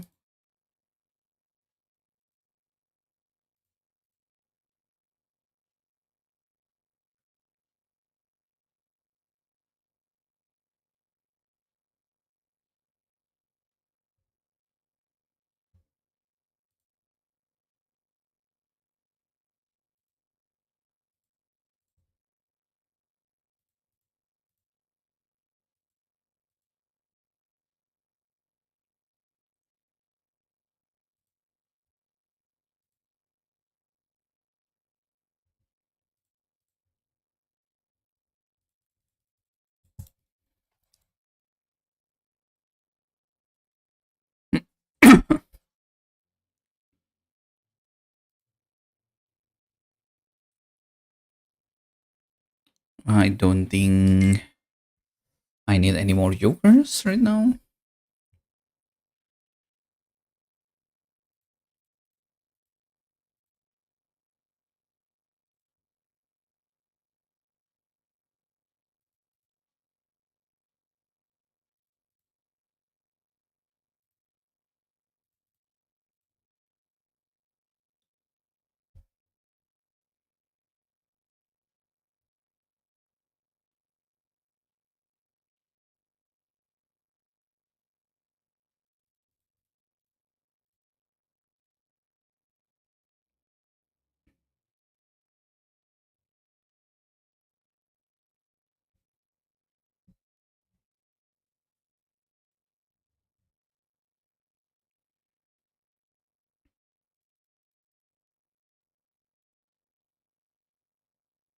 Okay, I just need one more 7.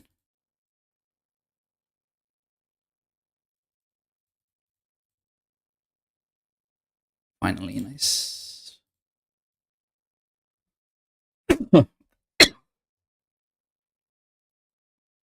I believe this is an achievement. Yeah.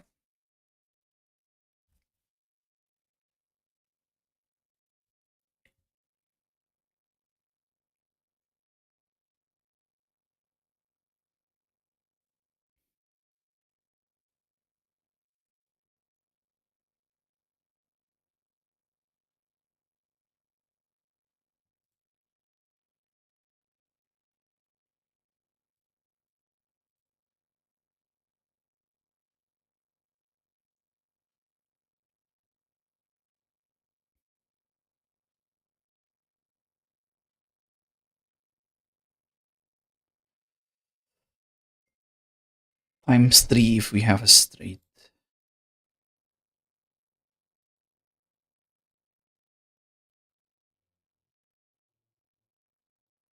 Don't think I'm taking that.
Gold seal or foil? I think I'll eat this instead.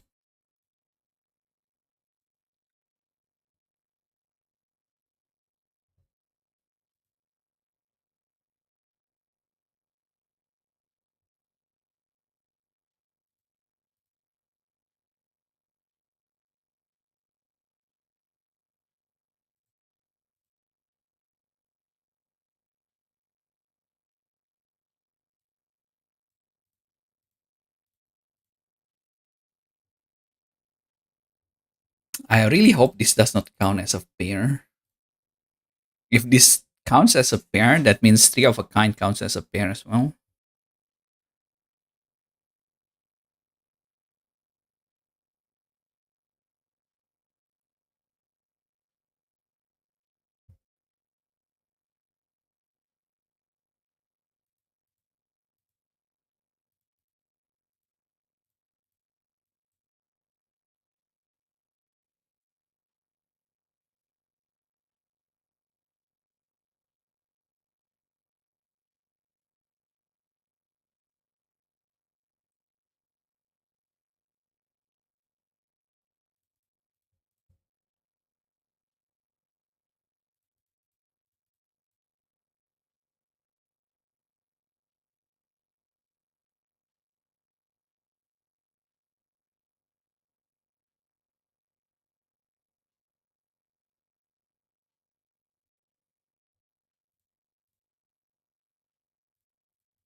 Am I even making it?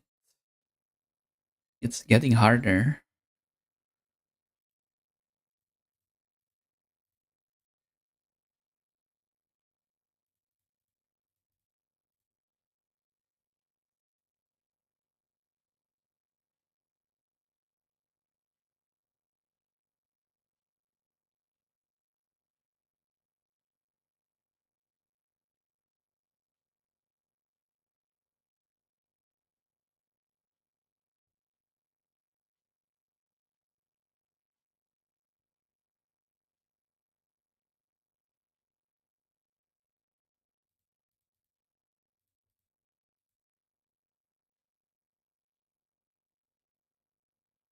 Well, shit.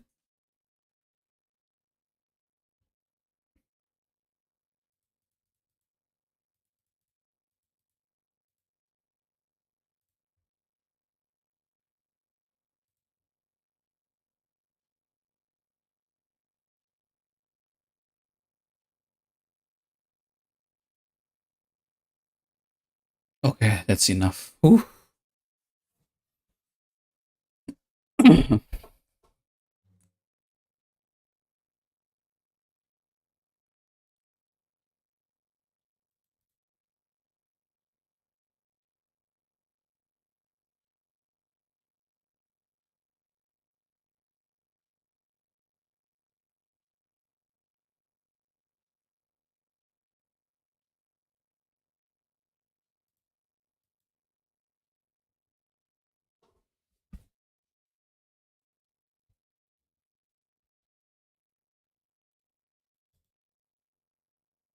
Next edition becomes after play or discard, always draw 3 cards.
How to do this?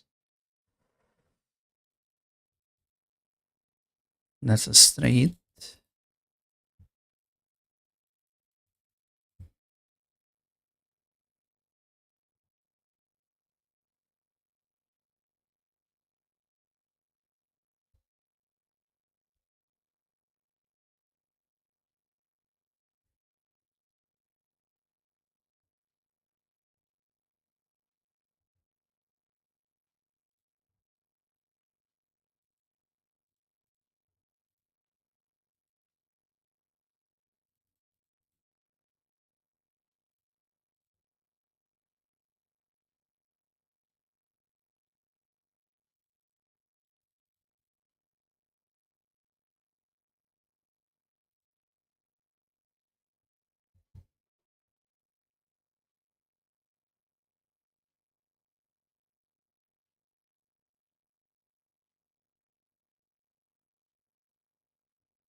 I hope this is enough.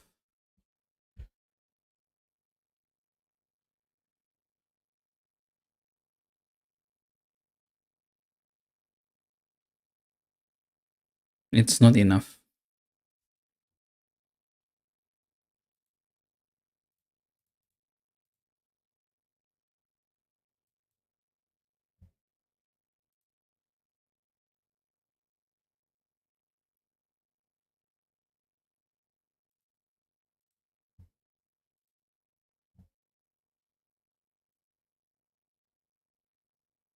Yep.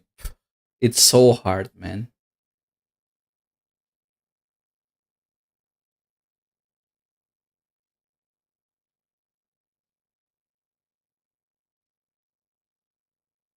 It's so hard to not play a pair. So I'm still not sure if Three of a Kind is a pair or not.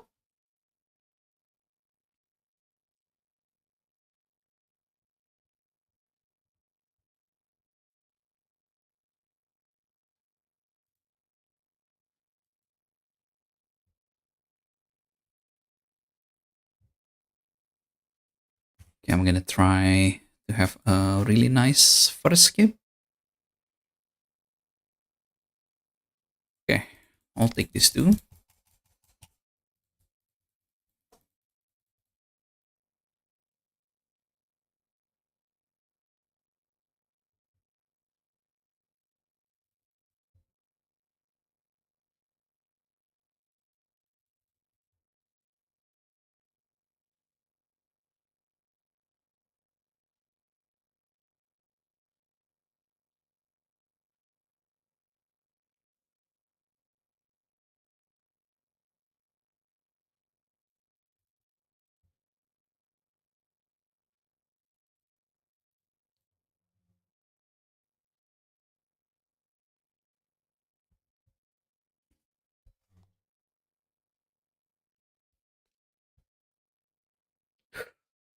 We need 8 more. It's just an ace will do, right? Yeah, just an ace will do.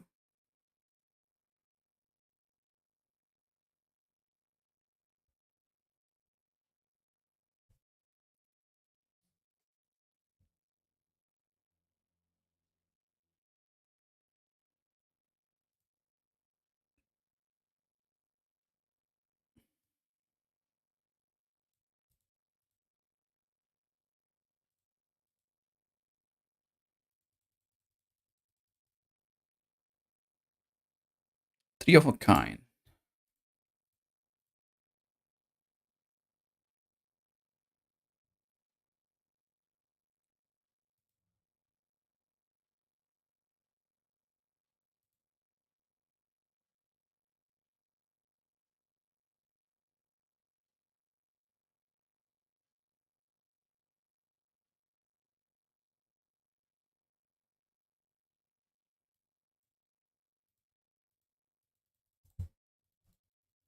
Yeah, I can win.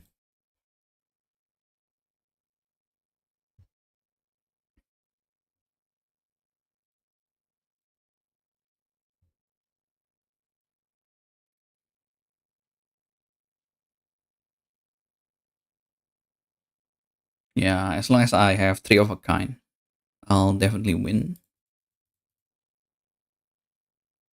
Even a straight will help.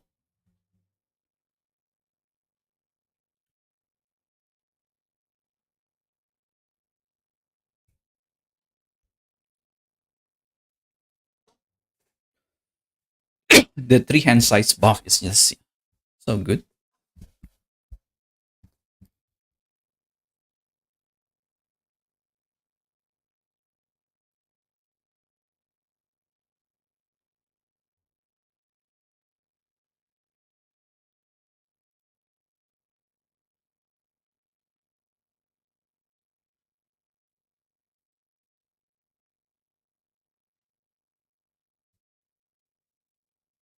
Hmm.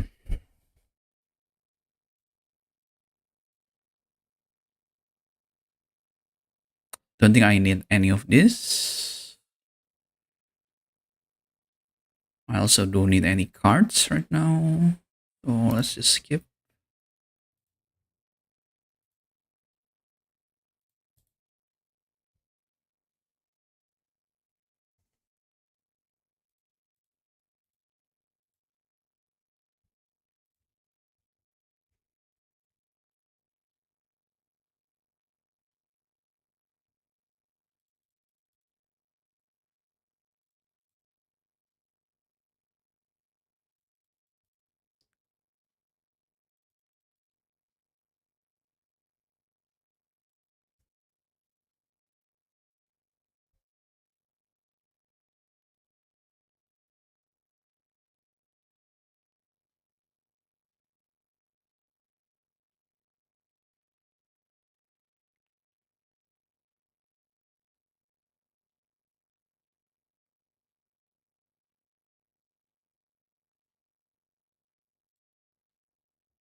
I need 16 enhanced card.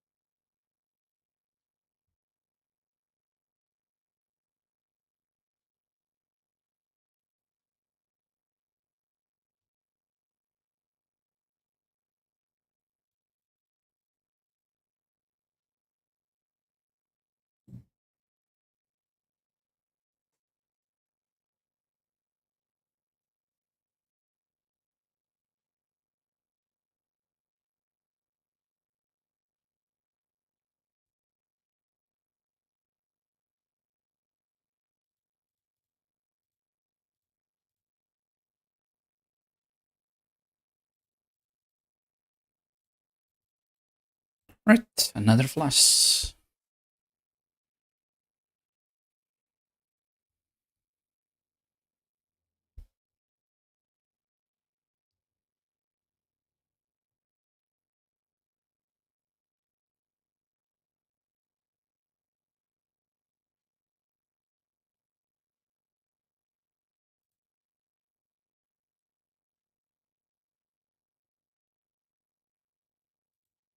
I have to open this.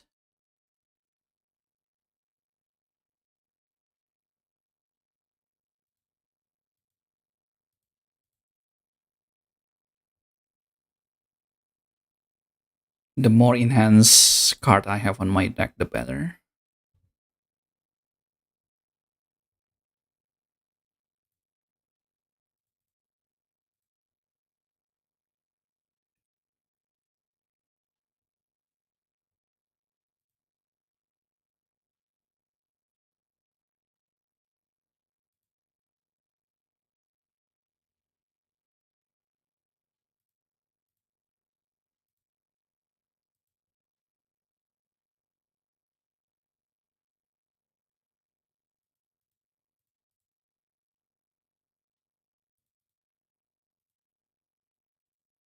Play 3 of a kind, and then I'll play the flush. It should be like 5,000.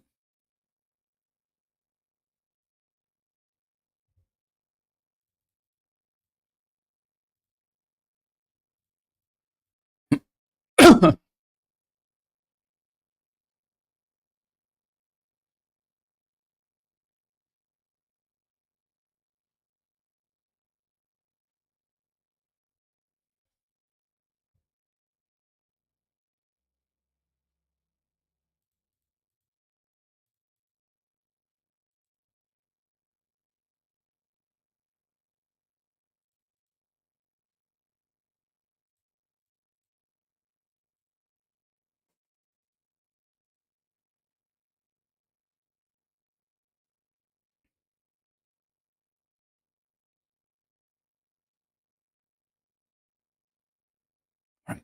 As long as the banana didn't self-destruct, we're fine.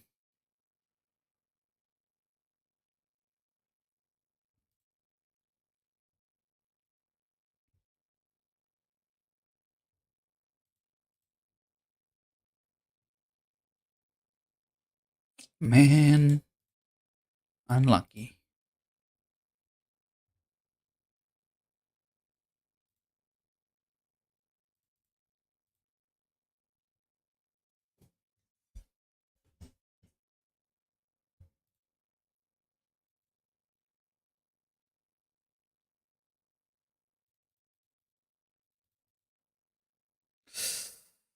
If I play it like this, I might play a pair.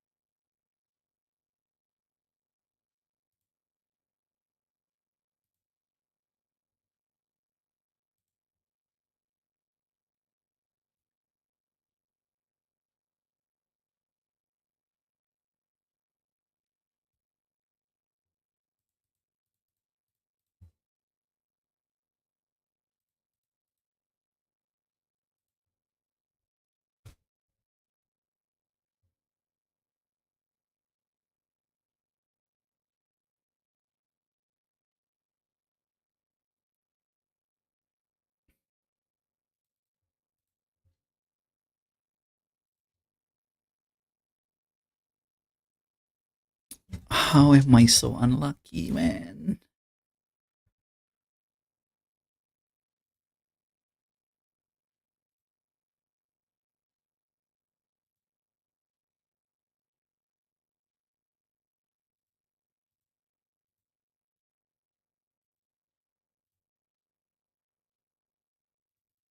Okay, at least I get a straight here.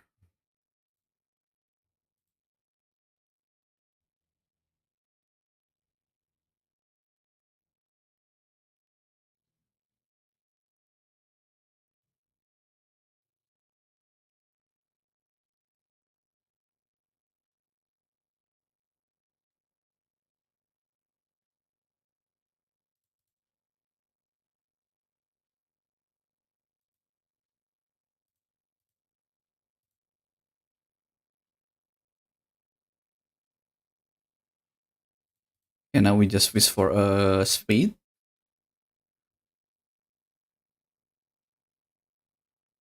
We didn't get it. Holy shit, we didn't get a spade. Oh my god, we lost. And if I played a pair, I will win, but I'm trying to win without a pair.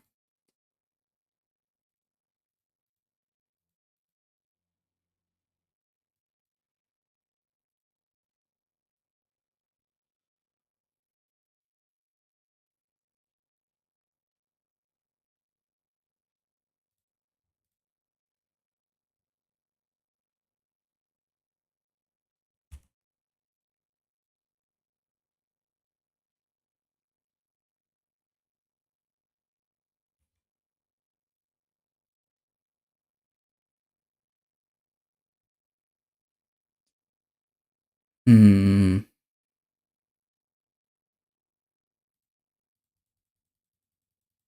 Yes, that's something I can use.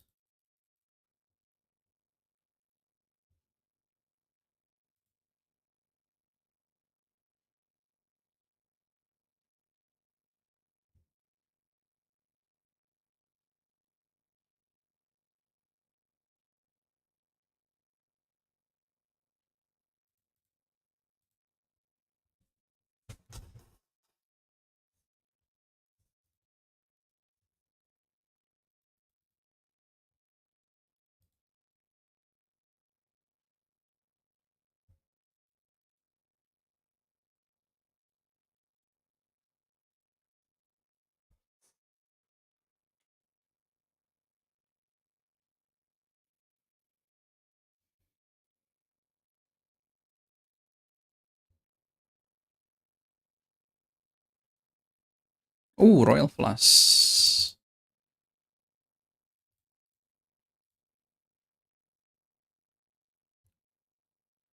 We take those.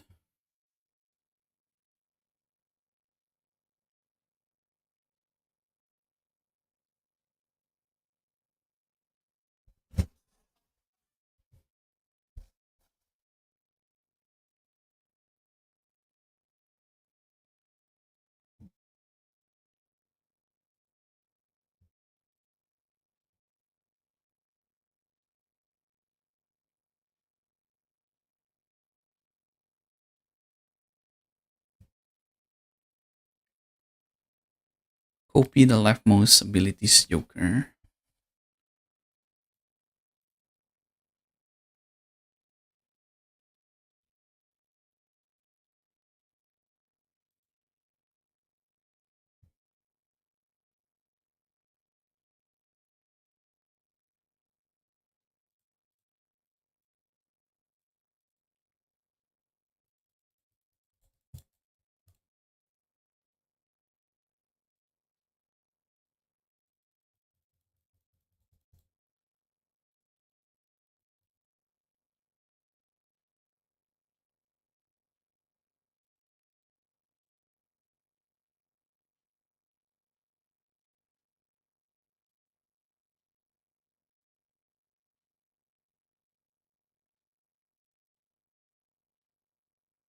Oh my god.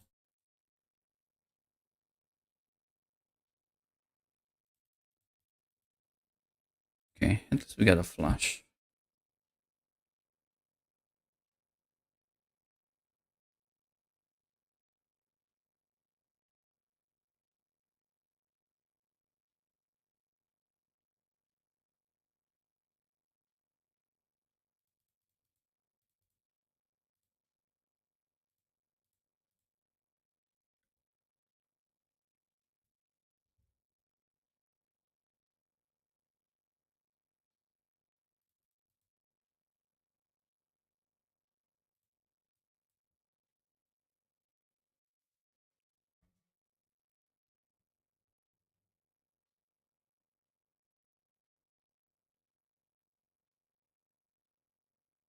Lacking 30.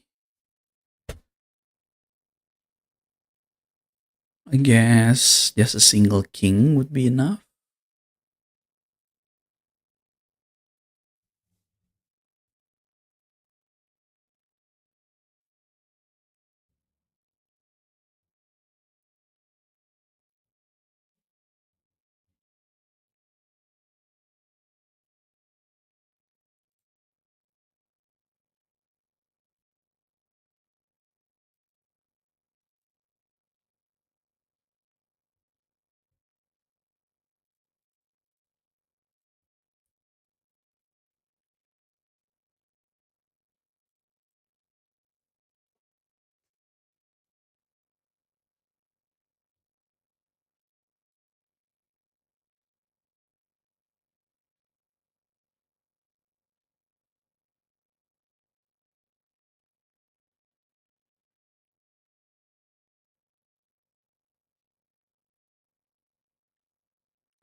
It's a random rare joker, negative, -1 hand size.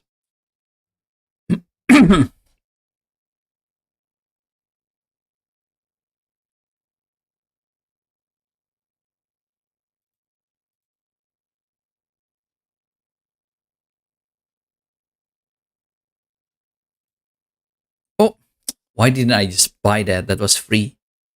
I should have bought that first.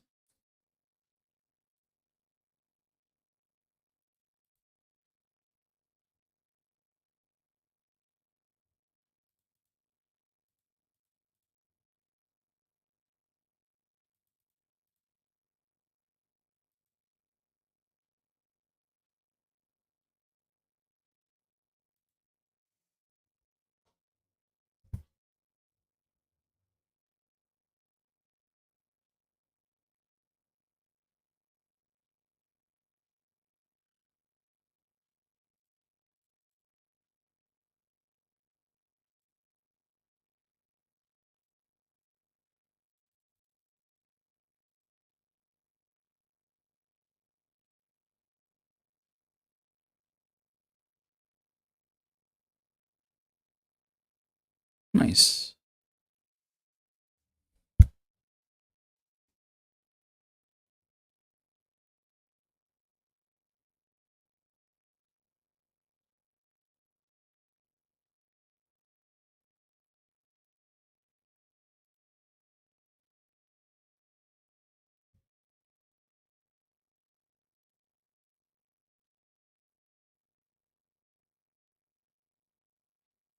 Play only one hand type this round.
Okay, finally we got seed money, but man, we didn't really get a lot of money making skips.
I need a flash.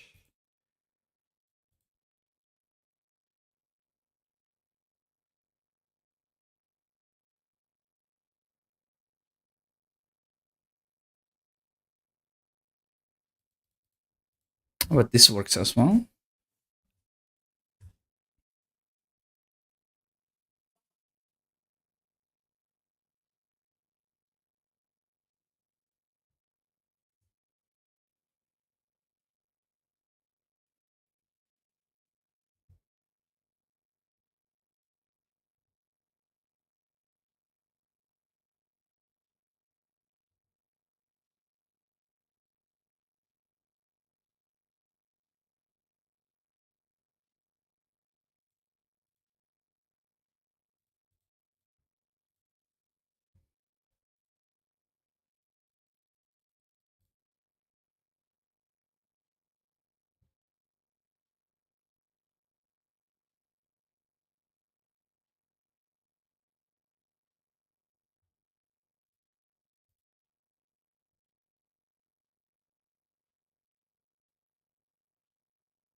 Ooh, Royal Plus. Or Straight Plus. But I actually don't want it. No, like this. No, this doesn't give enough points.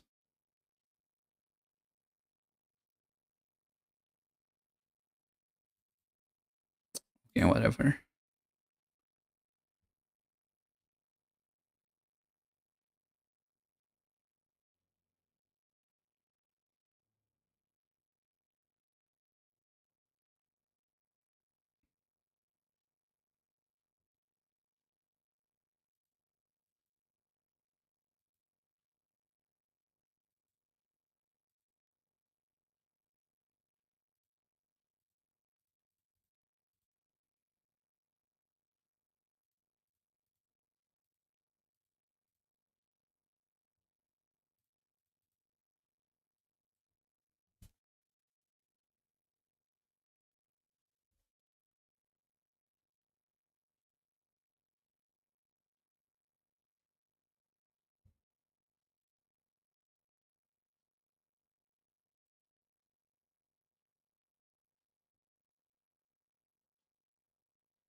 Uh,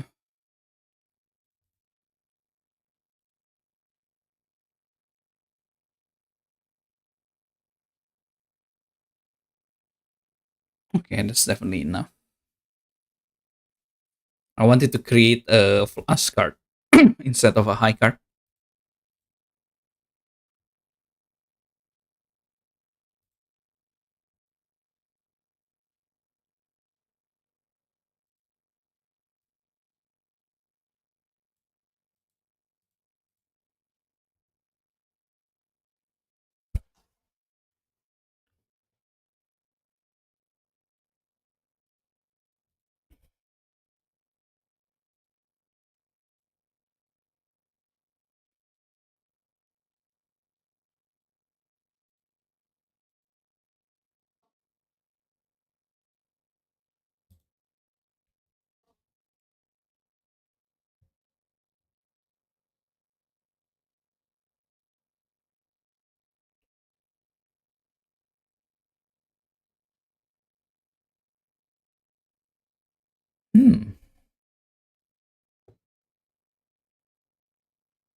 We could choose one more.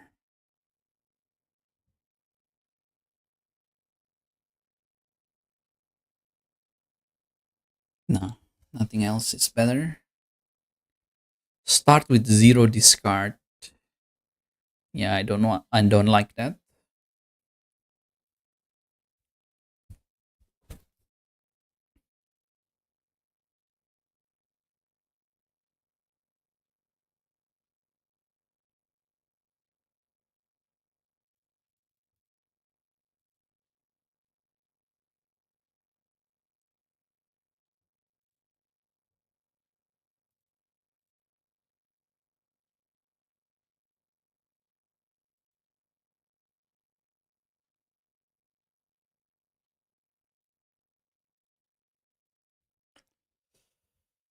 They just need the 4 of clubs.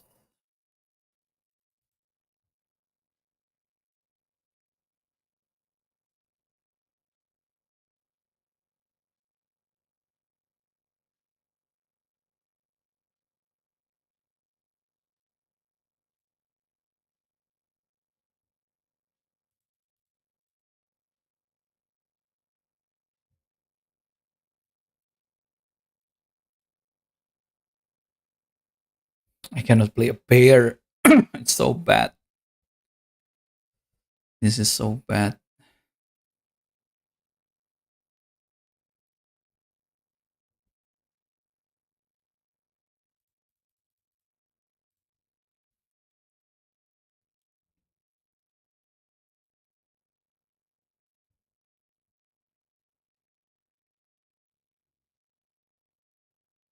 Yeah, I'm not winning. Of course, I get the 4 of clubs now. Alright, new run.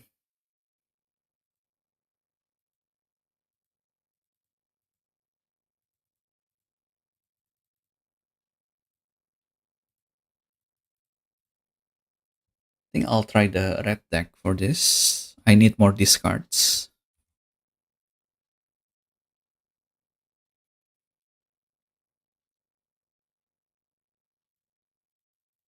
Didn't think trying to win without using a pair is this hard.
Spectral pack and tarot card.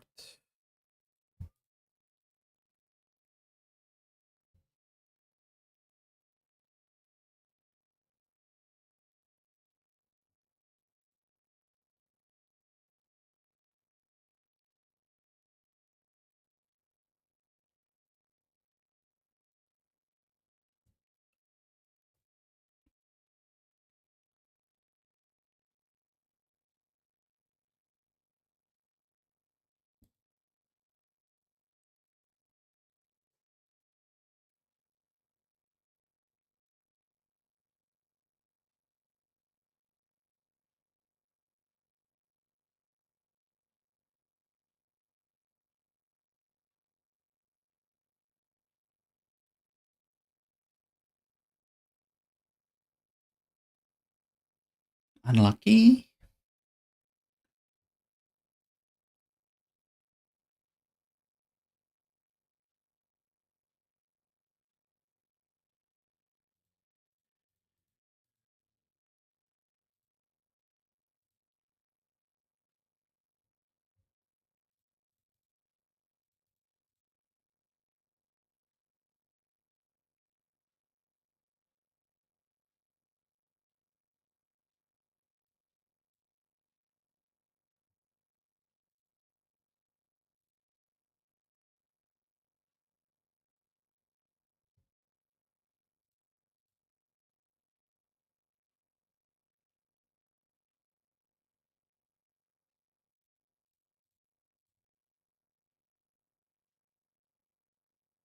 Oh, why did I use the planet card? I'm fighting against this guy who decreases level.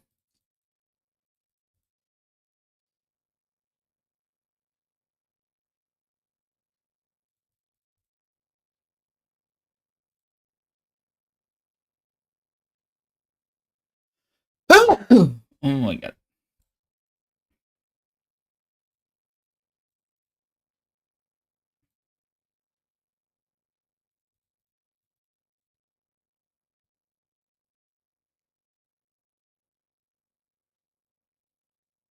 Oh, this is really good, huh?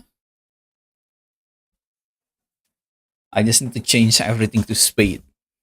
And I think this card is OP.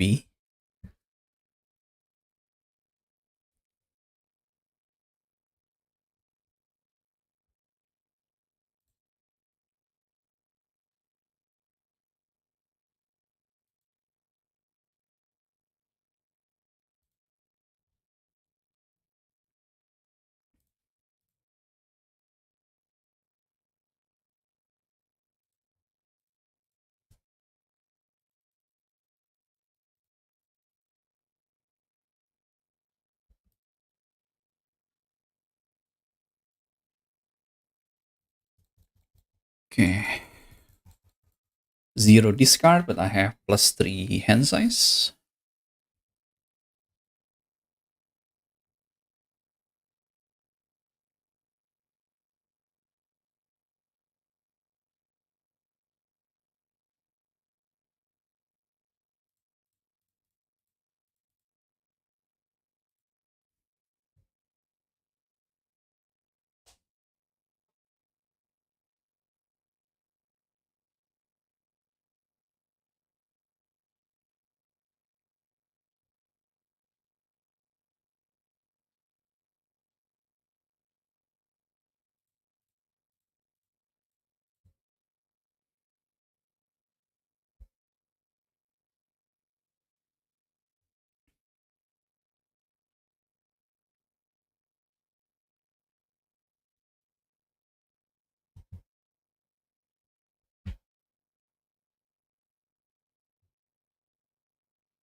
Adds 1 voucher to the next shop. Problem is, am I gonna even have enough money? I'll try.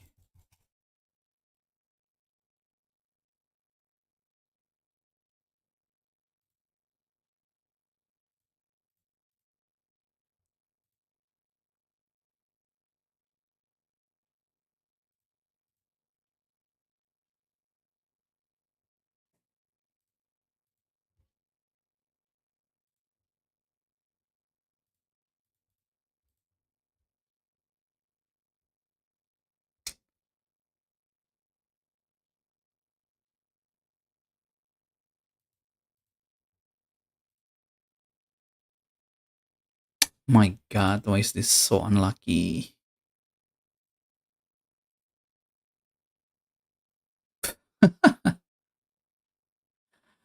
I just need a 9 or a jack.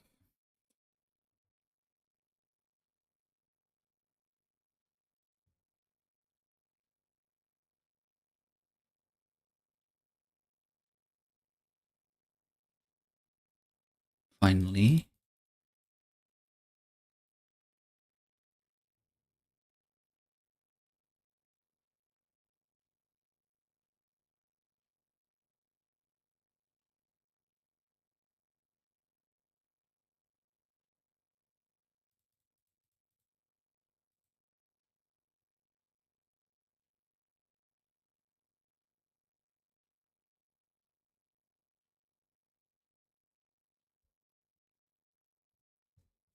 Nice.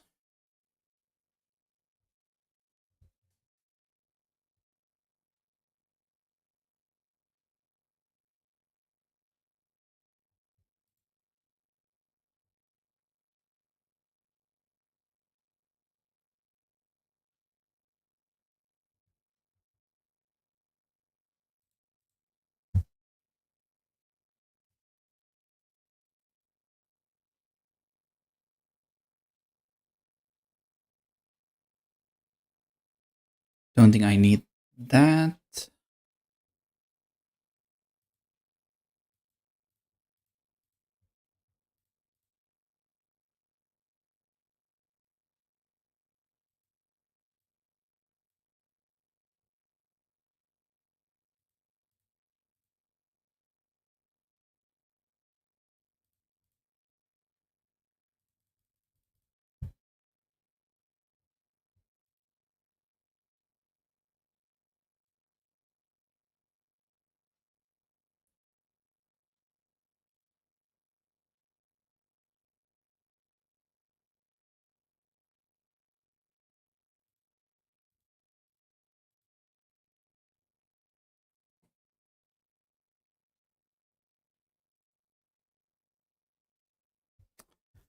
Man, I've been unlucky with the Wheel of Fortune.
One of a kind.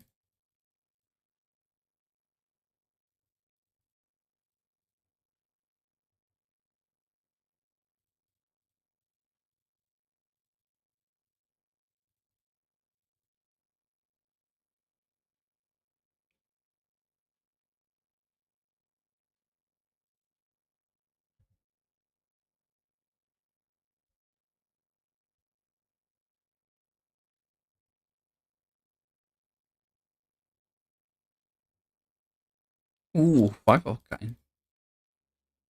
I'll take it.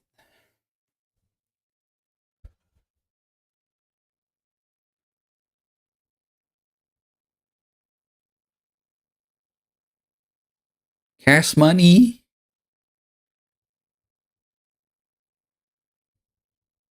Suddenly I have $50. I think I almost started with zero this round.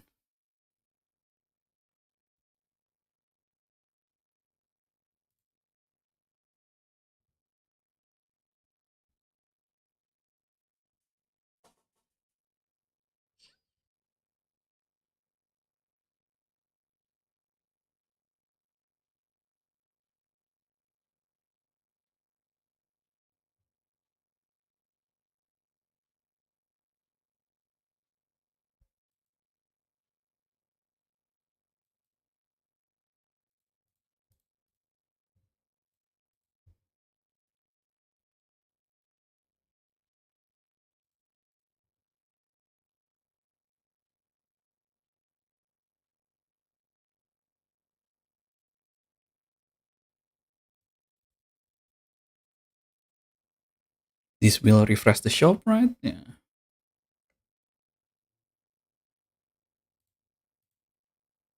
Ooh, negative joker and double money. Cool.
Oh, maybe I shouldn't have bring the 4.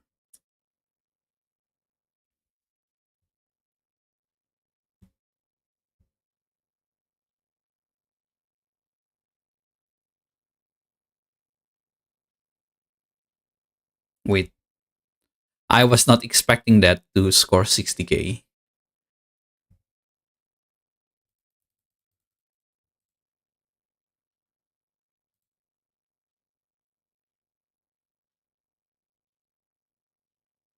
Ooh, that's a combo right here.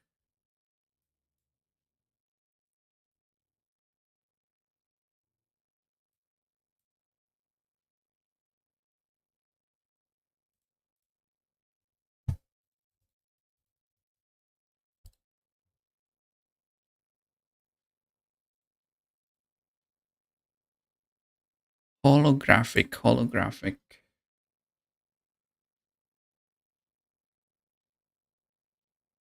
Guess I can change to. Yeah, I can change to.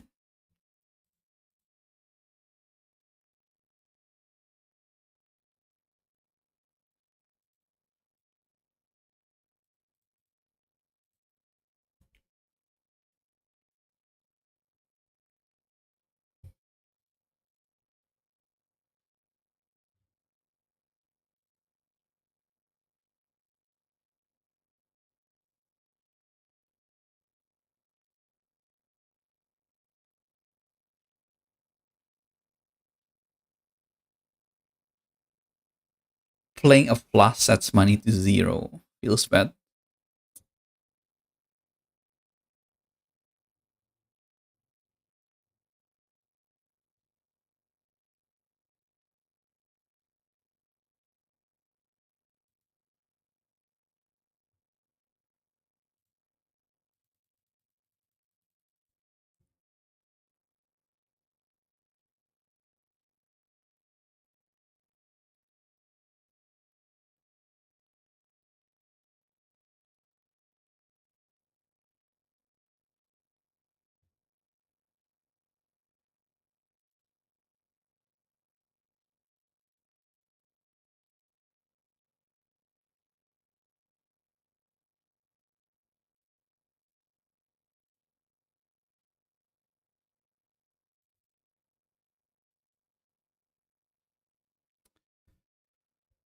Where is the Jax? Hello, Jax.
Uh,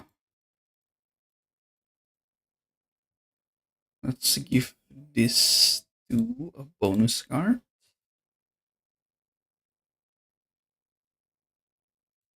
I'm using this trade.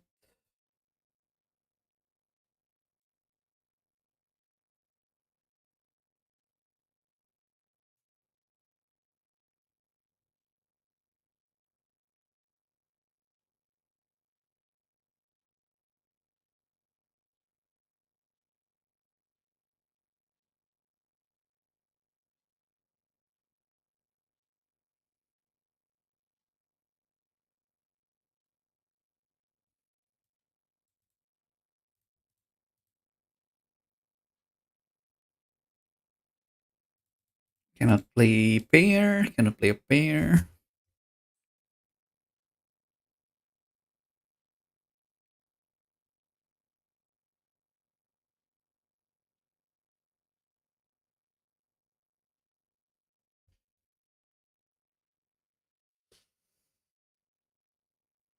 Hmm.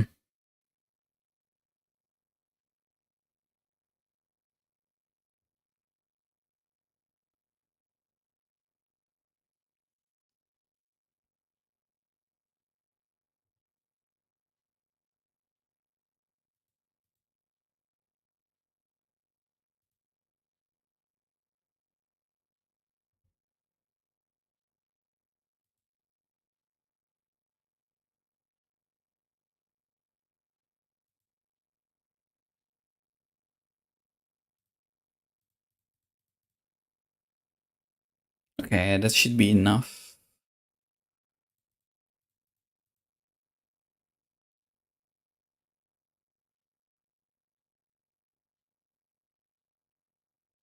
I'll even make this a glass card.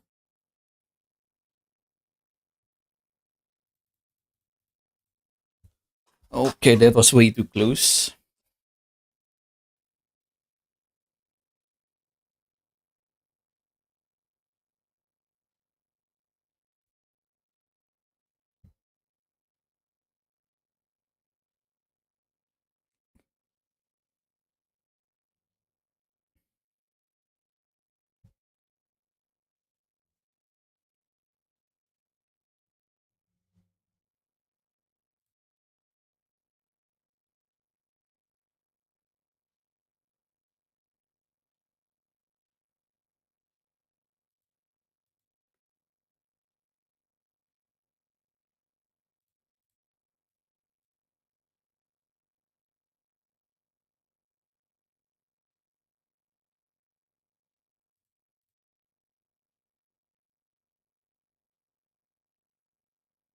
Don't think I can bot this. Yeah.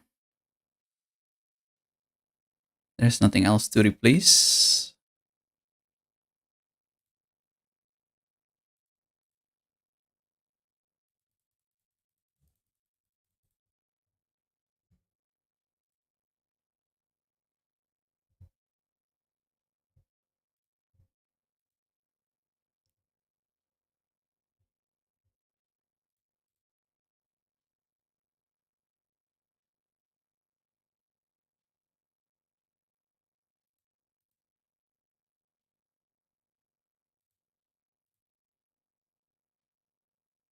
Free and polychrome. One random jacker disabled every hand.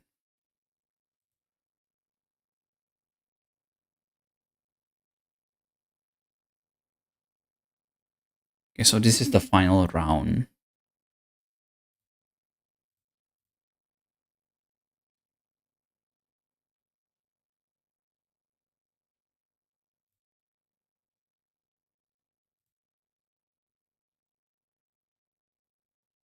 Guessing I'm fighting everything.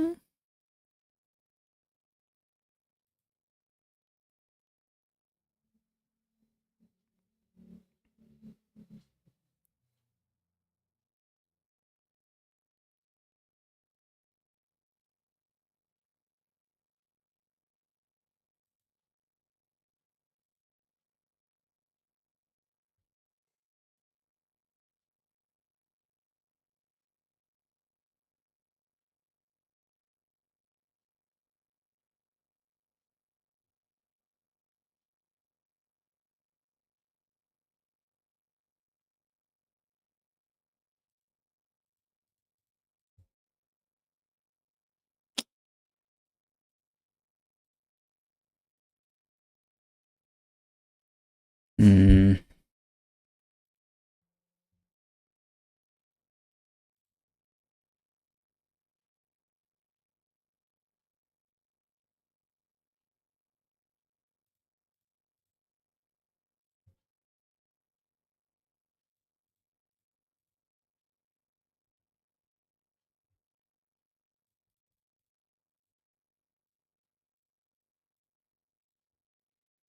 Yeah, hopefully this one or something.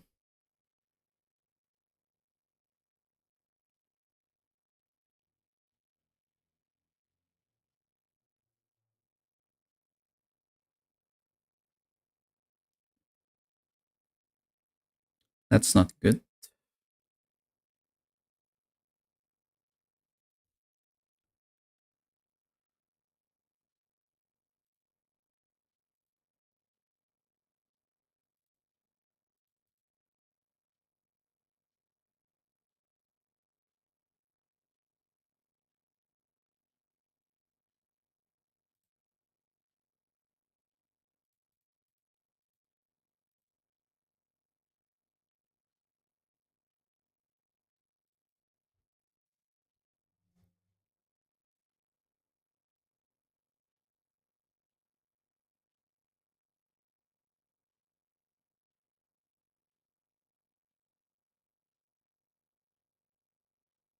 Oh, thank God.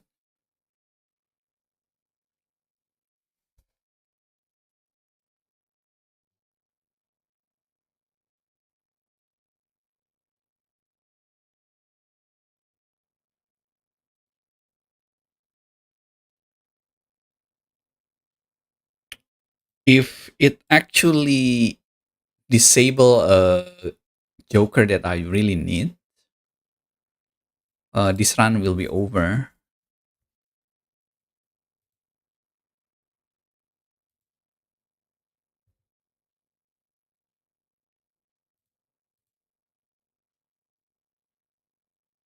Okay, that's nice.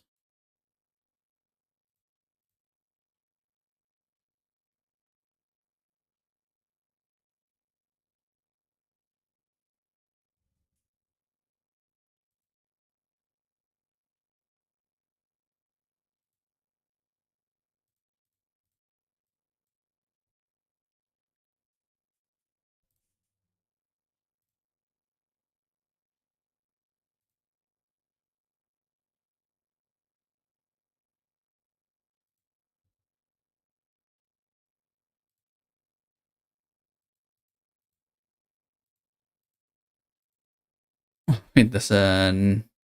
Everything has something. Okay.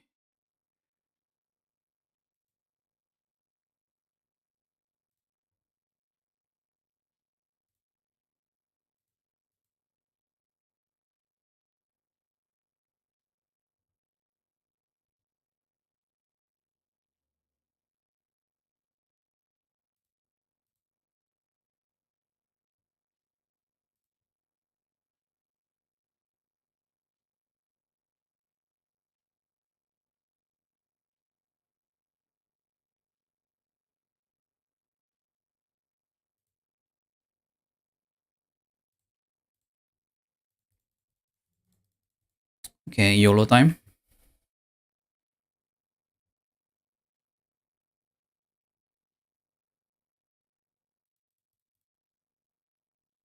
Four of a kind.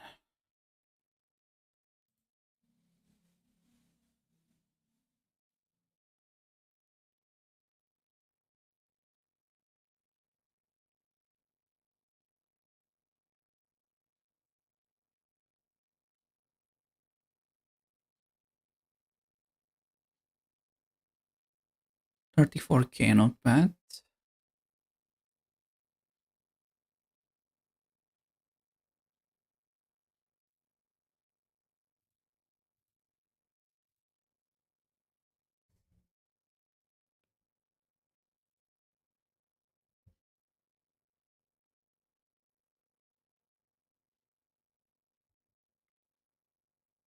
Shit, I forget about this. This gets bad the more I discard.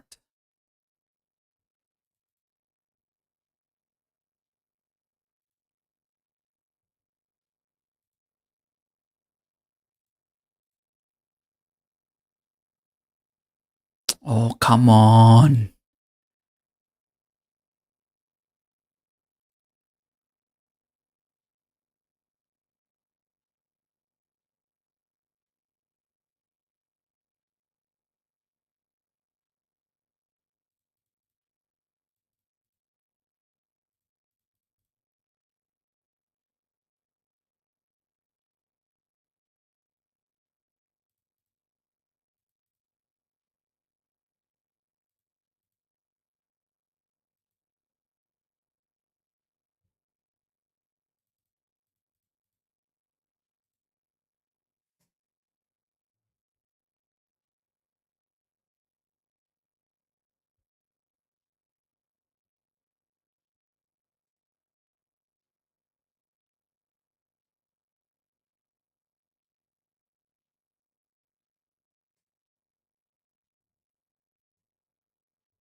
Okay, nice.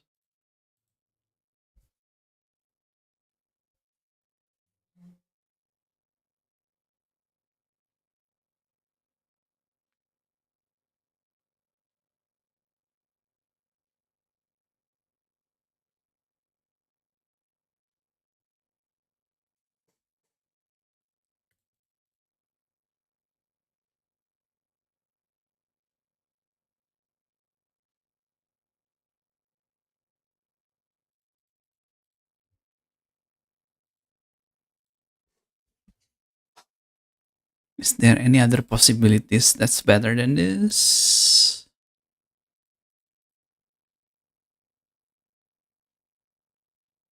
$120, 28,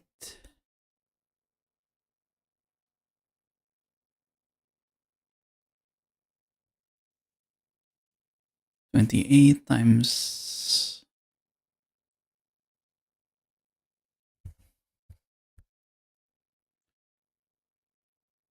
28 times 1.5 times 1.5 plus 10 times 1.5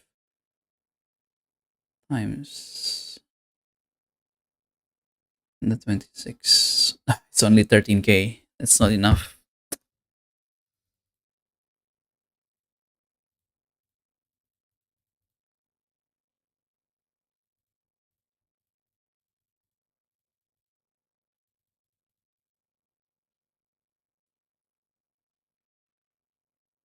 Twenty-one, 31, 51, 59, 66.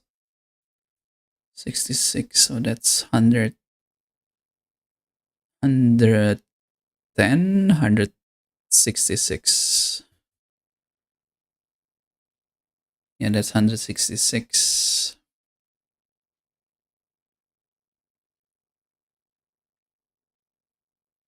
That's 27 again.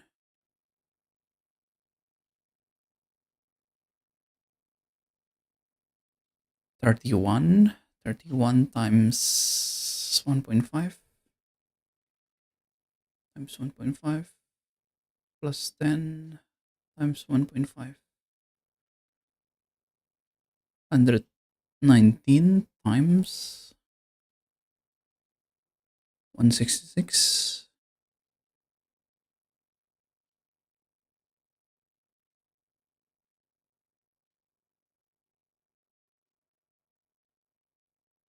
It's not enough. 19.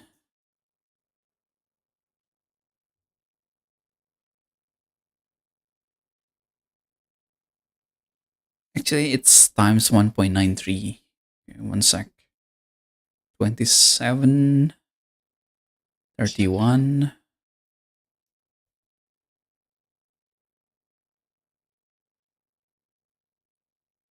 Times 1.93.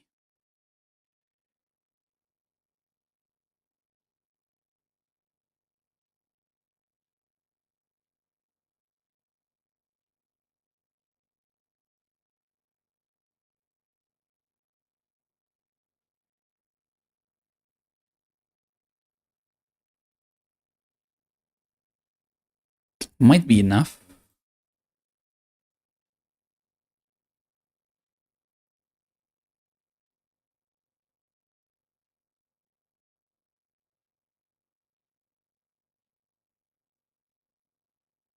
Oh my god, it's barely enough. Ah, finally. It's so hard to unlock this Joker. Took me 2 hours almost.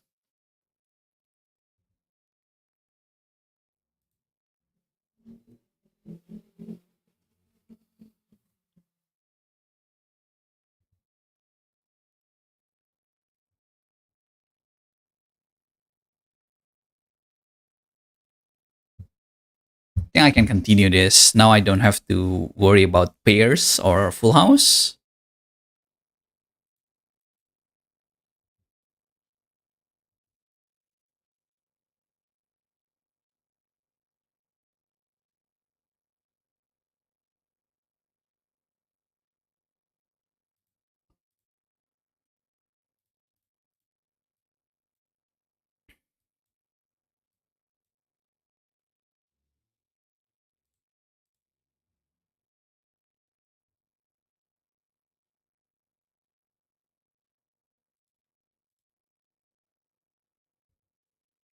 Okay, let's see. Finally, I can play a pair. It's just playing cards, but it's trying to get as many high score as possible against the enemy. And the problem is that it's gonna go exponentially. It's 100k, and can I see the endless? I don't think I can see the endless.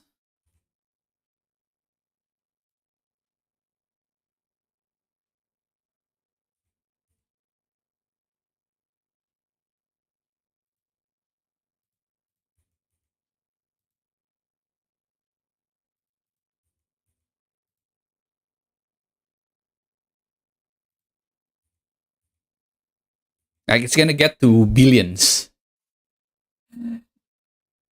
Basically, it's getting to millions and then 100 millions, and then it just gets to billions and trillions, which is still insane. I don't know how people do it. I'm still struggling trying to get a million. I think you can see my best. My best end is just 4 millions. And you need to get this number to billions.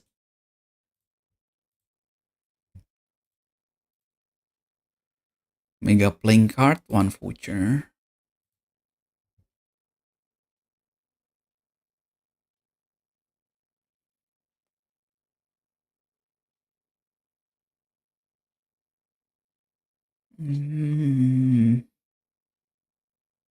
I'll skip this.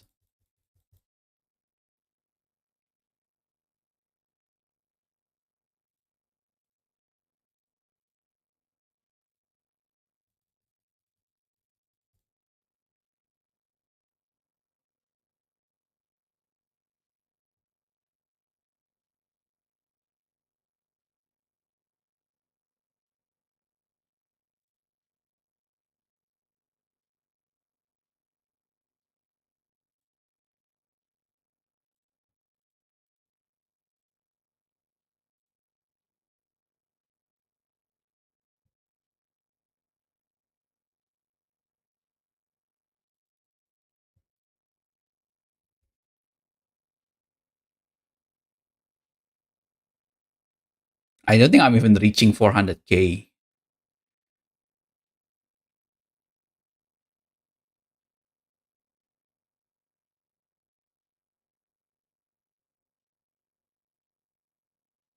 Oh, okay. I get 100k for now.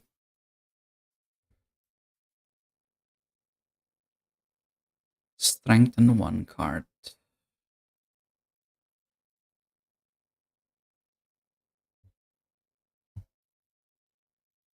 It's so easy if you can play full house. At least easier, not easy.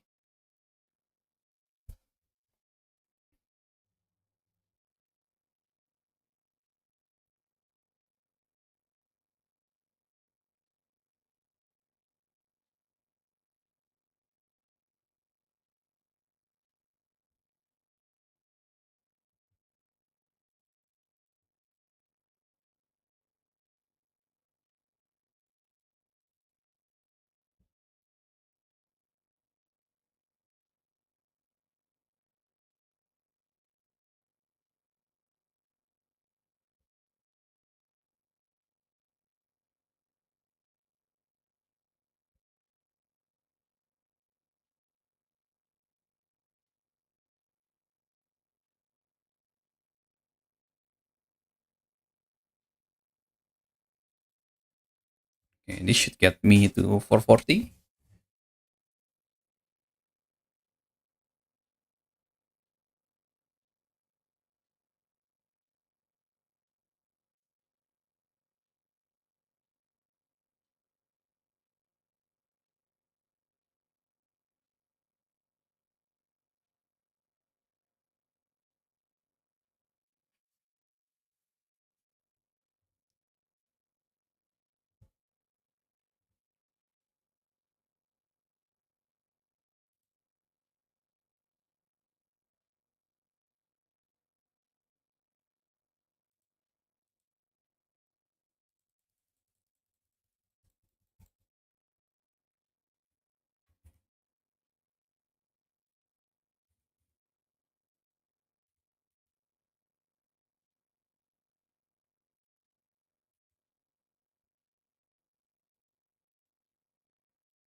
7. I think there's an achievement for having 10 vouchers.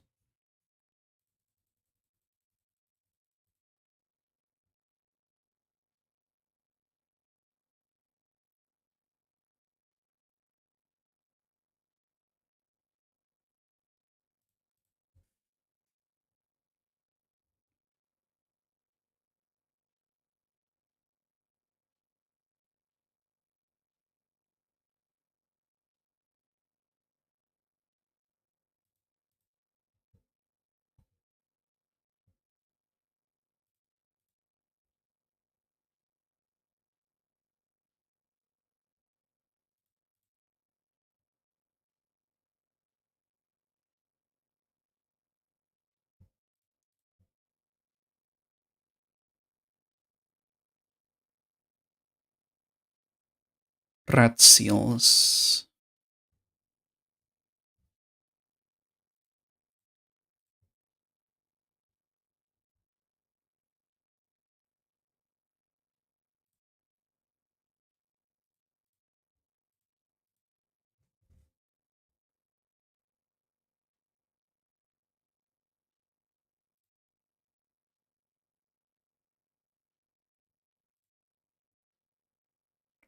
See, it's getting to 1 million.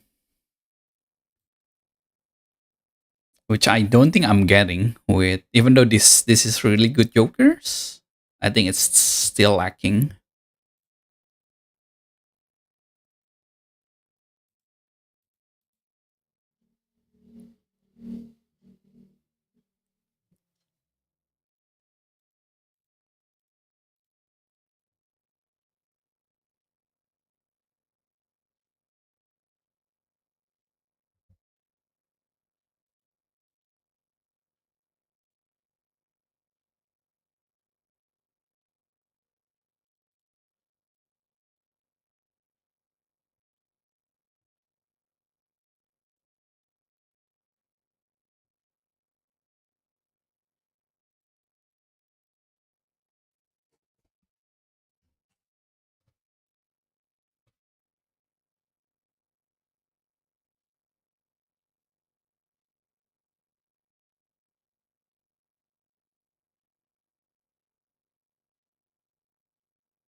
Only 93K.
Yeah, I'm not getting to 1 million.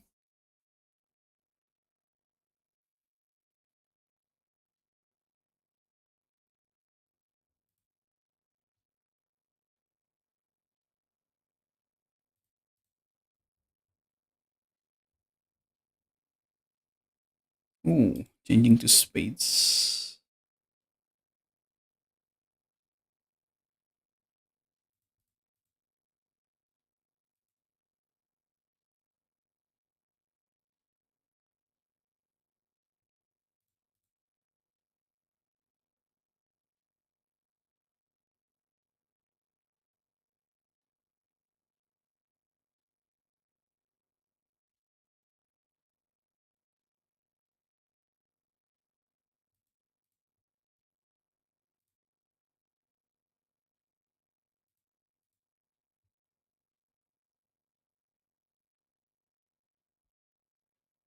Let's use a little bit of more money here.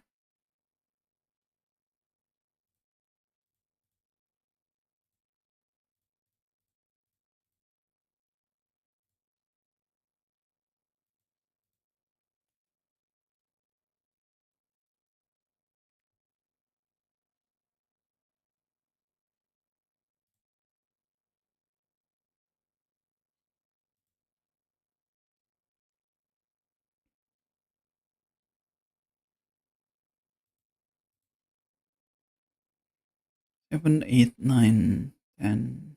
I need a jack.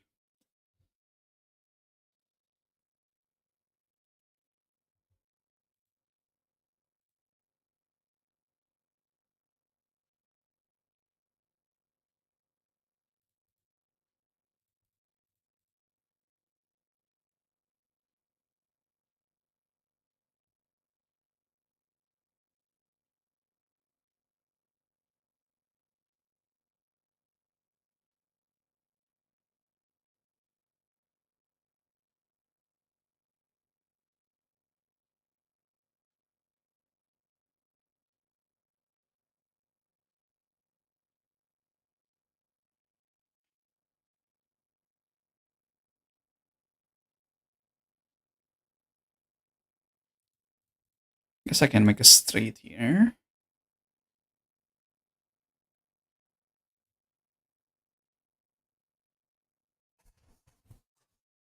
Don't think that's good though. I don't think this will even reach 100k.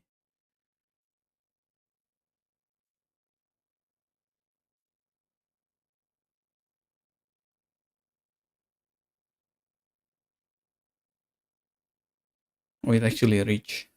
But I need each hand to be at least 400, 300k right now.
Three of a kind is a little bit better on the multiplier.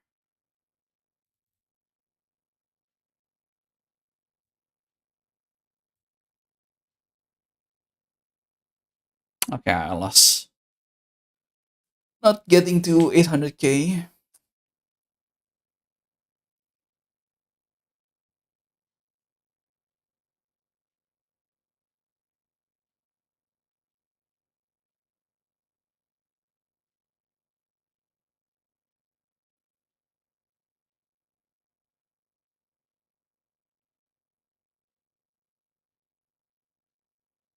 I need the last hand to be 400k.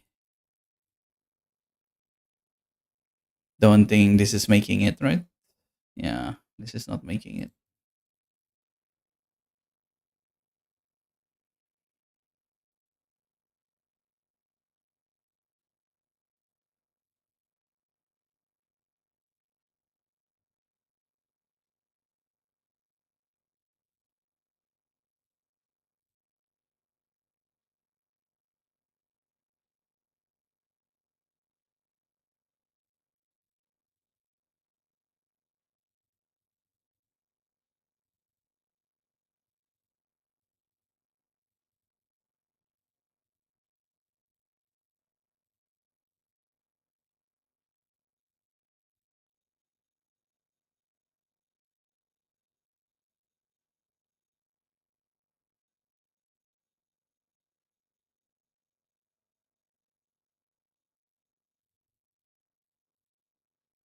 Okay, no, the best is still a straight.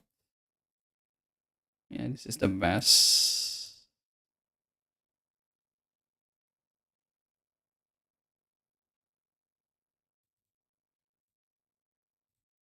I think I'm only gonna get 600k right now.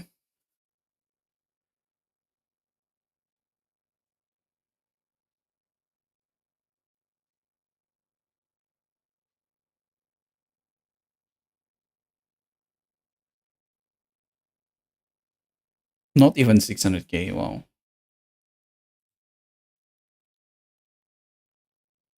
At least I finally unlocked this. This was so hard to unlock. What the hell?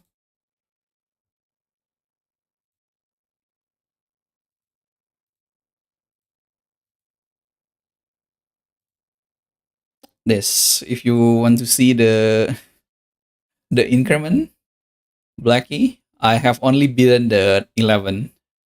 You need to get to 300 million and then 47 billion and then trillions and billions. And people have beaten anti 16, I think, which is insane to think about. The game is quite simple, but if you like the roguelike element of this, you actually keep wanting to play.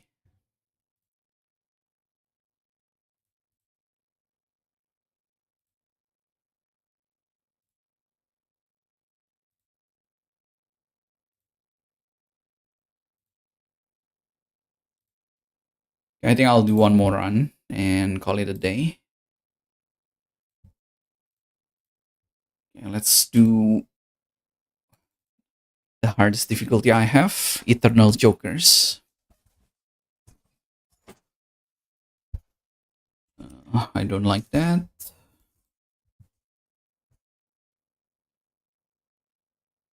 Two tarot rerolls. No.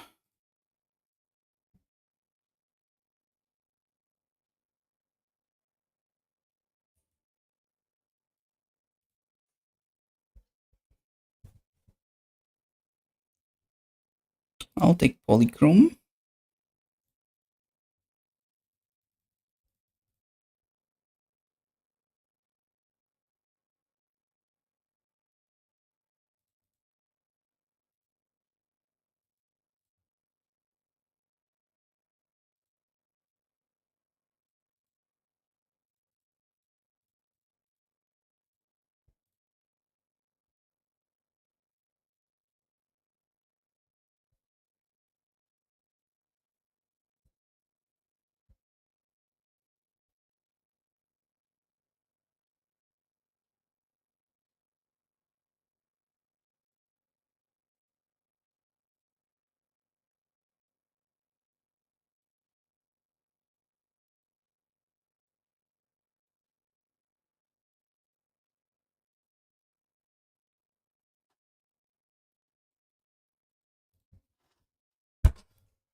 Allow straight to be made. Cool.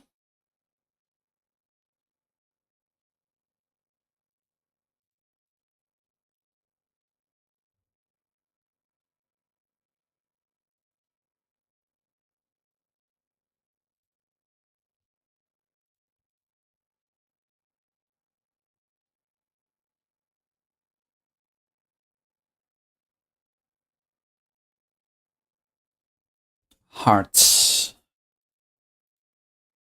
I think I'll use a normal playing deck for now.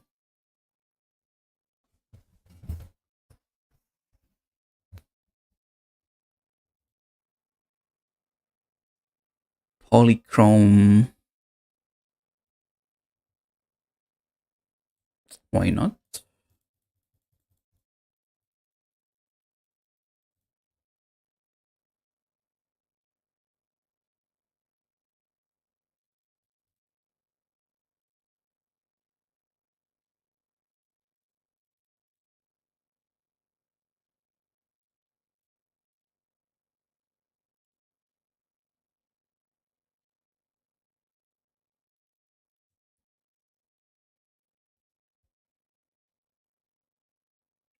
Come on, give me 10 of diamonds. There we go.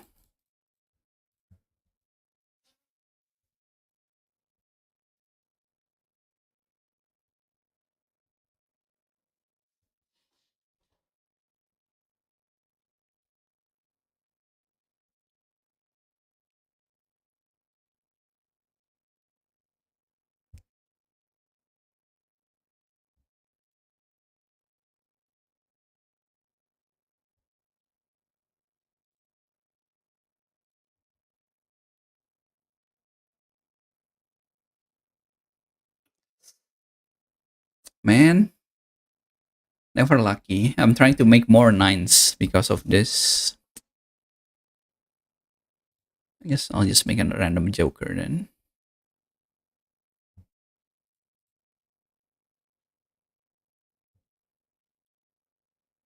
Finally.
Doubles money. Selected card to clubs. Actually, I have club suit, right? Yeah. I'll use this one.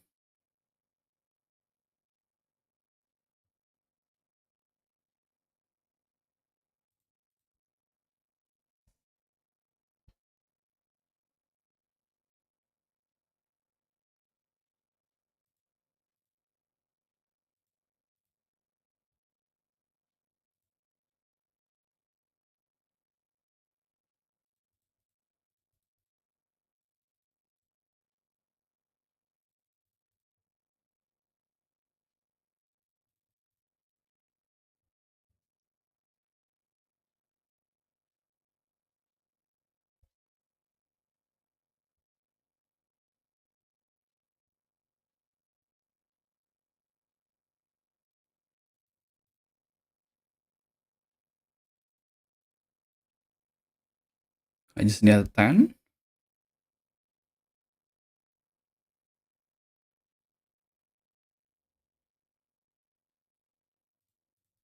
Hello, 10. Alright, I'll play a flash then.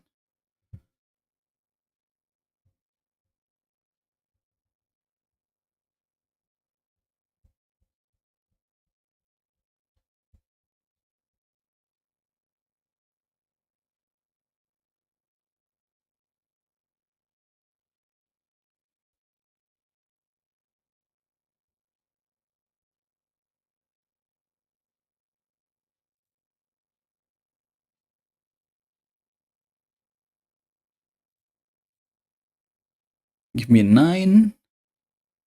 Let's go.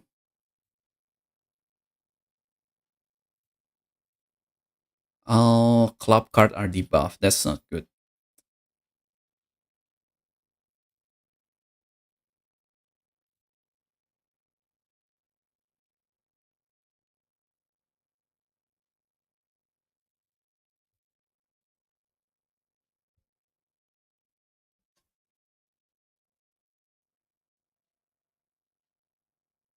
Also forgot about this.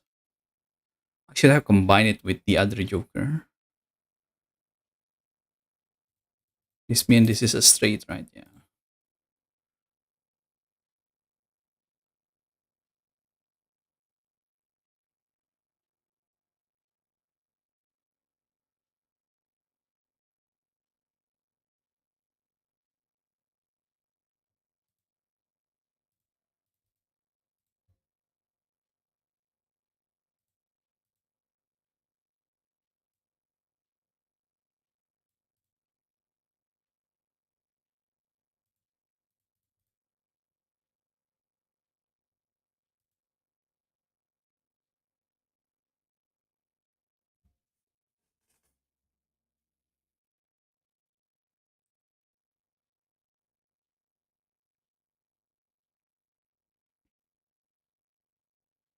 This can be straight as well.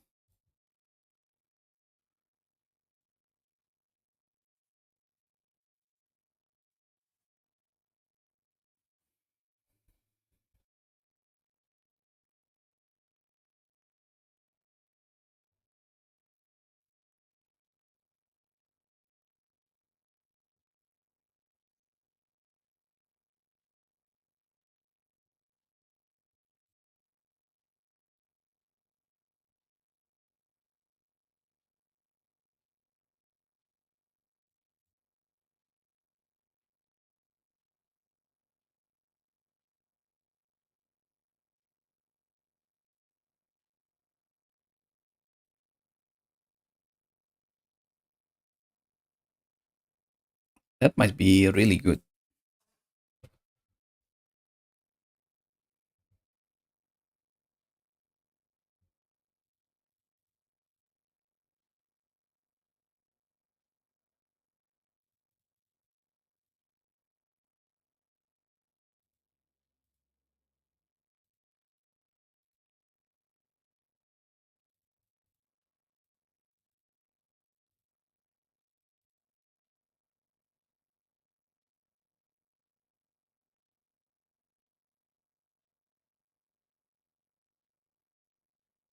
Yeah, that might be really good.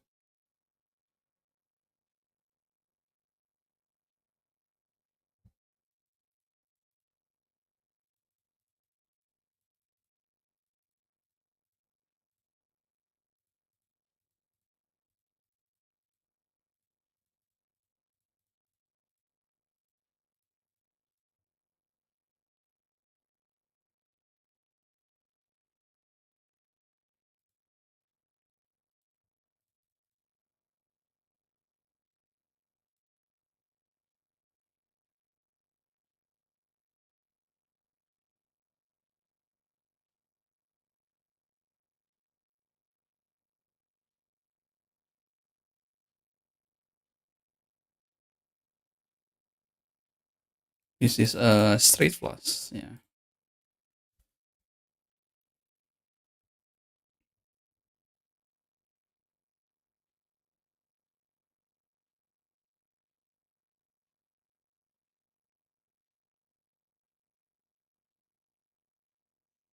I still need other jokers. Like I think this smiley face can change to something else.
Maybe I'm too greedy here.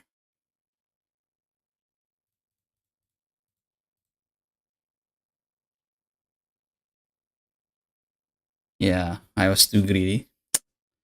I don't think I'm making the 12k.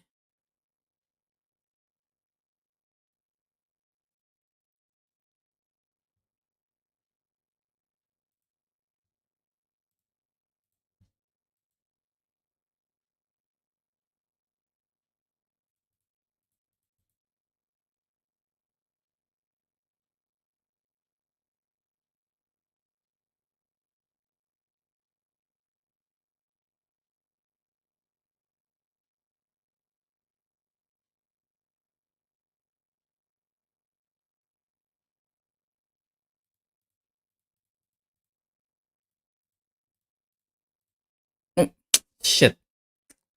I should have used a double jack. I think if I use double jack, I would be fine. Yeah, if I use the double jack there. Alright, that's it for now. I'm still glad I finally get the double pair. Or winning a run without a pair. Where is it?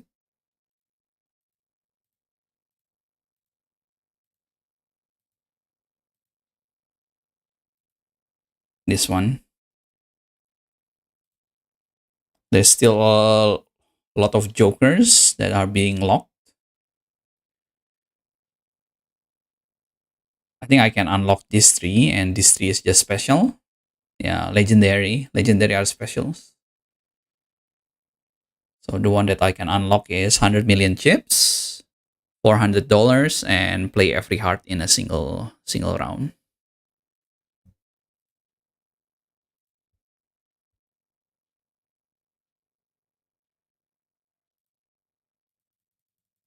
And I'm still missing 3 decks, which is unlocked by doing the difficulty.